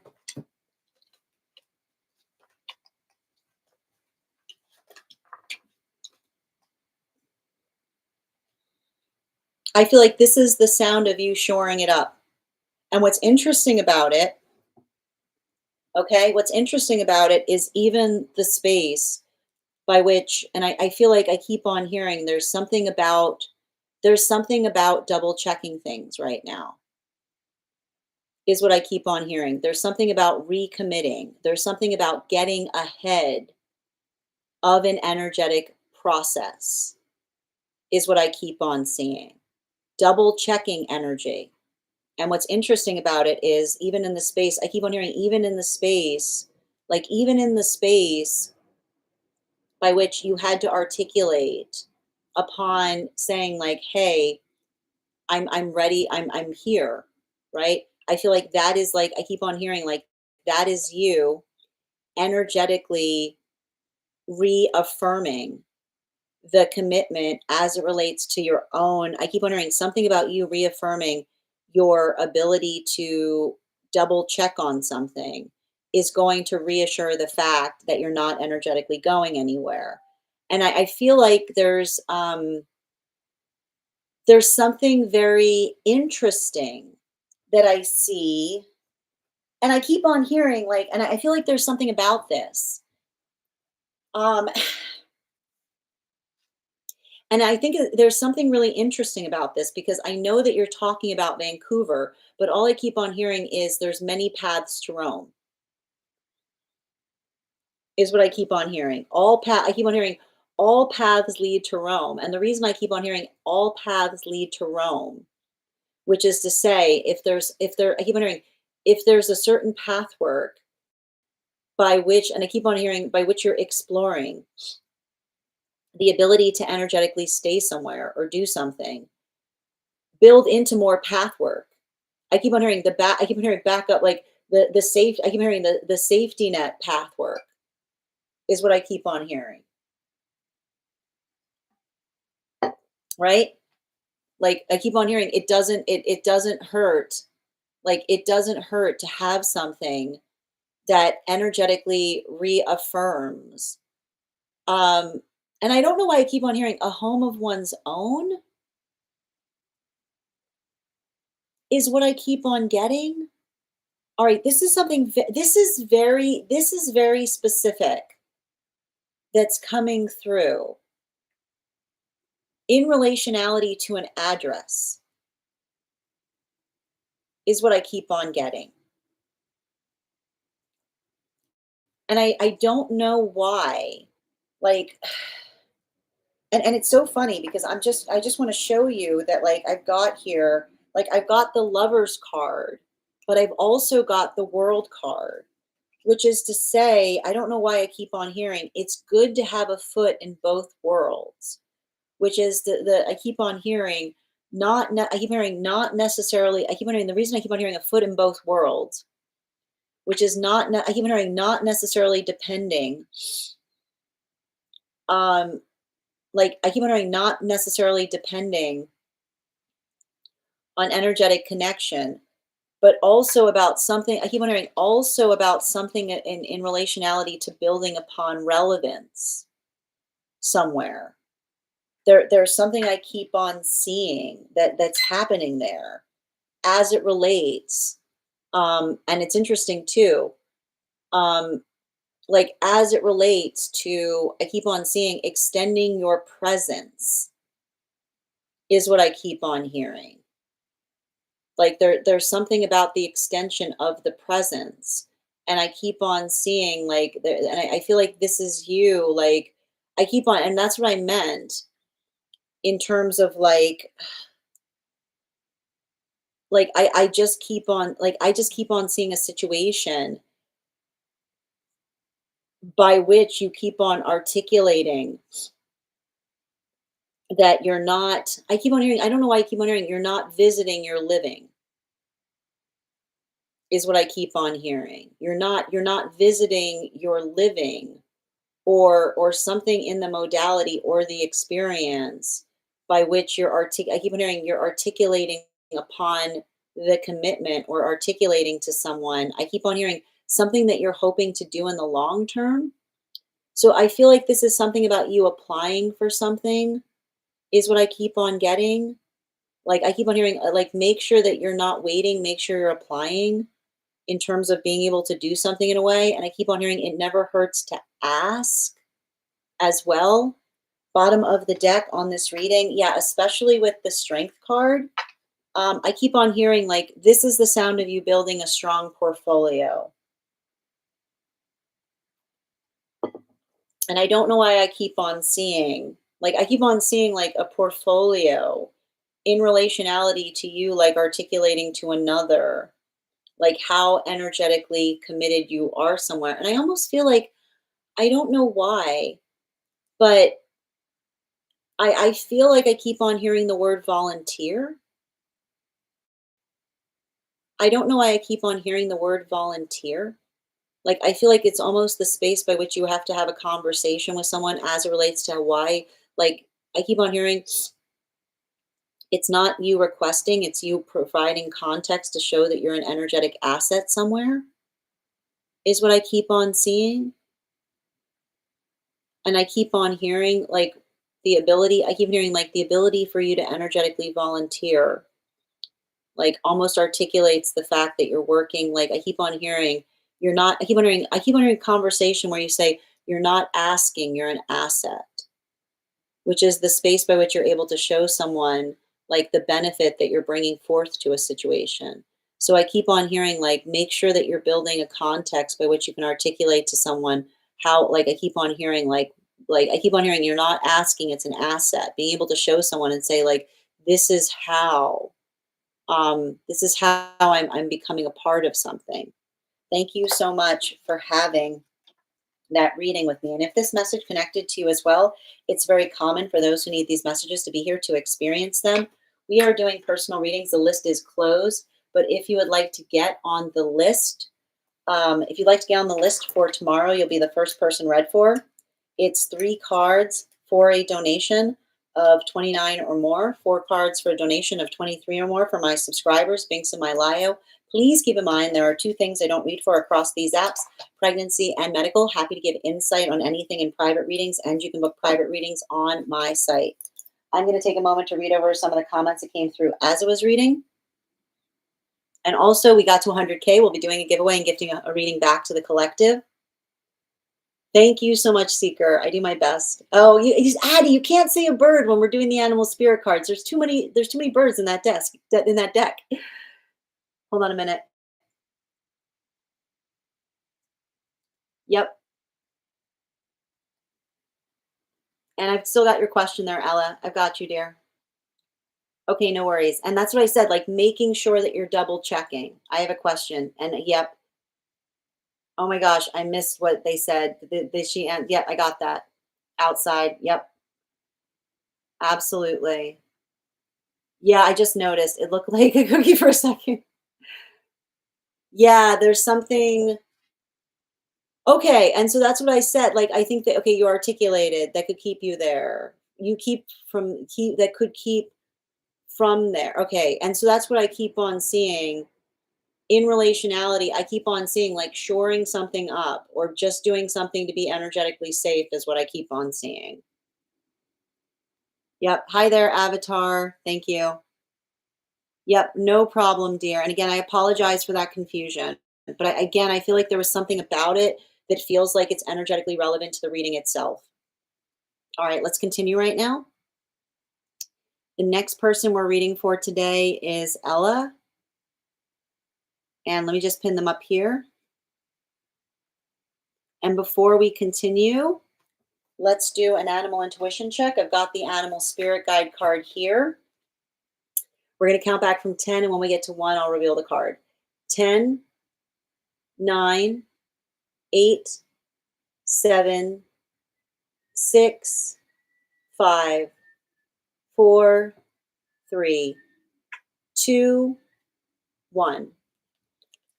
The wolf. Thank you guys for participating. We'll do that again after the next reading. Something fluffy. Nice, Nikki.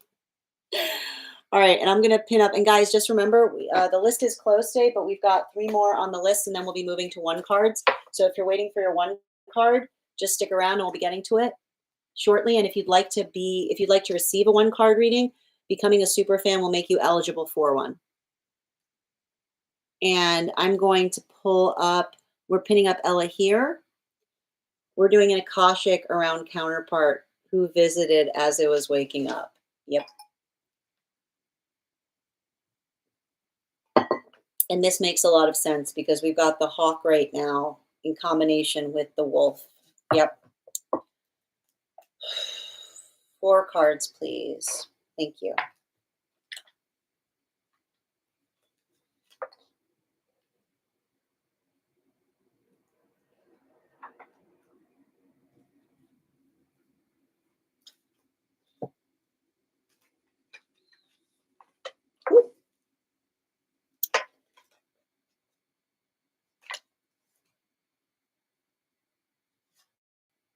Oh my goodness gracious, what is this? This is feeling like chivalrous. Is what I'm getting. I keep on hearing positively chivalrous. Who says chivalry's dead? Um, I would be. It's interesting because, like, I know that I know that you're asking for an akashic, but I feel like the dream itself felt very akashic. Um, let's work through it. You know,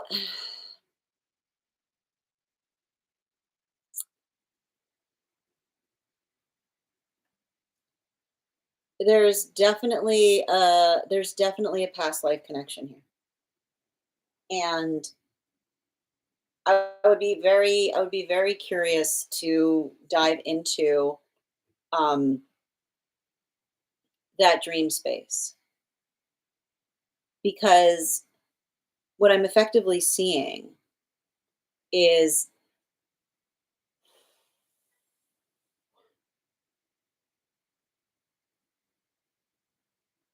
I see somebody who feels a little energetically out of place right now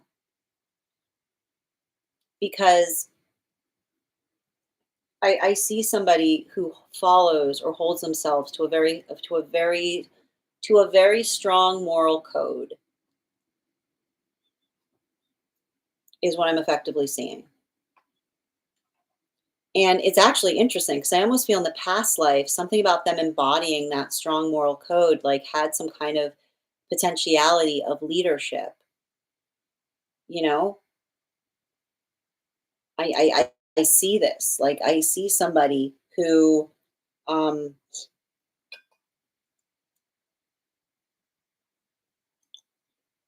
like that strong moral code was something that was celebrated. You know, like that's what I meant with chivalrous.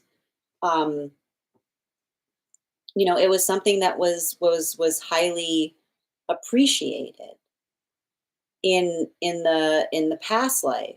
But I keep on hearing like the thing about it is um like I keep on hearing in an unhealthy society, like chivalry often feels like an energetic detriment. And I keep on seeing like the space by which um I keep on hearing like in an unhealthy society, chivalry often feels like a detriment, is all I keep on hearing. Because I keep on seeing the space by which, um, and that's what I meant. That's why I meant something about the dream space being like, who said chivalry's dead? Because I keep on hearing them say like, "Hi, I'm chivalry," is what I keep on hearing, which is the space by which another person, um, like I keep on hearing this, like when someone is a good person, they don't do it for extra credit, is what I keep on hearing. It doesn't need the appreciation. Um, and I feel like that's the hard part. And that's why I said I'd be very curious about what happened in in the dream space. Because I almost see somebody, like I feel like there's something about that energetic connection that is going to be kind of having to work through the unreality of experiencing someone that's still that still, I keep on hearing like working through the unreality of experiencing or seeing someone that um, understands, like, and I keep on hearing the message. Um, and I keep on, and what's interesting about it is often when I read for energy like this, they understand the difference between make way and after you.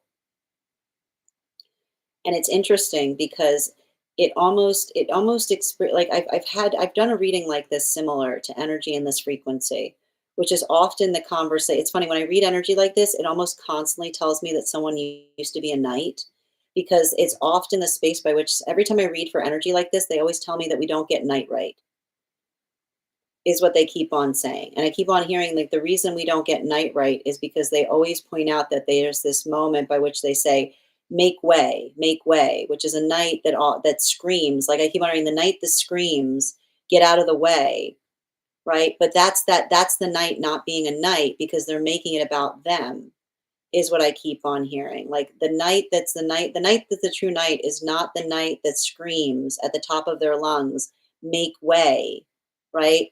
Get out of the way. It's the energy that says after you,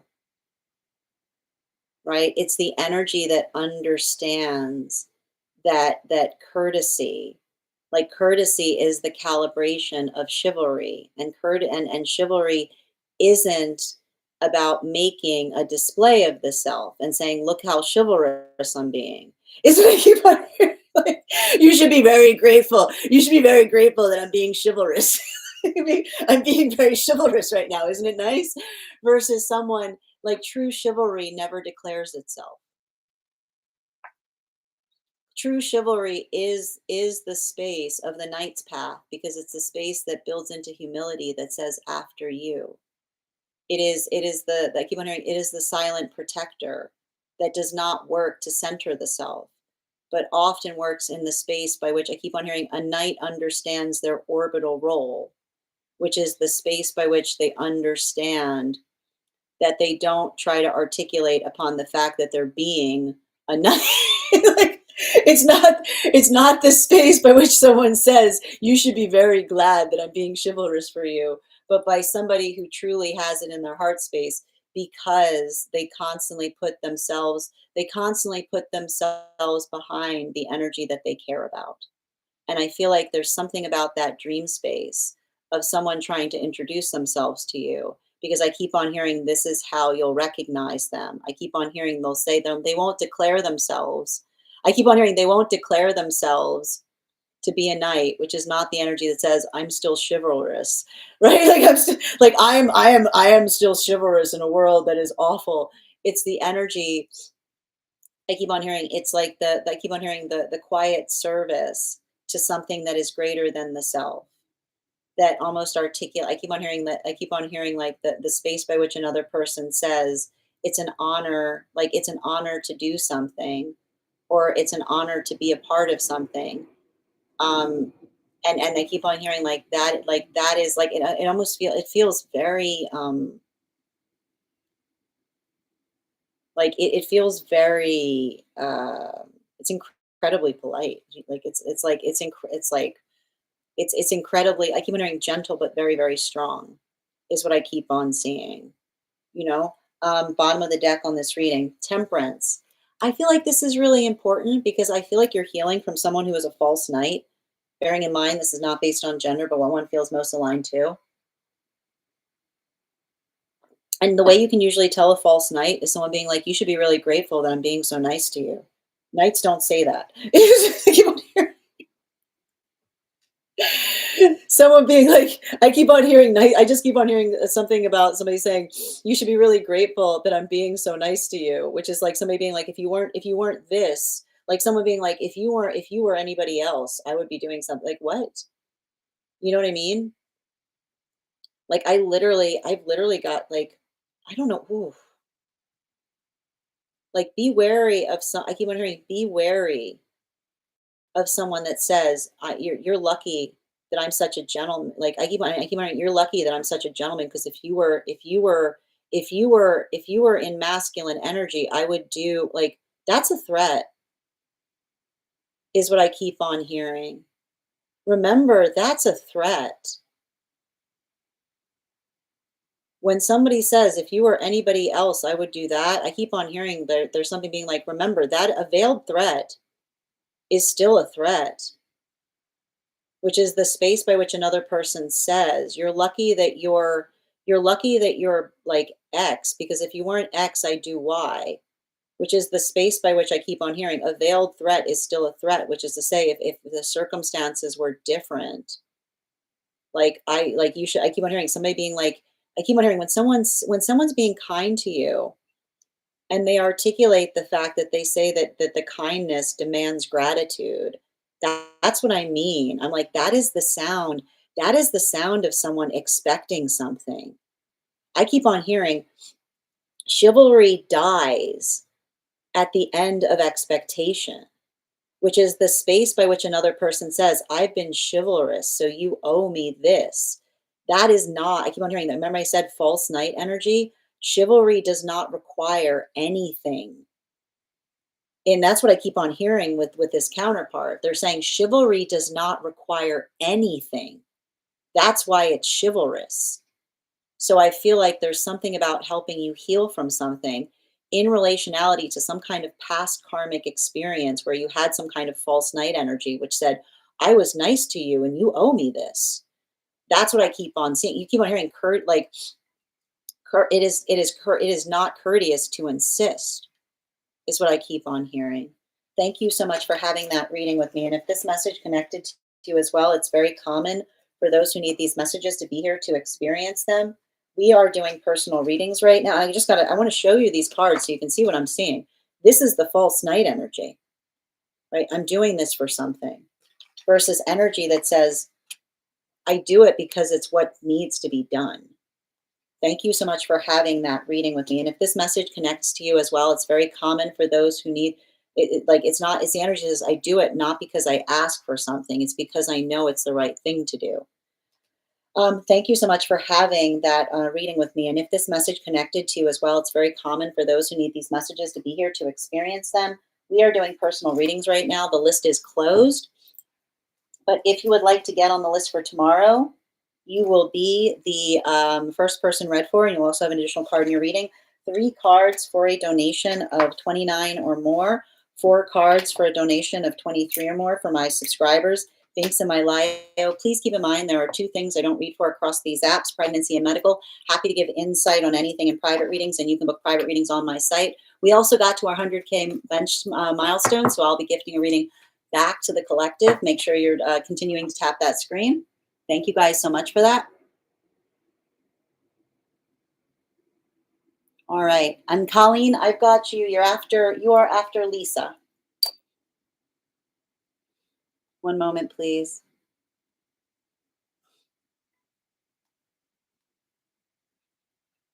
All I got was brown. I don't know why colors come to me sometimes. No, it's okay. Again, if you see the colors, that's okay to post there too, Lena. Hawk and wolf, powerful combo. No, I know. Hawk and wolf together is an incredibly powerful combo. It's Lady Hawk. We and the ipstick, yeah. Chivalry isn't dead. It's just mistaken nowadays. Okay, hold on. I got some clarification on the dream. Yeah, the quiet, ooh, seekers. Yes, hold on a minute.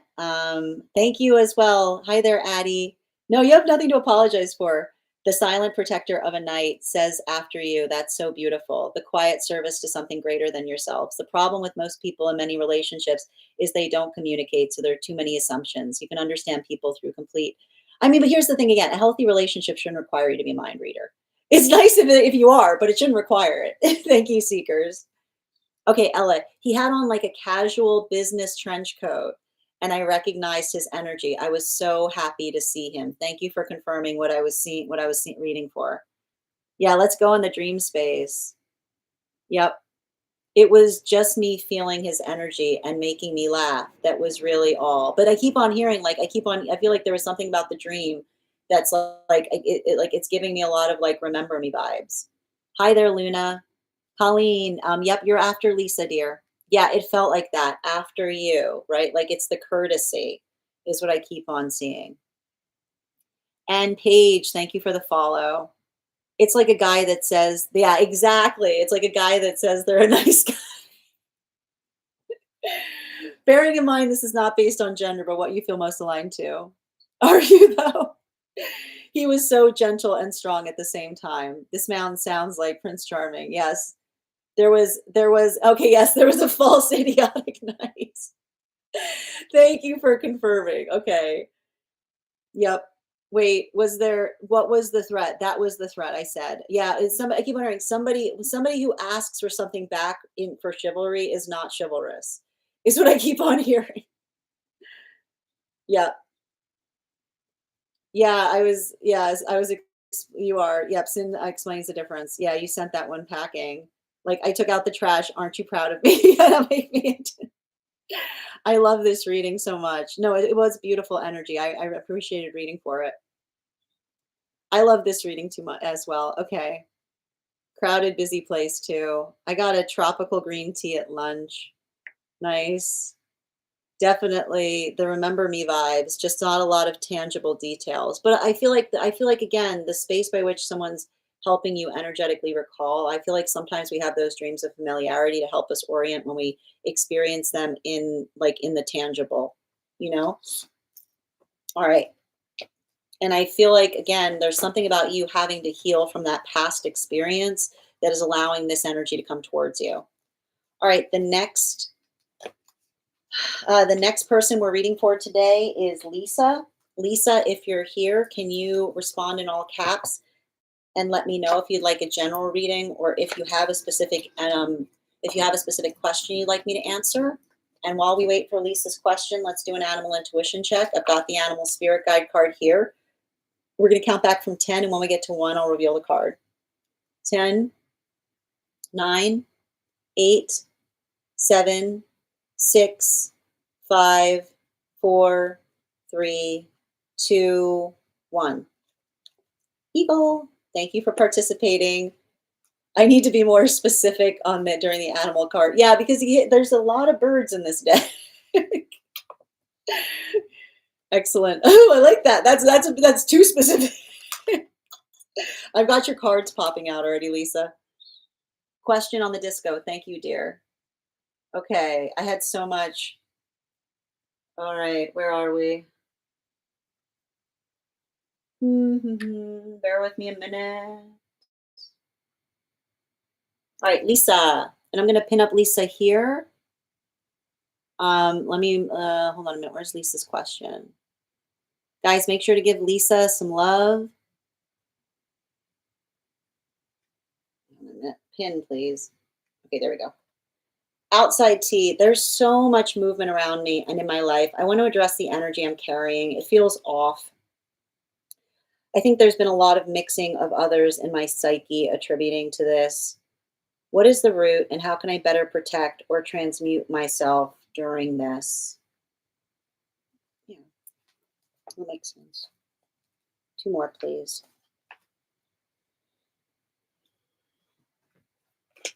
And yeah, gotcha. Oh my goodness.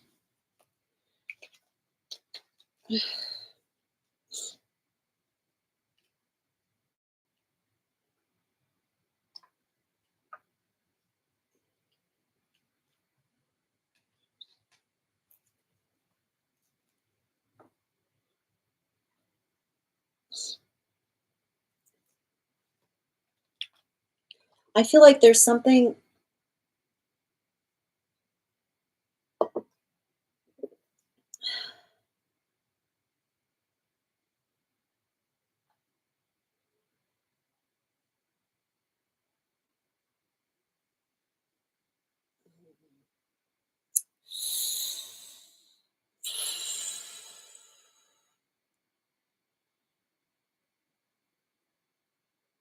healthy energy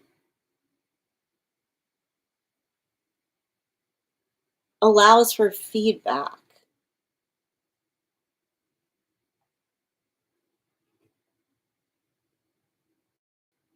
I feel like there's something about like feedback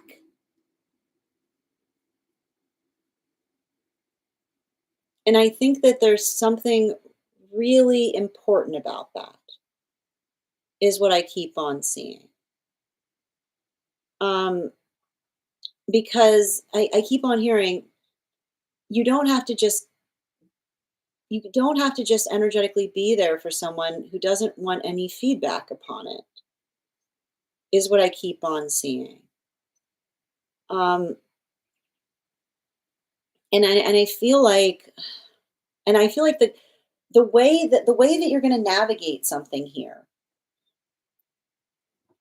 is, and I can see this, like I can see a lot of energy right now around you that feels like they're energetically stretched to their limit. Um, but like, and I want to stress this, which is, you know, when we're stretched to our limit, then we become compassionate in relationality in terms of identifying and helping others um, recognize how they can help most effectively. You can't, and this is the thing you have to understand, you can't be in a modality. And I feel like this is often the sign by which we understand that another person is projecting on us, is the space by which we ourselves feel like we're stretched to our limit. And then we say, you know, like I keep on hearing, um, can I talk to you for a sec versus why aren't you checking on me? Which is the space I keep on hearing, the space by which I keep on hearing when we're in a healthy space, we never say to someone, why aren't you checking on me? Is what I keep on seeing, right?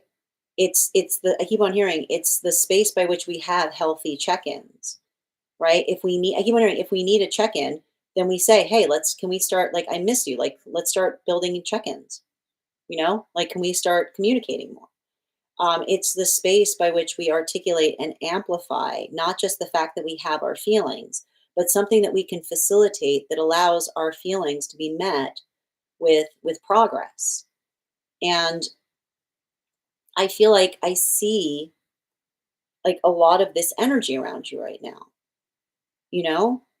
Um, and I keep on hearing that healthy energy recognizes that you are not cake, right? And when you're not cake, it doesn't mean that everybody is deserving of a slice of you. It's understanding, right? It's the compassion that we get in understanding that life is very demanding upon us. And the ability by which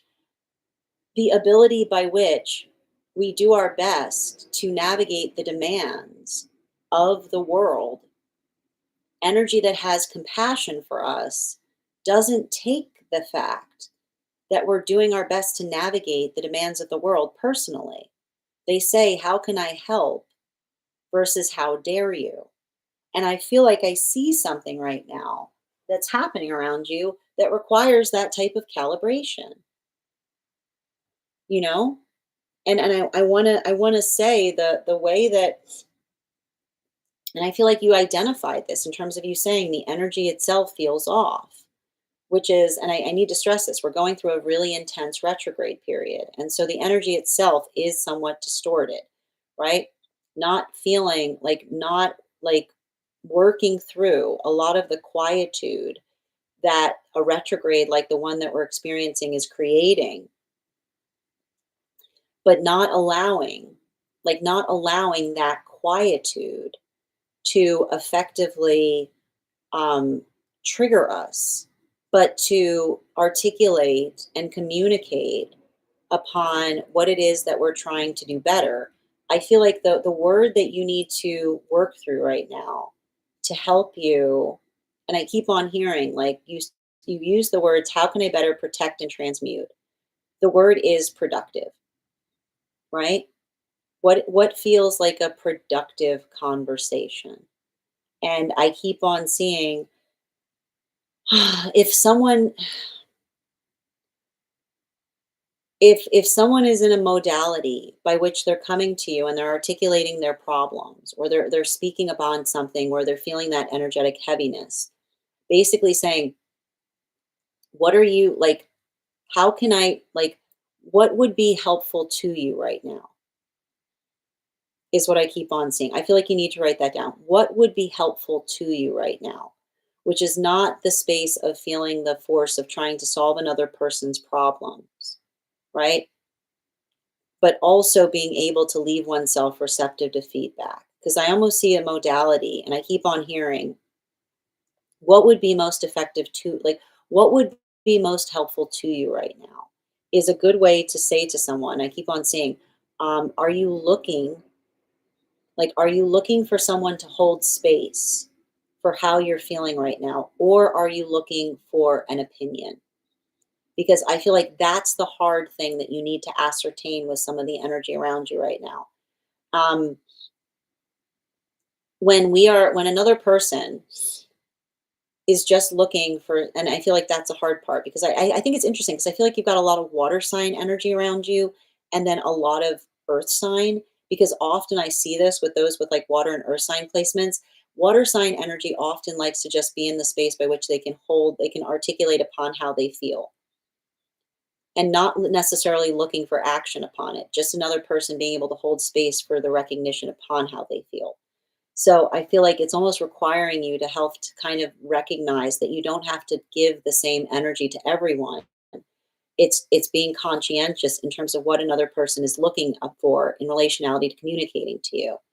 And so I feel like even in the identification point by which you say to another person, how, what, like, how can I best help you through this? Is the space by which you say to someone, are you looking for the modality by which I can hold space? Or are you looking for direction? Are you looking for advice? Or are you looking for commiseration? Because I feel like there's something about you being able to ask that, to make sure that you're giving it to the energy that needs it. Because I feel like the hard part I'm seeing is some of the energy coming towards you is just looking to commiserate, and some energy is looking towards you for advice. So I keep wondering, make sure you're not crossing the streams in relationality to giving. And I keep wondering, the problem is when someone's looking to commiserate and you give advice, they can sometimes feel like the space by which to say, I'm not looking, like, I'm not looking for a solution, versus the space by which another person is looking for a solution, and you say, like, that sounds really hard. Like, like, I feel like it's okay to ask someone and say, how can I be, like, what does support look like to you right now? Right? Like, what kind of support are you seeking? And I feel like that ability, and I keep on saying, it's not, it's like that is the ability to help you facilitate the space by which you're saying to another person, I want to help, but I also don't want to overstep. Bottom of the deck on this reading. Yeah, and I like to point this out. When we're in a healthy space, we don't take the fact that someone provides us the wrong thing personally, right? Like, often I like to point this out, like, the space we help each other in the best way possible, which is the space, like, you don't get, I keep, that's what I meant, which is you can't ask for something and then get upset if you receive feedback. Because I keep on seeing, like, I keep on hearing, like, the space by which we articulate, like, the space by which we create productivity is the space by which we give each other, like, we hold each other's time preciously when we articulate to each other what we need in relationality to facilitating having our needs met. So I feel like the modality by which another person understands that your time is energetically precious. I keep on saying healthy energy will always be grateful for it. They won't get upset at you for not giving them more of it. And so I feel like there's something important about that in terms of, I keep on reading, you're not cake. Not everyone deserves a slice, which is often, I keep on hearing, energy will ruin relationships. The sound of someone ruining a relationship is the sound of someone comparing their relationship to a relationship you have to another person. Because I keep on hearing, no two relationships are alike, right? You're not cake. Not everybody deserves the same energy as you. And it's not the space by which we compare The space by which we compare instead of appreciate often is the sound of a relationship being ruined because we're not holding the relationship itself in a form of gratitude. Thank you so much for having that reading with me, Lisa. And if this message connected to you as well, it's very common for those who need these messages to be here to experience them. We are doing personal readings right now. If you would like to get on the list today is closed, but you can get on for tomorrow and you'll be the first person read for. I'm going to take a moment to read over some of the comments that came through as it was reading. Spotted eagle. I like that, Addie. We're also at 100. Oh, we have to do the 100K giveaway. No, we didn't. That I wrote down 100K and then we didn't do the 100K. It's been a long day, my friends. Okay, we're gonna get to it in a moment. All right, just bear with me. We're gonna do the 100K now. Um, 1 second. Yeah, we got a lot of birds, and thank you for that. Thank you for that, Lisa. Oh man, where else are you all communicating through? Yeah, so Avatar, those who are subscribers have access to a subscriber only disco channel. If you are a subscriber, you should have access to it. If you're not, email me and I can try to facilitate that occurring. I think he was just so not used to someone being self-sufficient. Lots of deep breaths. I can see it. Yep. Yes, longer questions. I'll look it up. Yes, absolutely. That's been a big thing I've been implementing this year. It's helped in a lot of combos. I'm glad to hear it, Lisa. You're so and thank you. Yeah, I mean, it's it's the way it is. I had a oh my gosh, Colleen. No, it's you have nothing to apologize for, dear. We're about to get started. You're the next person on the list here. So we're gonna do and sending you so much support on that journey, dear. Okay, if you have to leave, so Colleen, absolutely, you're still on the list. I'll have you on the list for tomorrow. And you just need to come back and I'll add you first place tomorrow. And I'm sending you so much support on that journey, dear. Absolutely. You're so welcome. Again, I absolutely. You're on the list. You're never gonna miss your reading here. Okay. We're gonna get started on one cards. Um, but first we're gonna do the 100K giveaway. So I am thinking of a number right now between one. I'm thinking of a number right now between I'm thinking of a number right now between 1 and 35. First person I see that posts the number will get the reading. First person I see, not the first person that posts it. Sometimes I see things in a different order than you guys post them.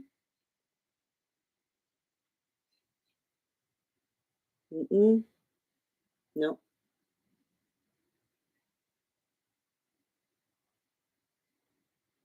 no. Oh, Nikki, congratulations. Well done. We'll do that again when we get to 150K. And for anyone who won the 50K or 100K, those readings will be available to be read for starting tomorrow. Thank you guys so much. And we are going to be having the 150K shortly. We're already at 122K, so make sure you're tapping that screen and we'll get to 150K in no time. Congratulations, Nikki. And so we are now moving into one card readings for subscribers. If you are a subscriber and would like a card pulled, go ahead and put your question in the comments. If you would like to become a subscriber, all you need to do is become a super fan, and your super fan status will make you eligible for a subscriber one card reading.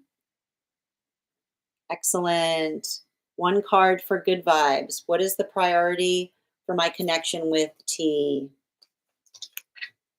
High Priestess. I feel like it's somebody who respects your intellect. And guys, please remember to recharge your heart needs if you'd like an animal spirit guide card on top of your one card. I see somebody who respects, I feel like I keep on seeing somebody who feels like you're on the same tier as them intellectually. Bottom of the deck.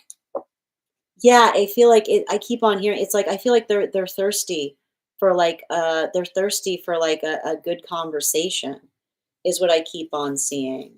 Animal spirit guide. The otter energy. I feel like there is like I keep on hearing, making sure that you and another person are on the same page in relationality to what you're looking for. in like I keep on hearing like, what are the manifestation goals of a relationship? Making sure that you and another person are on the same page. Hold on a minute.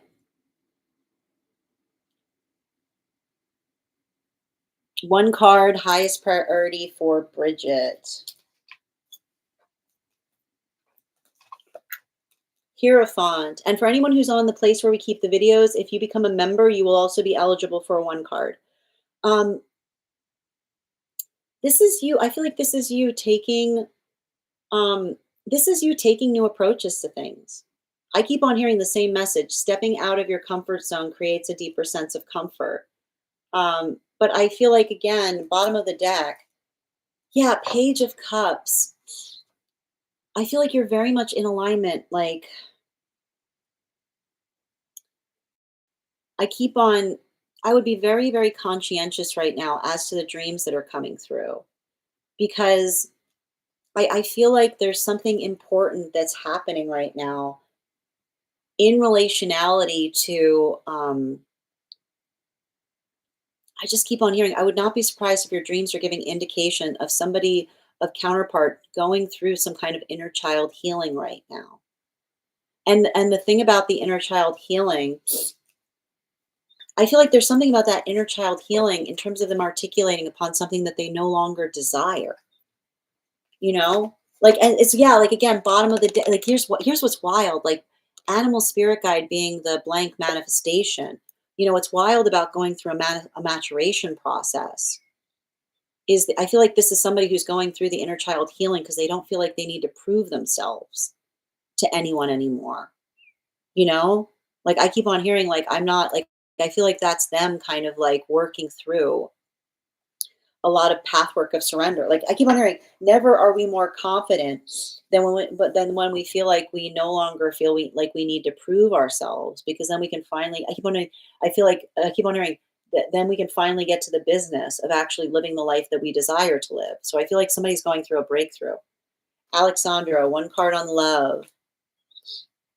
You got two cards coming out. They really are stuck together. Yeah, like this is saying to me, I've got a bunch of like. And I feel like it's interesting because I feel like this is you coming into the space of owning your power in the best way possible. And I feel like I keep on hearing like, um, you know, there's something about that. And I feel like it's even in the space by which it's affecting your relationships. You know, I keep on hearing the difference between someone saying, you know, you're too bossy versus someone saying, I deeply appreciate the fact that you make something as easy as possible has to do with someone navigating through the security of the self. And so I feel like it's hard because I keep on hearing, don't cross the streams. Don't let somebody, don't let somebody articulate the fact that you know what you want to be bossy. Because I keep on hearing someone who knows what they want, it's a relief. I keep on hearing it's a breath of fresh air. But often, bottom of the deck, yeah, there's that high priestess, right? Like the understanding that I keep on hearing, this is you finding your niche, which is you being energetically confident. And I keep on seeing that when you're able to embrace your confidence, then if another person sees that confidence as bossiness, like being like, yeah, it is bossiness, it's leadership qualities, is what I keep on hearing, right? It's not, I keep on hearing, it's not bossiness, it's leadership potential, is what I keep on hearing. And it's interesting too, because I know it's funny because I know that it's coming through as a love reading, but I feel like you're almost healing something in love in the space of professional, which is you effectively articulating and amplifying or understanding that space by which you are energetically unique is a gift because I keep on hearing unique energy stands out, right? I keep on hearing it's not about fitting in. It's about standing out in the right way, in the best way possible. Absolutely. One card on partner, please, for Nikki. Um, Very much. I feel like this is interesting because I feel like I keep on seeing this is you fortifying your emotions. which is you understanding. I keep on hearing emotions are good to have so long as we communicate what the emotions are asking for, right? Bottom of the deck. Yeah, again, wow. Lover's card. I keep on seeing, I feel like somebody like working through the fact. I keep on hearing, I feel like I keep on, every time I read for you on counterpart, I feel like you kind of have to keep on calibrating and saying, I want you to entertain the possibility that you've never met anyone like me before, which is not the space by which something feels reminiscent of something from the past and being like, yeah, if something feels like deja vu, prepare to have your socks knocked off. Is what I keep on hearing, right? There's no deja vu when we're in the context of new energy because I keep wondering when we feel deja vu, being like, prepare to have your socks knocked off. Prepare to see what that would have been like with someone that's in alignment to you. Animal spirit guide. Yeah, especially with the dog energy, right? We hold the past with an open palm because we don't let the past shape what it is that we're moving towards, right? We let the past, I keep on hearing, we let the past absorb, inform, not overrule, right?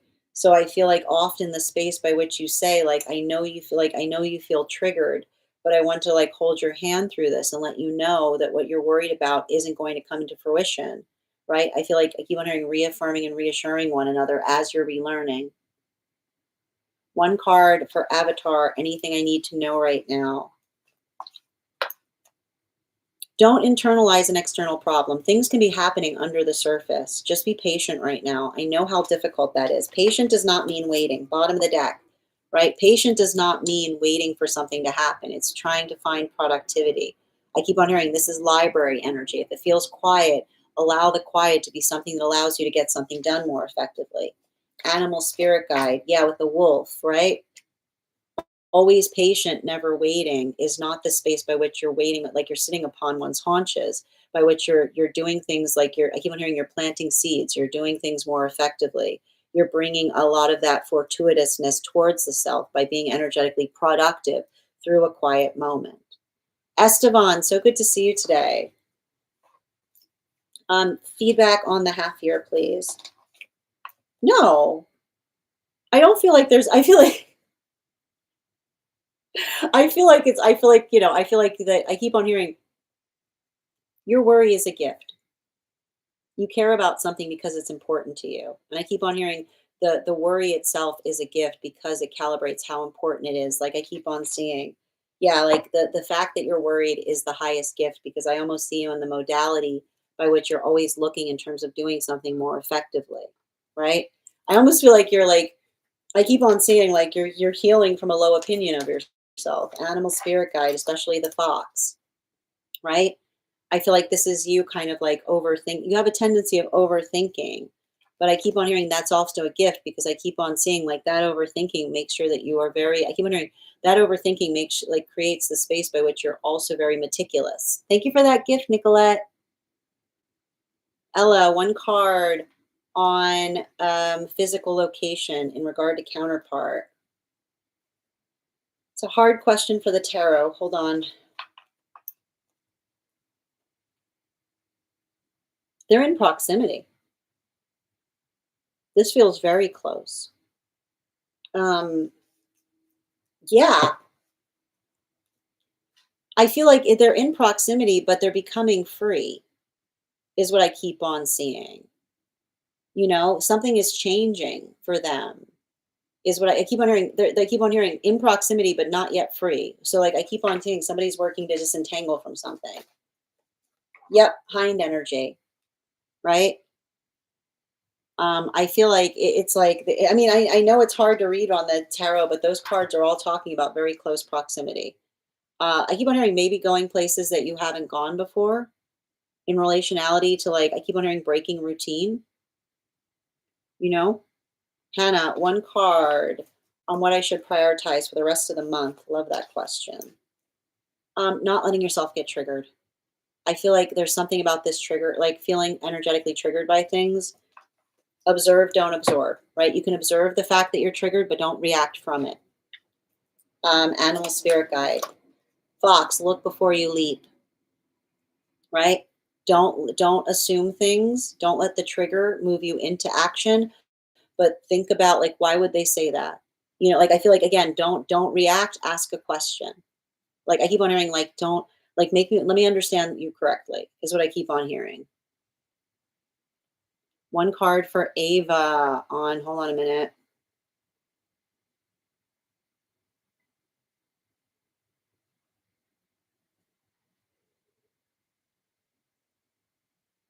One minute. Just lost my spot. One card on the dream I had on my divine counterpart last night. Everybody right now feels like an apology. Feels like somebody being like, I'm sorry I kept you waiting. I'd be very curious if there was some kind of aspect of, yeah, again, I needed time. You wouldn't have liked me before now, is what I keep on hearing. I know, like, you wouldn't have liked a past version of me. I keep on seeing, like, I almost feel like somebody's saying, like, the time it's taken has actually protected you from something. Animal spirit guide. Yeah, I had a lot of growing to do. I feel like this is somebody who's implemented a lot of changes recently. Brand new person. You wouldn't have recognized them. Hi there, Carly. These are one card readings for subscribers. So if you'd like to become a super fan, I'm happy to draw a card for you. Your super fan status makes you entitled to a one card. You must be a super fan. Thank you for the help, Nikki. That's so great. Yep. You're so welcome, Bridget. One card for It's My around finances. It's a plateau. So I feel like this is the sound of you shoring up something in the financial space, is what I keep on hearing. Animal spirit guide, right?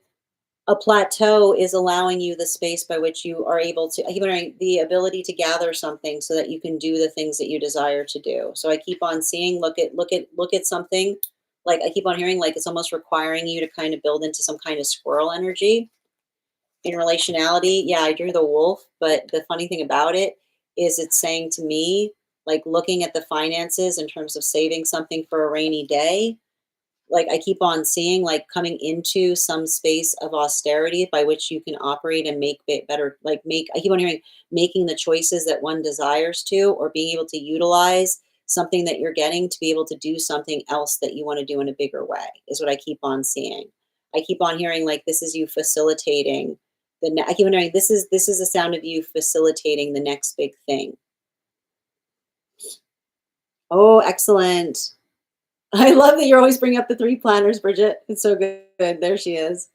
That was beautiful. You're welcome, Alexandra. Knocking off the socks. Yep. Yeah, but here's no, it was in the reverse.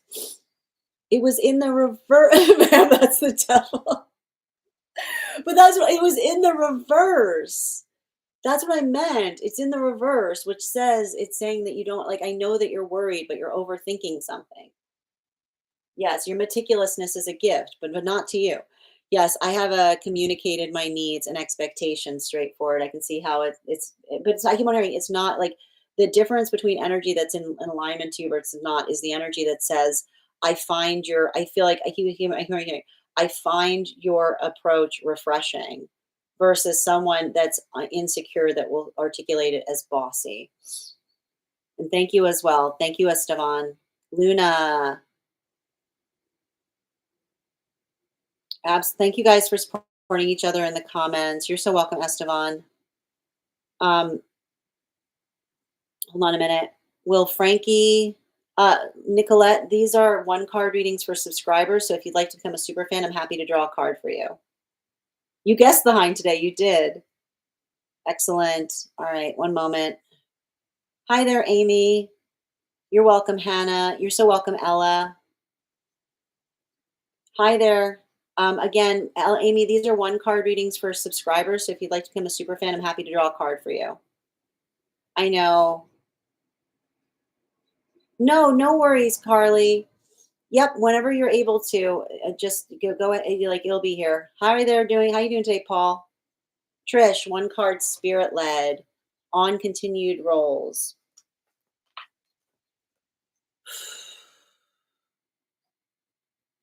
It'll pass. I keep on seeing, I keep on hearing now more than ever is what I keep on hearing. Yeah, especially I keep on hearing 7 of Pentacles. I almost feel like you having to give someone a pep talk and saying now more than ever, something that we do is more important, is what I keep on seeing. Nicolette, thank you for that gift. Animal spirit guide. Yeah, pedal to the metal, right? Like a lot of that hawk energy, which is giving someone, I feel like it's you having to shore up something by telling someone like what's going to occur in the space by which something is absent, right? Like almost you articulating to another and saying, like, look, this is the plan behind the plan. I keep wondering, we can prepare for, we can prepare for anything. Like there's by always having a plan in relationality to anything that could occur. Oh, Nikki, if you were trying to, yep, hold on a minute. An additional card around that. Yeah, the 5 of Cups. I keep on seeing there's something about counterpart I keep on, it's the same message I got in relationality to them healing from some trauma, in relationality to feeling another person upset. And I keep on seeing it's almost you having to reassure someone, say, like, I want you to understand I can be upset and it's not going to break everything. Right? Like, I feel like that's the message you need to say to someone. There's a world where I can be upset and we're still okay, is what I feel like you need to say to another person. You're so welcome, Trishina. Okay, I see you subscribed now, Nicolette. I don't know what happened. Before it wasn't showing it, but now it's showing that you did. I don't know if you changed anything. So I'm happy to draw a card for you. It just changed. So thank you, dear. I've got you. You're welcome, dear. Okay. I've got you, Lisa. One card on the friction. I feel like there's like different beliefs, you know? Like I feel like there's something about the friction, as like I keep on hearing, like, is it hurting anybody? Like I feel like that's what I keep on hearing. Is the friction somebody feel having an opinion on something that doesn't affect them? Is what I keep on hearing, you know? Um yeah, like the cat energy. Being like, walk me through it. What is the worst case scenario in something like, I feel like you can't, I keep on hearing you can't have an opinion. Like making sure, like I keep on hearing, like oh, I don't like that. Being like, you can't just say you don't like it. You have to walk me through what you don't like about it. Because again, when you just say you don't like something, but you're not able to articulate why, like that's someone's lack of shadow work showing, is what I keep on seeing. Excellent. Nicolette, you can go ahead. Okay, energy, thank you. And I feel like that's the hard part about it. Like I almost see somebody, like it's like I feel like I see somebody, um like I keep on hearing, is the issue between tradition and innovation between you and another person? I keep on hearing like you saying, like, how does that affect you? Like that's what I keep on seeing. Like it's like I keep on hearing you saying to someone, we don't have to agree, like we don't have to agree to the same things. We just need to, like, I keep on hearing, like, I feel like I often read into this energy by someone who has some kind of fixed belief that if you don't believe something, you're doomed. Like I keep on hearing it's a very entitled view to think that you have to think a certain way in order to be energetically saved, is what I keep on hearing. And I keep on feeling like that. I feel like it's almost like you and another person working through, like, what good is what I keep on seeing, right? It's like I keep on hearing, like, defining, like, I keep on hearing good is not found through a point of view. It's found in like what exists in the heart space. Nicolette, the energy between you and that individual. I feel like somebody who wants a fresh start with you, but I also feel like somebody who's feeling the weight in terms of having broken something in a way that can't be repaired. You know, I feel like I see somebody with a really heavy heart and relationality to things that have occurred between you and them. Yeah. I feel like I see somebody, I almost feel like someone who put themselves like, I feel like it's like somebody who, Like there was no reason to lie to you about something. And now I almost feel like somebody who realizes that they need to articulate the fact that they weren't like, I feel like it's like somebody being like, I'm sorry I doubted you, you know? Like it's giving me a lot of that energy. Like they're seeing something right now that's making them recognize that they doubted you about something, you know? It's like it's like I really see somebody like going through a lot of that weighted heart space. How are you doing, Seeker? People can heal together too because we are all in the healing journey. Absolutely, beautifully stated. 222. We have been off and on. Yeah, and that's what I keep on like. I feel like it's really important to make sure that whatever that person does when they come back, make sure that you continue the conversation that you were having because I keep on seeing like miss I keep hearing missing each other doesn't fix things. Missing each other doesn't fix things. Talking about what you want together does. You know? Thank you, dear. All right, final call for any of my subscribers who have not had a one card pulled yet. If you are a super fan and would like a one card, just put your question in the comments. If you'd like to become a super fan, your super fan status makes you eligible for a one card. You're welcome, dear. I want to thank you guys so much for being here today and sharing in these messages. I will be back on tomorrow. We'll be back on later today, later in the afternoon. We'll probably be on probably closer to noon tomorrow Eastern. So 9 a.m. 9 a.m. PST, noon Eastern time. We'll probably be focusing specifically tomorrow on personals and one cards. So if you would like to get on the list for tomorrow and would like to secure a spot, doing so today will assure you a spot tomorrow. You'll also get additional cards in your readings. If you became a subscriber today, thank you. Welcome. I would encourage you to head over to our subscriber only disco channel and introduce yourself to the collective. You'll also find there a special coupon code that will give you a discount to our tarot class subscription program. Our next class is going to be held on Thursday, November 20th at 6 p.m. PST, 9 p.m. Eastern. We'll be continuing our studies into the tarot with a focus on the Sun card. And all you need to do if you'd like to become a part of that class program is head on over to my stack and become a paid subscriber. And if you are a subscriber here, you'll find a coupon code for that program in the disco. I want to thank you guys so much for being here today and sharing in these messages. Huge thank you to my followers, old and new. Thank you for spending your afternoon with me. Huge thank you to my subscribers. Your ongoing support means the absolute world to me. And thank you so much for all of thank you to our mod, K. Megan, for all of their help today. I hope you guys have an absolutely beautiful day. Thank you as well. Please take care of yourselves. Please take care of one another. And we'll do this again tomorrow. Have a great day, everyone.